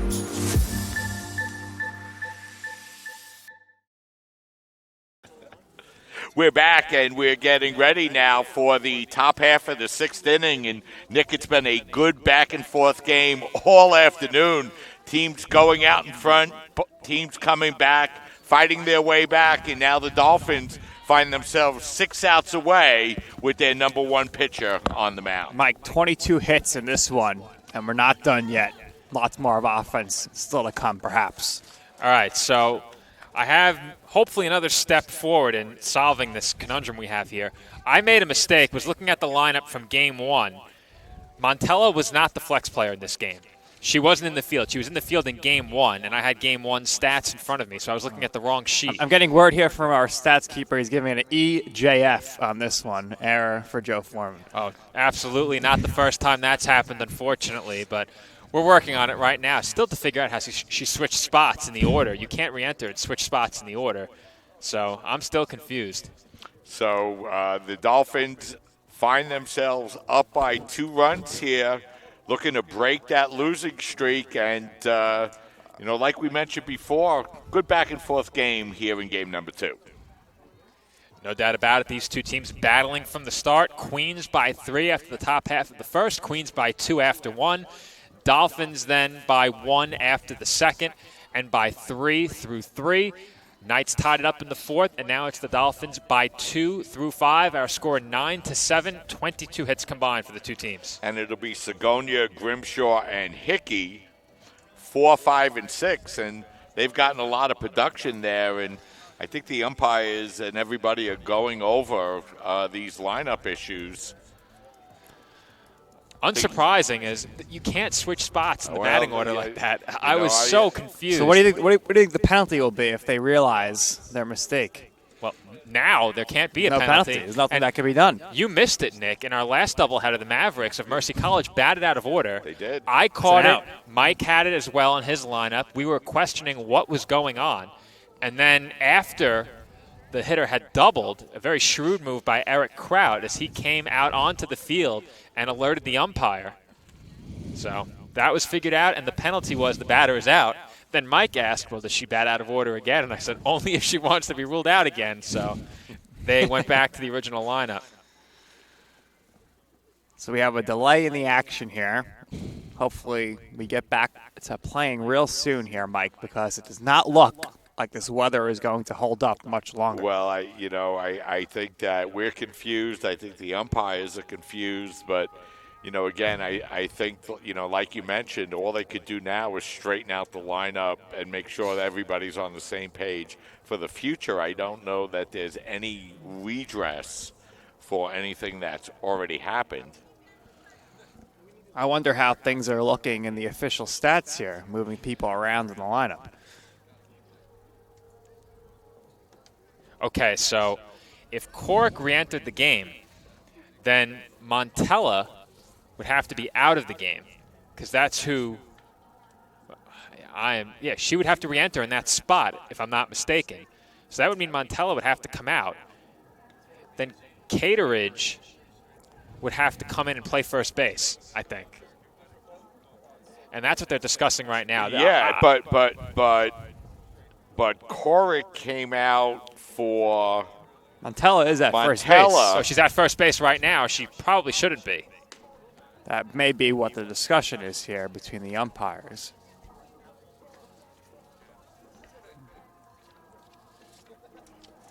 I'm still having a discussion about it through text, trying to get clarification. Mike, what does a delay like this do for the momentum of the game? Well, it's interesting because ordinarily, if your pitch is out on the mound, you want to get a pitching and you want to cruise along, and the last thing that you want, especially when you have the momentum of taking a 2-run lead, is to have this kind of delay in the game. here with Coric coming in after throwing all those pitches in game number 1. I'm not sure whether it's good that she has a little bit of a rest or it's bad because it is cold out here. It is overcast out here, and she's cool. She's pitched game 1, cooled down, went out to the bullpen, warmed up, sat through that long bottom half of the 5th inning, and now she's standing out on the mound cooling down. So, right. I don't see any way that this helps Coric. Certainly cooling down, of course, and it's cold. So once you get warmed up, your body gets loose. The arm is easier to throw. And, Joe, it's getting nippy here for us sitting here. I can only imagine what's going through the players' heads here as they're playing catch on the field right now to stay loose. Okay, here comes the home plate umpire. Let's see if we can eavesdrop. Yeah, we're taking a listen. The official stats are to our left, so we'll direct the umpire in that direction.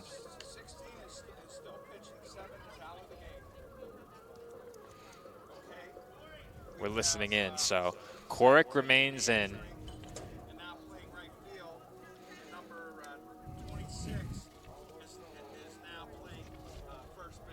Okay, so Whalen moves from right field to first base. Nicole Rivera comes back into the game. She re-enters, and she will play right field. So as we try to sort things out. Joe, any idea what the lineup is right now? Well, I think that the Dolphins put the only players on the field that they had available that could continue to play.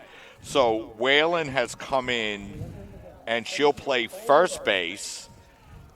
And Nicole Rivera will go out and play right field, I guess, who was a pitcher re-entering the game in right field, I guess. Okay, so I'm going to try. This is reminding me a lot like the Dodgers-Padres game that ended very early this morning at 3 a.m. There's pitchers playing left field, second baseman pitching. It was absolutely wild.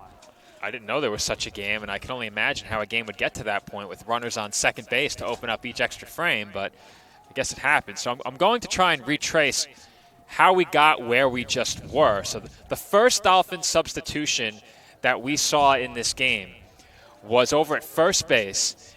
Alexandra Montella came in off the bench and replaced Emily Coric. Correct. Coric went to warm up in the Dolphins bullpen. At that point, Jacqueline Cateridge had replaced Nicole Rivera in the circle. So Rivera exited the game once and Coric exited the game once. Rivera was not batting and Coric was leading off. Once Cateridge had been removed from the game and Coric came back into the game, she replaces Jacqueline in the circle. Everything else remains the same. So Montella is still at first base, and Cateridge, who's now out of the game, moving from, or I should say, coming into pitch, opening the game as designated hitter, she's, I think, out of the game now permanently. Cannot be designated hitter any longer. And I guess what they would have to do is re-enter Rivera, who wasn't hitting. So really, she's not re-entering into the lineup, but now she'll have to take over that spot. Coric still has to bat first. She can't switch spots in the batting order. Montella, therefore, but she already did. That's why Montella had to come out of the game, I think. Well, we see right now that the Queens Knights coach is questioning what's going on here with the umpire. So we'll see if we get any further explanation. I don't blame her because Montella was never in the spot that Coric batted in. Yeah, I think Montella had to come out of the game because why not leave her in to play first base if you have that option? She had to come out, and I think the reason she had to come out is because Coric batted out of order in that spot. But I'm still baffled. I still don't understand exactly how we got where we are. I don't know what the penalty would be if Coric batted out of order in that spot, but I can't imagine how you make that mistake. She can't re-enter and hit in a different spot in the lineup. Otherwise, why wouldn't every manager do that? I can't imagine. They can, and I'm not sure how they figured out what they sorted out, because it wasn't like Rivera was in the lineup, and I'm just trying to see where she's going to fit. Well, I mean, is she going to bat first now? We shall see. But after the fifth inning stretch here, it's time to play ball. All right. Well, let's get back to it. That was some delay, and I don't think I've ever seen that. So you know, the last two weekends, Joe, it's been a lot of strange action here at the CSI softball complex. Well, we're not in between innings here. We are not going to break, as Aaron Van Nostrand is going to call in and try and explain to us what just happened. Of course, Aaron, our Director of Compliance and Associate Director of Athletics. Need to comply with the rules. Of course. Segonia immediately ahead in the count now, 2-0. Joe, there's a very weird delay, but you and I had a weird delay 2 years ago where the umpires weren't here, so the game got delayed. Yeah, we've seen quite a bit that I've never seen before this season, and that's as lengthy of a delay as I can recall to something not injury-related. As Corrick down in the count 3-0 after that long delay. Leading off here in the top of the sixth. The pitch. It's taken for a strike, 3-1. Segonia, Grimshaw, and Hickey scheduled to bat here in the top half of the sixth inning. Dolphins lead 9-7 in this back-and-forth contest. The pitch is swung on and fouled off. And Corrick battles her way back to run the count full at 3-2.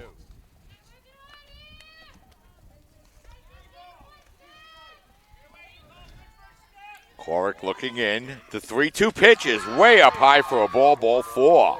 Mike, you have to wonder what that 10-minute delay did to the pitcher there. Got to take them, the whole team really, take their mindset out as they were trying to stay loose during that break. Yeah, so now the leadoff runner on, the tying run at the plate. And Grimshaw. And Corrick's first pitch is swung on and fouled back out over the Dolphin dugout onto Loop Road, out of play, and the count goes to 0-1. So I'm still thinking about this because that's just the way my mind works. And if Rivera, the pitcher, was the flex player, I think that solves our problem. Okay. Well, apparently Sal was trying to explain that to me the entire time, though. Taking a look at the lineup, I guess because there was no flex designation, I just assumed she was not the flex player. That's how this whole situation worked out. So I think I've got it. Rivera was the flex player, and now she left the game, but because she's the flex player, she'll re-enter and play right field. So Whalen moves to first base. Montella comes out, and that allows Corrick to come back and pitch while still batting first and solves the lineup issue. So I think we've got it. 1-2, the count. The pitch swung on slow ground to the third. McPherson goes over to second, but Comahendo can't handle it, and that's going to put 2 runners on with nobody out here in the top half of the sixth inning. And, that ball was grounded slowly, and McPherson tried to go the short way to second base, but Comahendo could not handle the throw, and just like that, the tying runs are on here in the top of the sixth. And if you're the Dolphins, that's an error that you hate to see at this point in the game, especially with Corrick having thrown so many pitches during the early game, and then that long layoff to open up this half inning, and now 2 on and nobody out. And, you go back to when the Dolphins scored 3 runs, Joe, in the bottom half of the second inning. They started the inning with a 2-base error on a pop-out and a base on balls. This time just the opposite, a base on balls and an error. The pitch is taken down low for a ball, 2-0.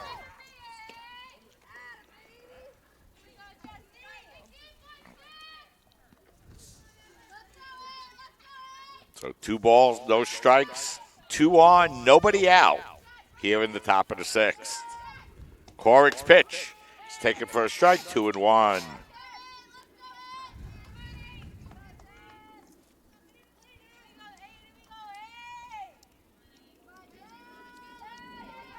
The 2-1 pitch.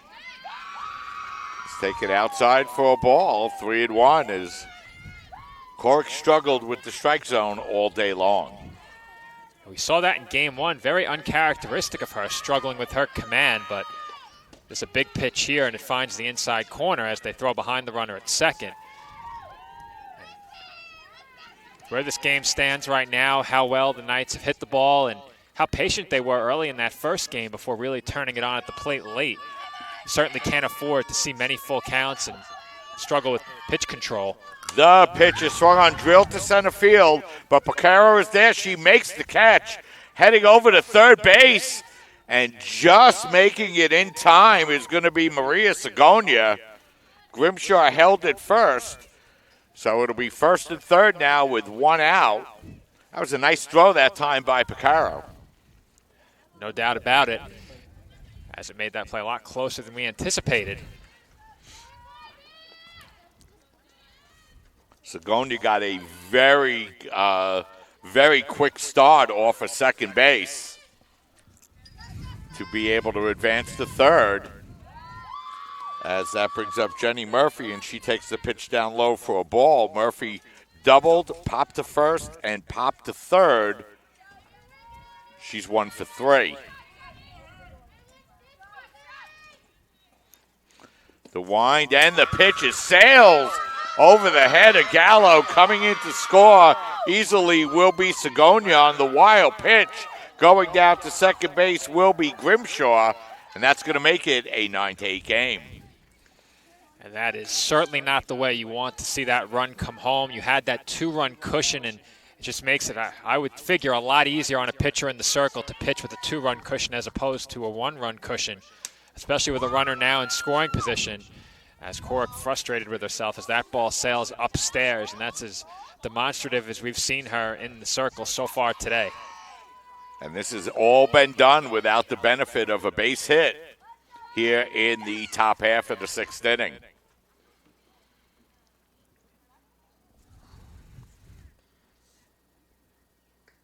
Home plate umpire going out to break up this conversation, and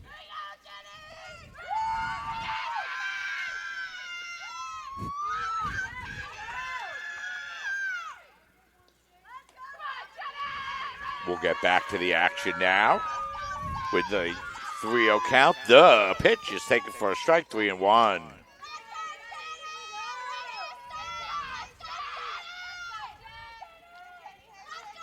Three balls, 1 strike, 1 out. A runner on second base here in the 6th. The pitch is taken on the outside corner. And Corrick has worked their way back into the count now, 3-2.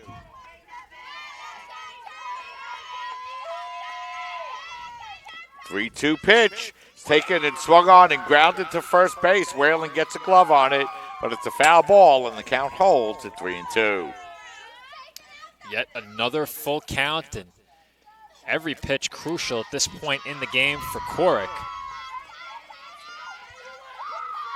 The 3-2 pitch is taken just off the outside corner. Ball 4. Corrick slams the ball in her glove, and that's going to load the bases. First and second now with 1 out. And now Queens College has the go-ahead runs on base here in the top of the 6th. Queens making things as difficult on Corrick as possible. Once again, the Dolphins here in the 6th inning, 2 runners on, with just 1 out. Queens looking for their first hit here in the top of the 6th.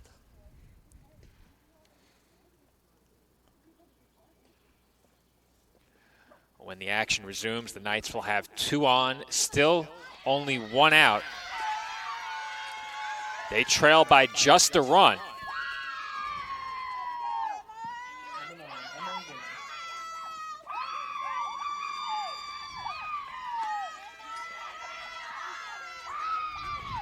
Franciochi, the batter. She shows bunt, pulls back the bat, but gets called for a strike, 0-1. Ariana singled, sacrificed, and popped the second here in game number 2, and she takes that pitch inside for a ball, 1-1.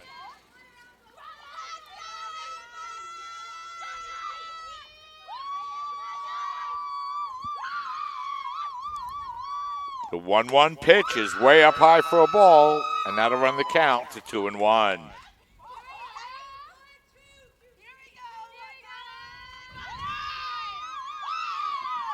2 runners on, 1 out here in the top of the 6th. The pitch is swung on, bunted back to the mound, going over to third base and making the play will be Korick. Nice defensive play by the Dolphins, and there are now 2 outs. Nicely done there by Korick, cutting down the lead runner on the play. And that could be a huge play should the Knights come through with a base hit here, as that will be a run-saving play in that case. Of course, Korick hopes she doesn't have to worry about that, as there's a big swing and a miss to start off this at-bat. And that's going to bring up Alyssa Wilkinson. Wilkinson singled and drove in a run in her last at-bat. She's 1 for 3 and down in the count now, 0-1. The pitch is on the outside corner for a strike, 0-2, so Korick gets ahead quickly in the count.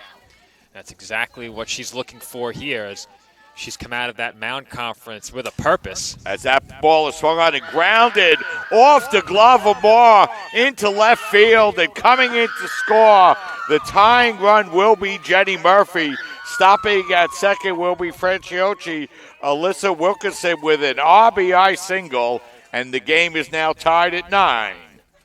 Or let's see if there could be an error on the play. E6, Mike, so no E6. RBI there. No RBI for Wilkinson, as Moore not able to make the play, and 2 big errors for the Dolphins here in the 6th. Well, every error costly, and that one ties the game, as Moore had a chance to make the play on the backhand. The ball was hit hard, certainly a play she has to make, and not sure what the unearned run tally is for the game, but now with 7 errors up on the scoreboard between these 2 teams, certainly not as clean of a game as we saw in Game 1. Queens College still looking for their first hit here in the top half of the 6th inning. They already have 2 runners across and 2 runners on. 18 runs scored here on 22 hits, 7 errors.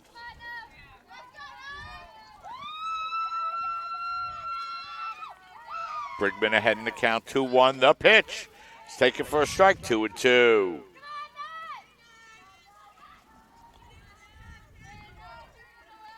This game is swung back and forth, and we're tied at 9. The pitch. Brigman swings and fouls that one off. And the lights are coming on here now. See if that impacts the game at all.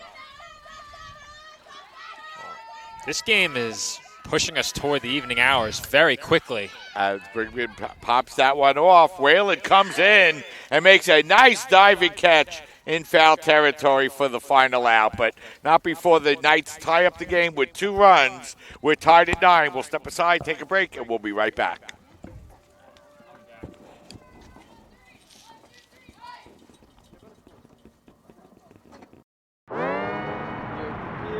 Wayne State Medical School has been my dream medical school since I was 5.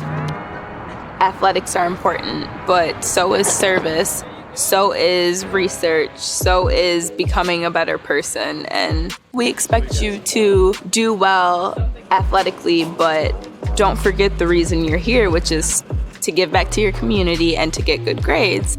It was my sophomore indoor season. It was the first year with our new head coach. And he comes in and he's like, we could be a national contending team if you guys work hard. And I heard him and I was like, well, I want to be a national champion. I want to be an All-American. And I bought in because he bought into our team.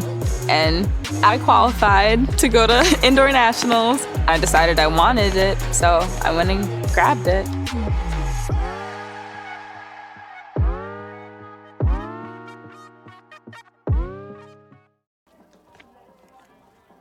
Baseball for me just kind of was the glue that kept my family together. I feel like, I don't know what it was that drew me in, but after I started playing for a while and started seeing some early success as a little kid, to see how much it meant to my parents to see me play the game and try to make a difference was really what fueled me to keep playing and stay competitive. Being a triple major is not necessarily easy, but at the same time it is what you make it. Being a tighter-knit university, I have a lot of classes with the same professors, so they know me pretty well. I think it's that personal relationship that really helped me to thrive as a student. I was able to come here and get my triple major, as well as play a super high level of baseball against some of the best players in the country. There's a lot of options here in Division II with a lot of great ball players and a lot of great people, and they make sure that they give you every opportunity to succeed on and off the field.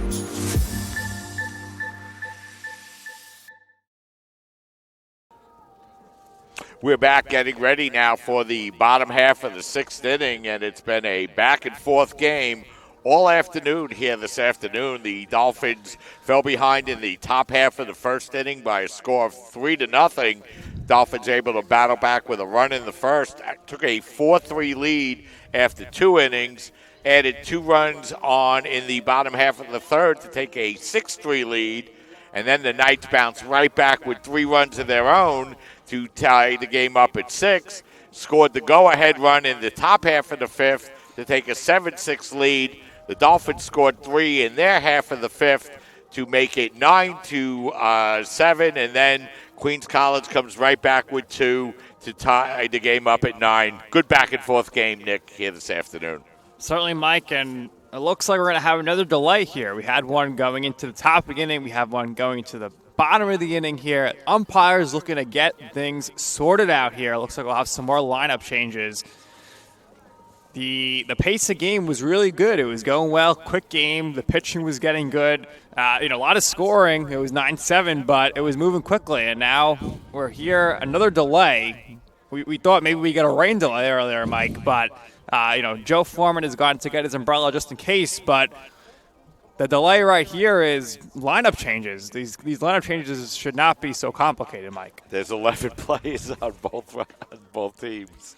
Yeah, so why don't we step aside here and we will come back once again, and hopefully the delay will be over. We'll be right back on CSI Sportsnet. Being a champion takes more than skill, more than endless drills, more than using your head. Being a champion takes the heart to give it your all, the agility to thrive from any angle, and the relentless drive to be the best. Welcome to Division II, where the pursuit is yours to create, and the question isn't, can you do it? It's, will you?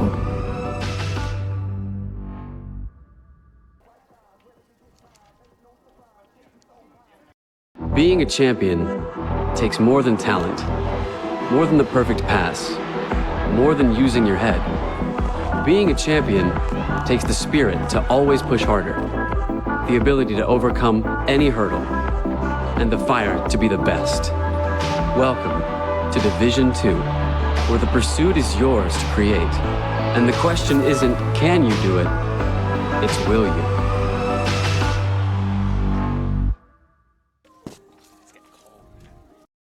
My path to a college degree would have been completely different had I not run Division II cross country for the University of Mount Olive. Having an athletic and academic scholarship was key for my success. Our coaches were really helpful with balancing out my academics and athletics. I decided to attend graduate school because I wanted to become an athletic director. Receiving the postgraduate scholarship through the NCAA provided me with the flexibility to choose the school that I wanted. So now I know that I can accomplish any goal that I set for myself. And welcome back. We are still delayed here, so we will continue to show you these pathway to opportunity commercials. We'll be right back here on CSI Sportsnet. As a student athlete in college, I first got involved with the NCAA at the national level. It was through the Student Athlete Advisory Committee, SAC, gave me an opportunity to advocate on behalf of all student athletes, to affect change and to make an impact. The NCAA is giving the student athlete a platform to voice their concerns and to be able to advocate for what's going to affect their well-being. The policies that are being put in place are speaking towards academics, they're speaking towards well-being, they're speaking towards fairness, creating a culture so that the student athletes have the best experiences possible. Hobra, a taco joint, Staten Island, where we're proud to have shared our family-first spirit with people from throughout New York City and the world. With indoor dining available both at the bar and on the floor. Or step outside for additional seating and an outdoor bar. Serving beer that's crisp, ice cold, and worthy of a day at the beach. Cocktails that explode with flavor. And great food made with the freshest and healthiest ingredients available. Events feature food and drink specials. live music, and the best of Staten Island nightlife. Your CSI Student ID saves you 10% on your dining order at Hobra. Visit us at 412 Forest Avenue, Staten Island.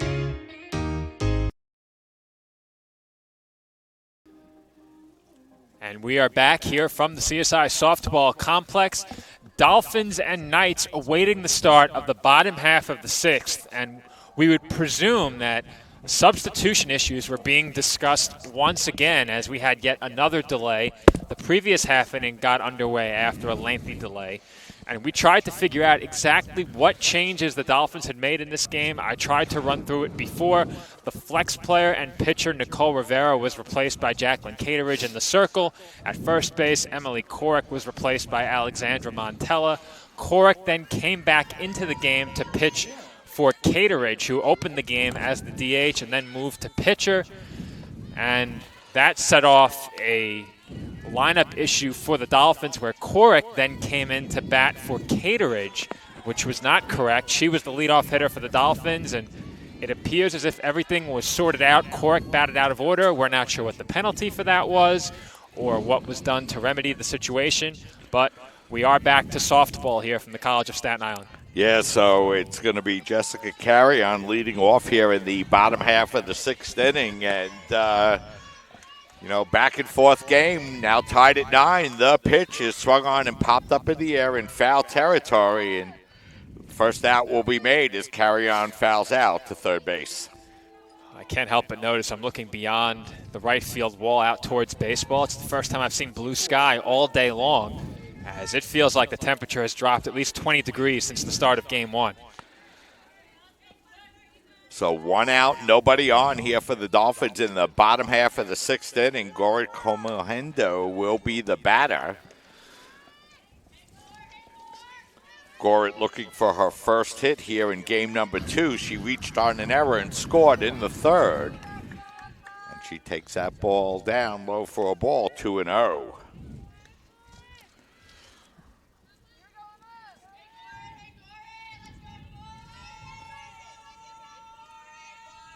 The 2-0 pitch is taken way up high for a ball, 3-0. And, Nick, both pitches have re-entered the game after a tough game, game number 1. And be interesting to see who can fight their way through here in this second game. Both pitchers clearly rattled after the long delays in between innings, which is something they're not typically used to.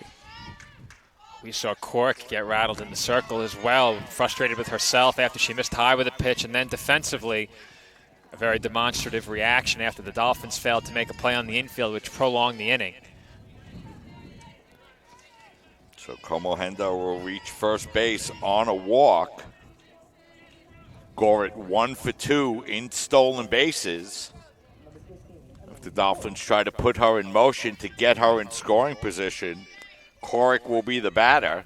She walked and scored in the 5th. And that pitch is on the outside corner for a strike, 0-1. So I also got a word about what would have been a potential outcome if the Dolphins, while batting out of order there, had scored. Queens theoretically might have been able to protest the game. As that ball is grounded back to the mound, a nice play there, and the throw over to first base in time for the second out. Comohendo goes down into scoring position at second base. And in that case, if there was a protested result and it was determined that the Dolphins batting out of order played a significant role in the outcome, which it certainly would have if Korek batted both first and sixth, the game would have had to have been restarted from that same point again. So 2 outs, a runner on second, and the first pitch to Moore is swung on and fouled back up over the screen out of play, 0-1. Fortunately for us, and I don't think that restart would have occurred today, though. Can't imagine when else it would have occurred. But thankfully for us and for the two teams, that did not happen. It was sorted out shortly thereafter, and the temperature continues to fall. No balls, 1 strike to count. Wimmer on the mound for the Knights. The 0-1 pitch is swung on line foul out of play, 0-2. Yes, Joe, it's definitely getting cold here, but You mentioned that upcoming game, Mike, in Buffalo. I'm sure it's going to be really windy and chilly up there. Glad we're not calling that one, guys. This is cool enough for me, as we had tremendous weather for the first 2 doubleheaders of the year. The game in Marsh against D'Youville, the pair of games against the Saints, excellent weather. And then last weekend, nice and warm. It was nice. We overdressed significantly, and unfortunately, I didn't bring the same jacket today. As that ball is nubbed in front of the mound, but it will roll just foul. As that ball had some backspin on it, but not a lot, but just enough to roll foul, and the count remains 0-2.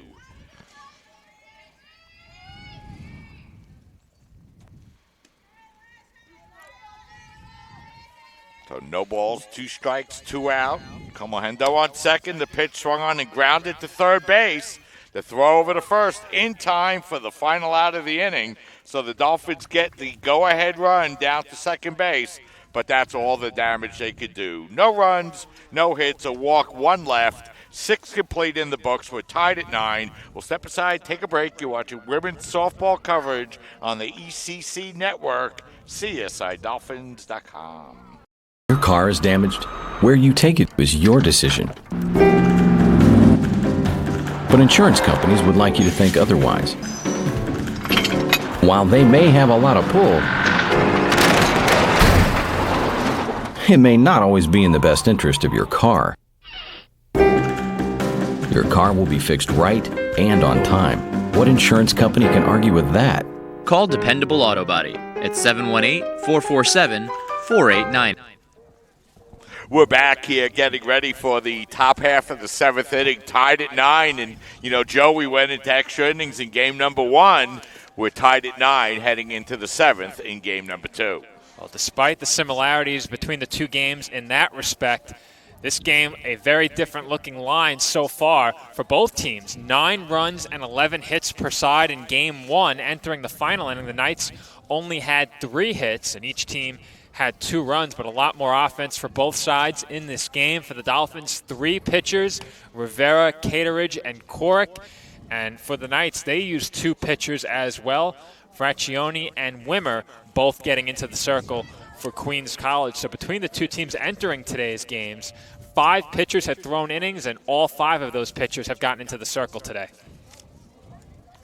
So we're getting ready for the top half of the 7th. It's 2, 3, and 4. Alvarado, D'Angelo, and Segonia here for the Knights, as having yet another review of the lineup, as it seems like we can't go from half inning to half inning without a 5-minute break to discuss the lineup. Well, I'll try and discuss it once again. First, we'll start with the defensive alignment for the Dolphins right now. I think that's the easiest way to put things into perspective. So behind the plate, we have Gallo on the infield first to third. We have Whalen at first, Comohendo at second, Moore at short, and McPherson at third. In the outfield, left to right, Carrion, Porcaro, and Rivera.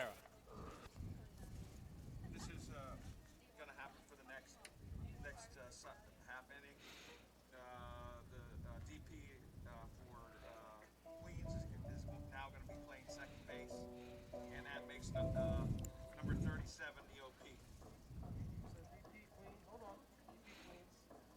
DP Queens is now going to play second. And so the second baseman, number 37, now becomes an OP, offensive player only. So it's going to be Jessica Hickey going back to play second base, and Ann Grimshaw will now be the designated player. Is that what he said? Yes, so it's offensive player only, the OP. Grimshaw, Hickey, the designated hitter, is going to second base. Yeah, they switched. Okay. They just flip-flopped. They flip-flopped. That was simple. That was simple. Yeah, unfortunately, the earlier substitutions, not as simple. Well, this one wasn't that simple either. We still haven't started playing yet. Looking ahead here, Mike, at the weather, 6 p.m. It's going to feel like 51 with a northwest wind of 7 miles per hour. All right. Well, let's see what we can do here, as it'll be Alvarado swinging and fouling that one back off of the Knight dugout, 0-1. You're telling me it's not 51 right now? 30 minutes away, so boy, oh we boy. shall see. Boy, oh boy is boy. right. When the sun sets, it is going to be a very bad time to be a commentator or a player. The wind and the pitch is taken for a ball, 1-1. You know, Mike, where's that satellite dish space heater that Dave and I spoke about during our last baseball broadcast? You got to bring it out here. We'll put that heater right under the table. Oh, off-speed breaking pitch by Cora, taken for a strike by Alvarado, 1-2. May have to go ESPN style and start doing the broadcast from our bedrooms or homes. Wouldn't be the same. The wind and the pitch. It's taken for a strike, ball 2-2. I've always said the weather here and the wind, as much a part of the broadcast as we are sometimes with how much airtime they get.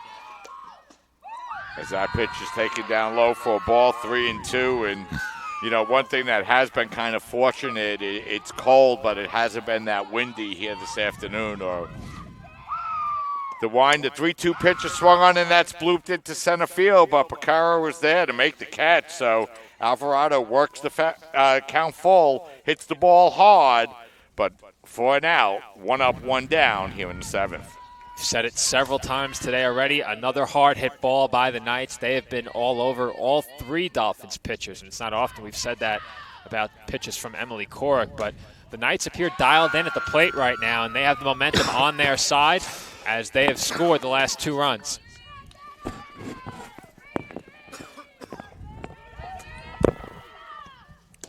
The 1-0 pitch, taken outside for a ball, 2-0.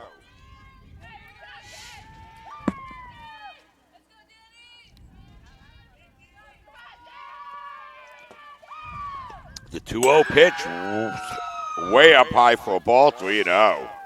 That one drilled the fence post right in front of us, right on target, as the fence post is located right behind home plate.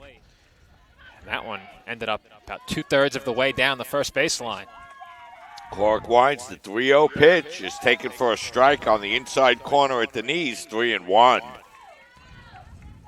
So Clark going to 3 balls on the first 2 batters she's faced here in the 7th. She got Alvarado to line out to center, and that one is grounded foul down the third baseline, and now the count full once again at 3-2.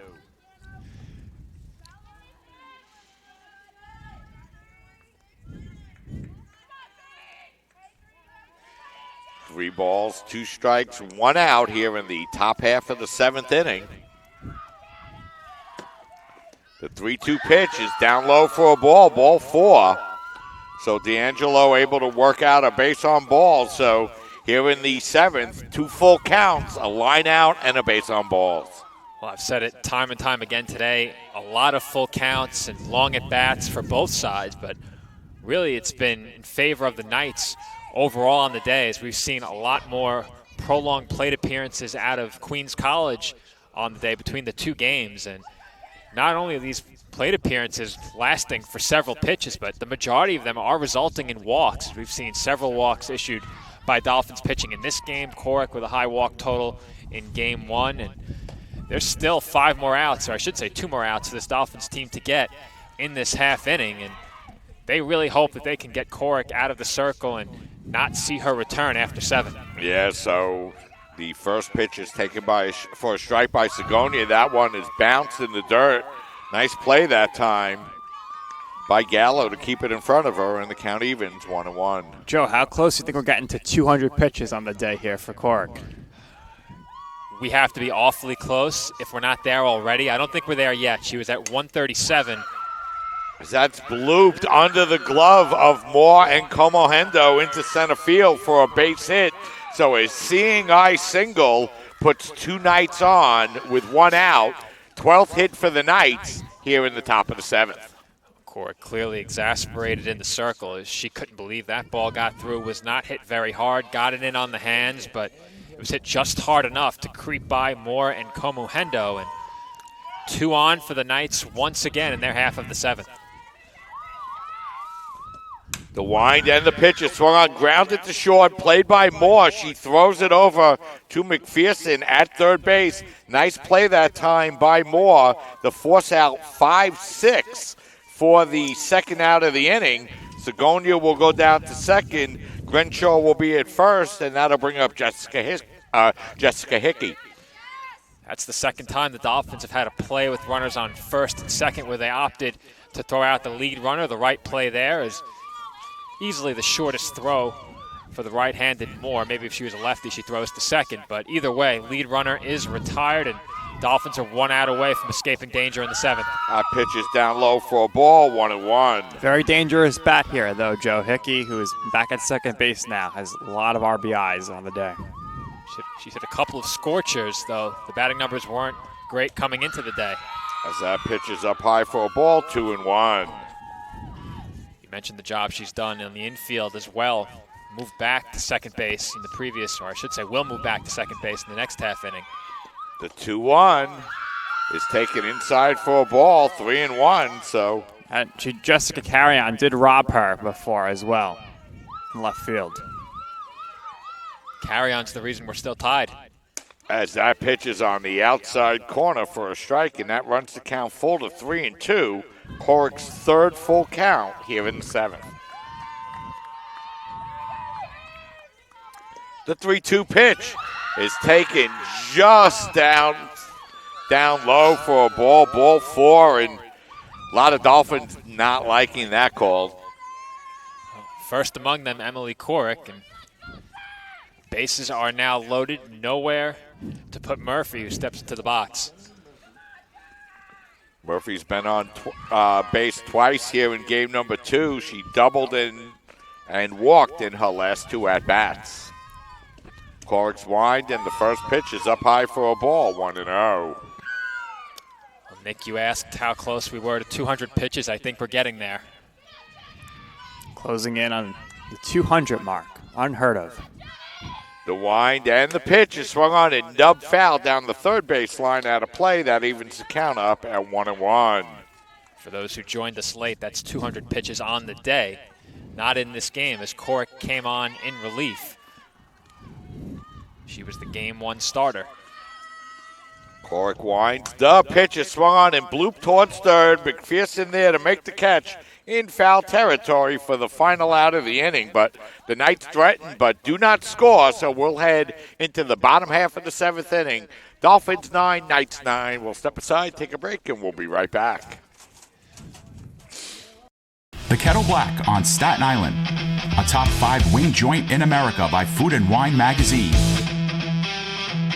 Serving daily lunch and dinner at the bar or on the floor. Perfect for family and group parties with top shelf drink and delicious food. From great times with good friends. Live sports and watch parties. To Staten Island's hottest nightlife. The Kettle Black features live music and DJs weekly. The Kettle Black features daily and nightly food and drink specials. The best Staten Island has to offer is at the Kettle Black. We'll see you there at the Kettle Black, located on 415 Forest Avenue, Staten Island. Be sure to check out the Kettle Black's monthly calendar of events, only at kettleblackbar.com. We're back getting ready for the bottom half of the 7th inning, and if you're a CSI Dolphin fan, this is the part of the order you'd like to see up. If you're a CSI Dolphins fan, if you're a cold commentator seated behind home plate, if you're working this game right now here at the stats desk or the commentary desk, and you're a fan of Dolphins softball, you're hoping CSI can come through. And looking at the spots to up in the batting order, you have to like the Dolphins' chances, the way they've swung the bats today here in the bottom half of the 7th. And if you're a fan of the Knights, 3 big outs to get, as it is Zimmer returning to the circle for Queens College. And before we get underway here in the bottom of the 7th, one last update from CSI Baseball. It is a sweep of today's doubleheader at Lincoln University for CSI Dolphins Baseball. They pick up a pair of wins, their 2nd and 3rd of the season. Yeah, so nice pair of wins. Dolphins needed that, Joe. Just 1 win on the year, break the winning streak, go on the road, travel as a team, win a couple of games. Congratulations to the team and head coach Mike Morrow. 2 big wins here this afternoon. McPherson down in the count, 0-1. Wimmer looks in, the 0-1 pitch. Nice off-speed pitch, had McPherson way out in front, and she's down in the count now, 0-2. I'm not mistaken, CSI Dolphins baseball is our next broadcast, which would be next Saturday. The 0-2 pitch. Taken just down low for a ball. Count goes to 1-2.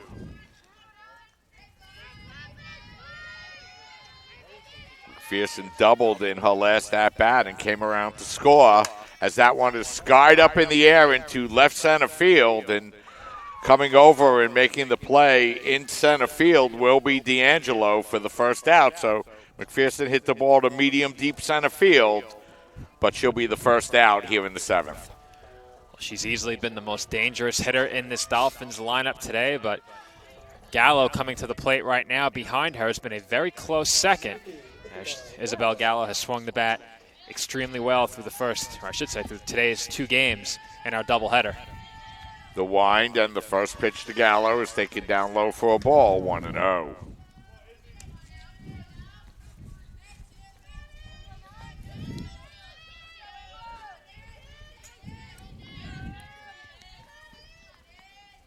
The 1-0 pitch to Gallo, swing and miss at the high fastball. That's going to even the count up at 1-1.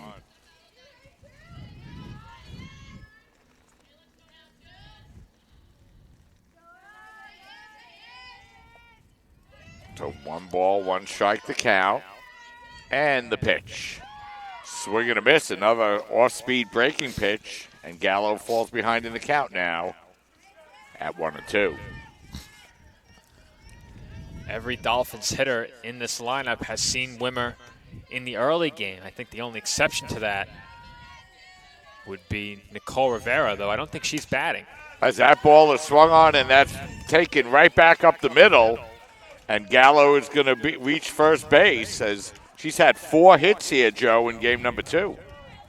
What a day for Gallo at the plate.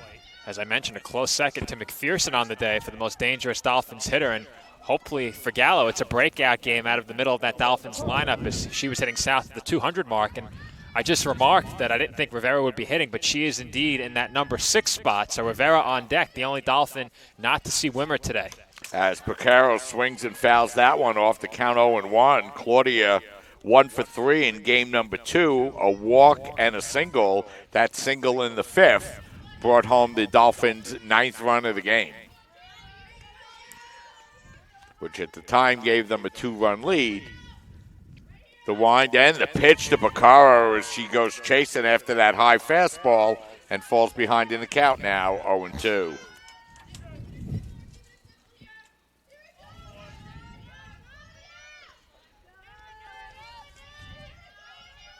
No balls, 2 strikes. The pitch is taken. Strike 3 call.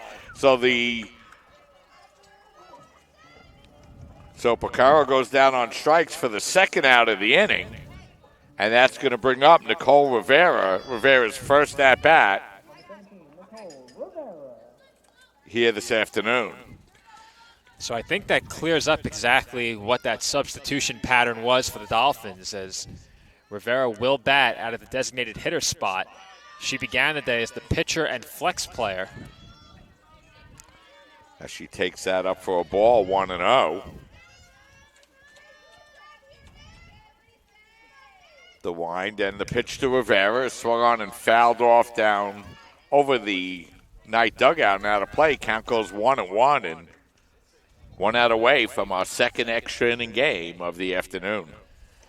I think I can say with certainty that I have never seen 2 extra inning games in the same doubleheader.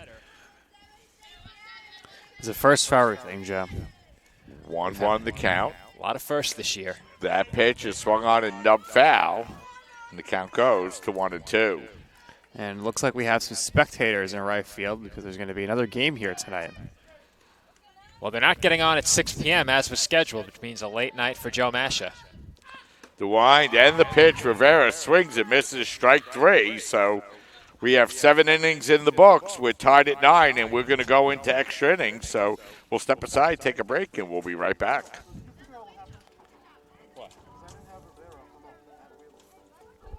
Yeah. Champions know how to seize opportunities. When they see moments of greatness unfold right before their eyes, They push as hard as they possibly can, and then they push harder. Because the heart of a champion never settles, never quits, and never stops giving its all. We are champions.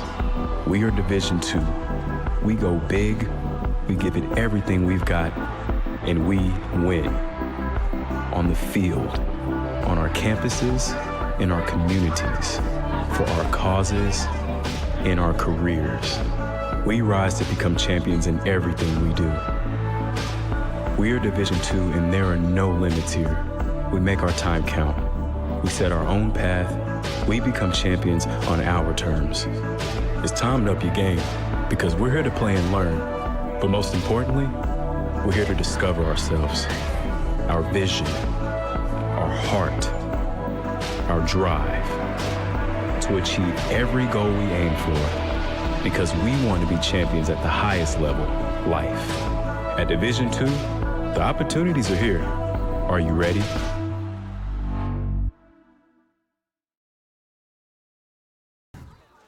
We're back, and we're getting ready now for the top half of the 8th inning, tied at 9, and this has been back and forth game. Both teams had opportunities in the 7th, but neither team could bring home the go-ahead run. Extra, Mike. We are going into extra innings again for the first time that Joe Foreman has been here for 2 extra inning games. We'll see what happens here. This was the trouble inning for the Dolphins in the first game, the top of the 8th, which ended up being the last inning. And surprisingly enough, a little bit of a delay in between the start of this inning. And, you know, it seems like it's been that way, you know, for at least like the past few innings, where, you know, every inning is taking like five minutes to get started. Let's just put it this way, Mike. If this was a Major League Stadium that was filled and we were shooting out T-shirts, we would run out of T-shirts by now. We're running out of things to say as this game carries on into the 8th inning. Back-to-back games that have gone extras, and Dolphins hoping to salvage a split of this doubleheader against their CUNY rival, Queens College. So Franciochi will be the batter, and she's ahead in the count now, 1-0. 8-9-1 for the Knights here as Corinth falls behind in the count again, 2-0. And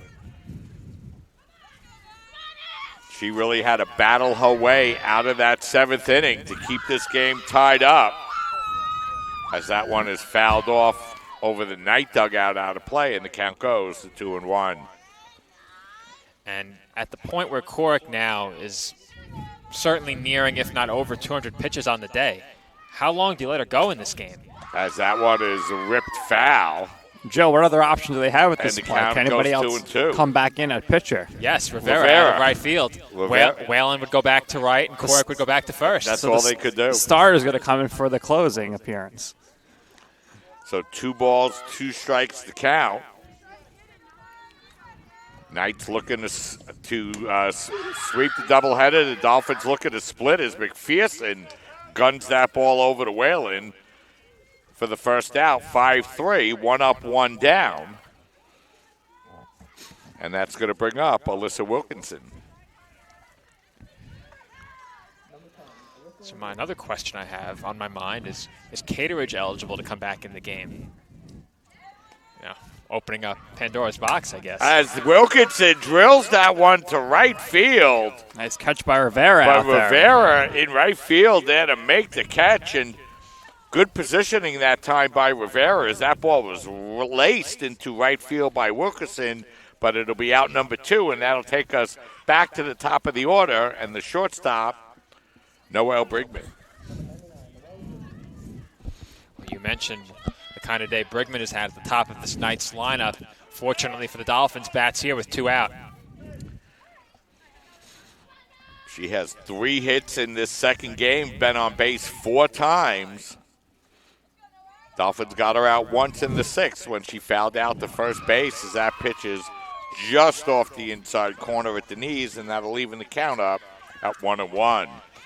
Gallo wanting to know where that pitch was and gets an explanation from the home plate umpire. The wind and the pitch is swung on and hit to short. More there. The throw over to Whalen gets under her glove, and Brigman will be on base once again. Well, that's error number 4 for the Dolphins, and that's an E6 for sure, as we had a conversation about it going on 2 hour left, and it's a 2-out base runner for the Knights. That's something the Dolphins just simply can't afford at this point in the game. Yeah, you know, they have Coric out on the mound, and, you know, the extra out allowed, but that one grounded to Moore. Moore flips to Comohendo for the final out of the inning. So the Knights able to get a 2-out error, but that's all they could do here in the 8th inning. Nothing across for Queens College. We head to the bottom half of the 8th inning. 9-9 the score. We'll step aside, take a break, and we'll be right back. In NCAA Division II, community engagement is an initiative at all 25 national championships because student athletes want to give back while competing for a national title.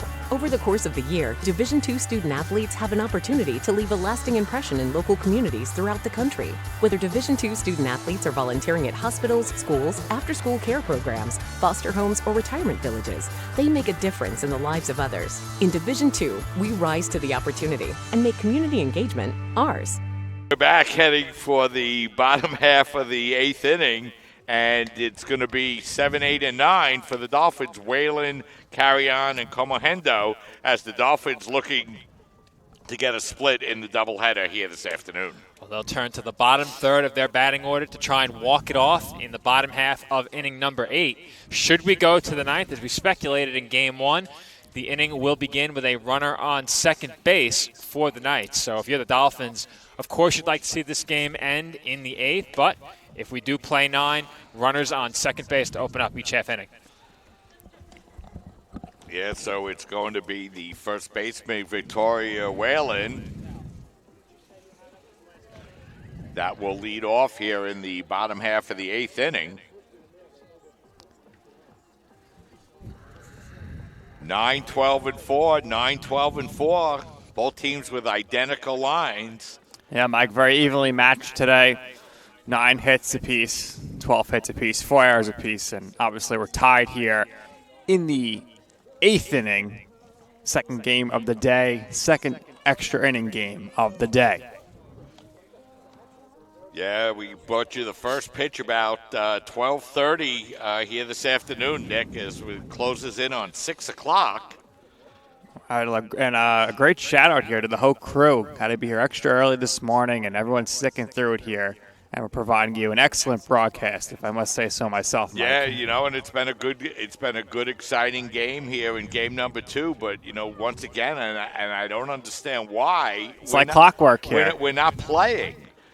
You know, again, we're in the bottom half of the 8th inning, and it seems like every half inning takes 5 or 10 minutes to get started, and it's the case here once again. And you know, again, if I'm Wimmer out on the mound, and I'm trying to get going here, I'm not thrilled that I'm standing around again. And and for the Dolphins, if Coric has to come back on the mound, I'm sure she's not thrilled that she's sitting around once again. But, again, the line's so a mess. I don't even see where the umpires are. The umpire's talking to someone in the first base dugout. So, Mike, it doesn't look like we're going to be back playing here immediately here. We have second baseman in left field for the Queens Knights. So maybe we'll step aside here, and we'll be right back once again, hopefully with some more action. We can stop to make sure someone is okay. Get in the way and disrupt the situation. Notify an authority. Or walk them home safely. We can change the language around rape. We can make campuses safer for our teammates, our friends, and our classmates. We cannot be bystanders. Taking action isn't always easy, but it's on us to intervene. Because we can. Learn more and take the pledge at itsonus.org.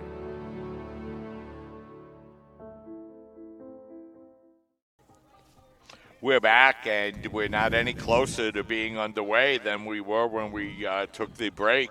about a minute or so ago. Both teams with identical 9, 12, and 4 stat lines as we head into the bottom half of the 8th inning. And really, for the last 3 or 4 innings, I don't know that we've gone a half inning without waiting 5 minutes for the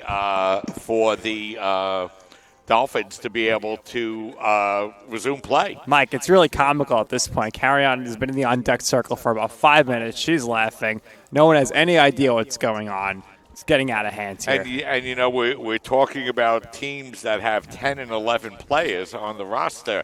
It's not like we're cycling through 50, 2 rosters that have 25 players with a million double switches, and yet, the game just never seems to start. And again, once again, it's been at least 5 minutes. It's probably longer. And we're not even close to starting. Right, and if the Knights' parents, the players are watching, we keep going to the circle and waving to the screen saying, "Hi, Mom." So hopefully everyone's enjoying our extended coverage here today on CSI Sportsnet. That's Wimmer and Varuso out in the circle right now, waving hello to the folks watching at home. And again, going back to where this all started, it was a few changes for the Dolphins that set us into what seems to be a tailspin that is extended through the last 3 innings now. And it all began with, I believe, the change at first base, where Corrick came out and then Montello came in. Right after that, a pitching change where Nicole Rivera, the flex player and pitcher, came out. Jacqueline Cateridge, the designated hitter, moved into the circle. And then when Cateridge came out, Corrick re-entered the game. Montello remained at first base, but then during the following half inning, Corrick batted in Montello's spot in the order rather than her own. And it's not like the home plate umpire came over and gave us any lineup changes. What was that delay for? Good question. I'm not sure. As the first pitch to Whalen is skied up in the air, as that time the catcher and the first baseman collide, and there'll be no play and probably no error scored on the play, but certainly another opportunity for the Dolphins on a play that should have been an out. If you're the Knights there, you need to communicate. A simple "I got it" should do the trick. Well, again, there was one play earlier in the game in the second inning where it was the pitcher and I believe the first baseman. The pitcher should always get out of the way. And on that one, it was the catcher and the first baseman, and generally the catcher should get out of the way. That's really what you would generally be looking for, as Whalen now down in the count, 0-2. The wind, the 0-2 pitch. Whalen drills that ball into left center field. A lot of grass in between, and that's going to be in for a base hit. Whalen will be at second base standing, and it'll be a leadoff double for Victoria Whalen as the Dolphins have the winning run on second base with nobody out, and that's going to bring up Jessica Carry-On. And, Nick, I'm going to go out on a limb and say she's going to be bunting. And absolutely. We've seen her try to bunt basically every at-bat so far here. And, Joe, the big question is going to be, can she get the bunt down here? A very important bunt. Let's see if she can get the bunt down and not only get it down, but get it down towards the third baseman. If you can make the third baseman play the ball, chances are that you'll be able to advance the runner into second base as Carry-On falls behind in the count, 0-1. And it is now 6 p.m. here at the CSI College of Staten Island campus, as we've been here for quite some time due to the delays. Hence that alarm. The wind and the pitch is swung on and bunted and fouled back, and Carry-On quickly falls behind in the count, 0-2. And I'll turn to you guys. It's 0-2. What are you doing with Carry-On here with 2 strikes? I think I would swing away because you hope it's a lefty here. Pull the ball, could still get the runner at third. Well, if she bunts, I'm getting up and walking out, Mike. She could also slap it to third, and again, that should allow the runner to make it as she nearly off it at that high fastball, pulled the bat back just in time, and is down the count now, 1-2. And I think the slap is what we should expect to try and really hitting the ball to the left side doesn't help you much, and I know Carry-On can hit right-handed, so I'm surprised that she wouldn't perhaps switch batter's boxes. As that pitch is outside for a ball, and Carry-On battling her way back in the count, and it's now 2-2.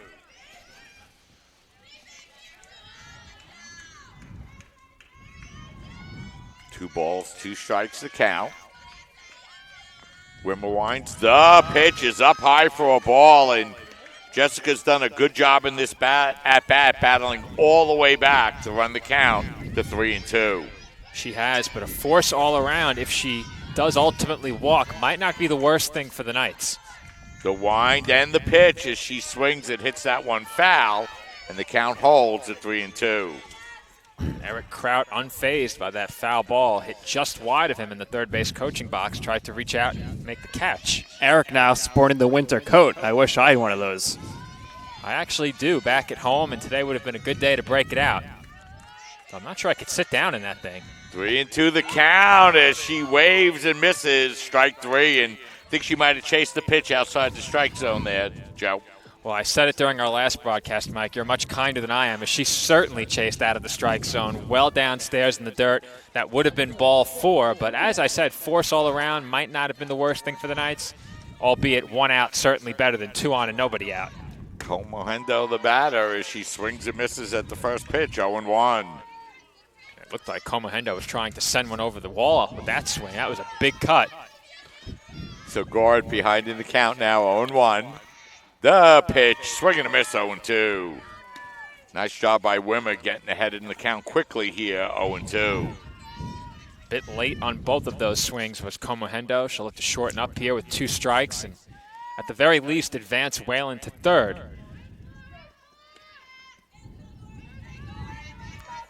No balls, 2 strikes to count. The 0-2 pitch is swung on, and that's drilled into right center field. That's going to be a base hit. And coming and holding on at third will be Whalen. And that time, Victoria didn't really read the baseball that well, Joe. That was a hit right off the bat, but it took Whalen a little bit of time to head off of second base. So now the Dolphins have the winning run on third base with 1 out, and it'll be Emily Korick, the batter. Back in her original batting position here. So maybe not some great heads-up running there.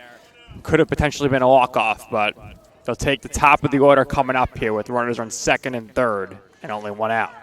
Well, off the bat, I thought it was game over, but I saw Whalen standing over at second base, and in that situation, if you do get doubled off, really inexcusable with Korick on deck, but it looked like it was going to fall, and it did. Korick swings and grounds that one towards third. The throw to the plate will not be in time, and on the fielder's choice, coming home to score will be Victoria Whalen, and the College of Staten Island salvages the second game of the doubleheader and go on to win by a final of 10-9. And that's our second walk-off win that we've covered here this year at the College of Staten Island. They walked off Game 1 against Mercy before dropping Game 2. They earn a split of another ECC doubleheader this afternoon, dropping Game 1 to the Queens College Knights and walking off Game 2, as that will wrap things up on this day here on CSI Sportsnet. Our final score in Game 1, 4-2 in favor of Queens. Our final score here in Game 2, 10-9 in favor of the College of Staten Island. Until next weekend, we thank you for watching. This has been exclusive NCAA Division II softball coverage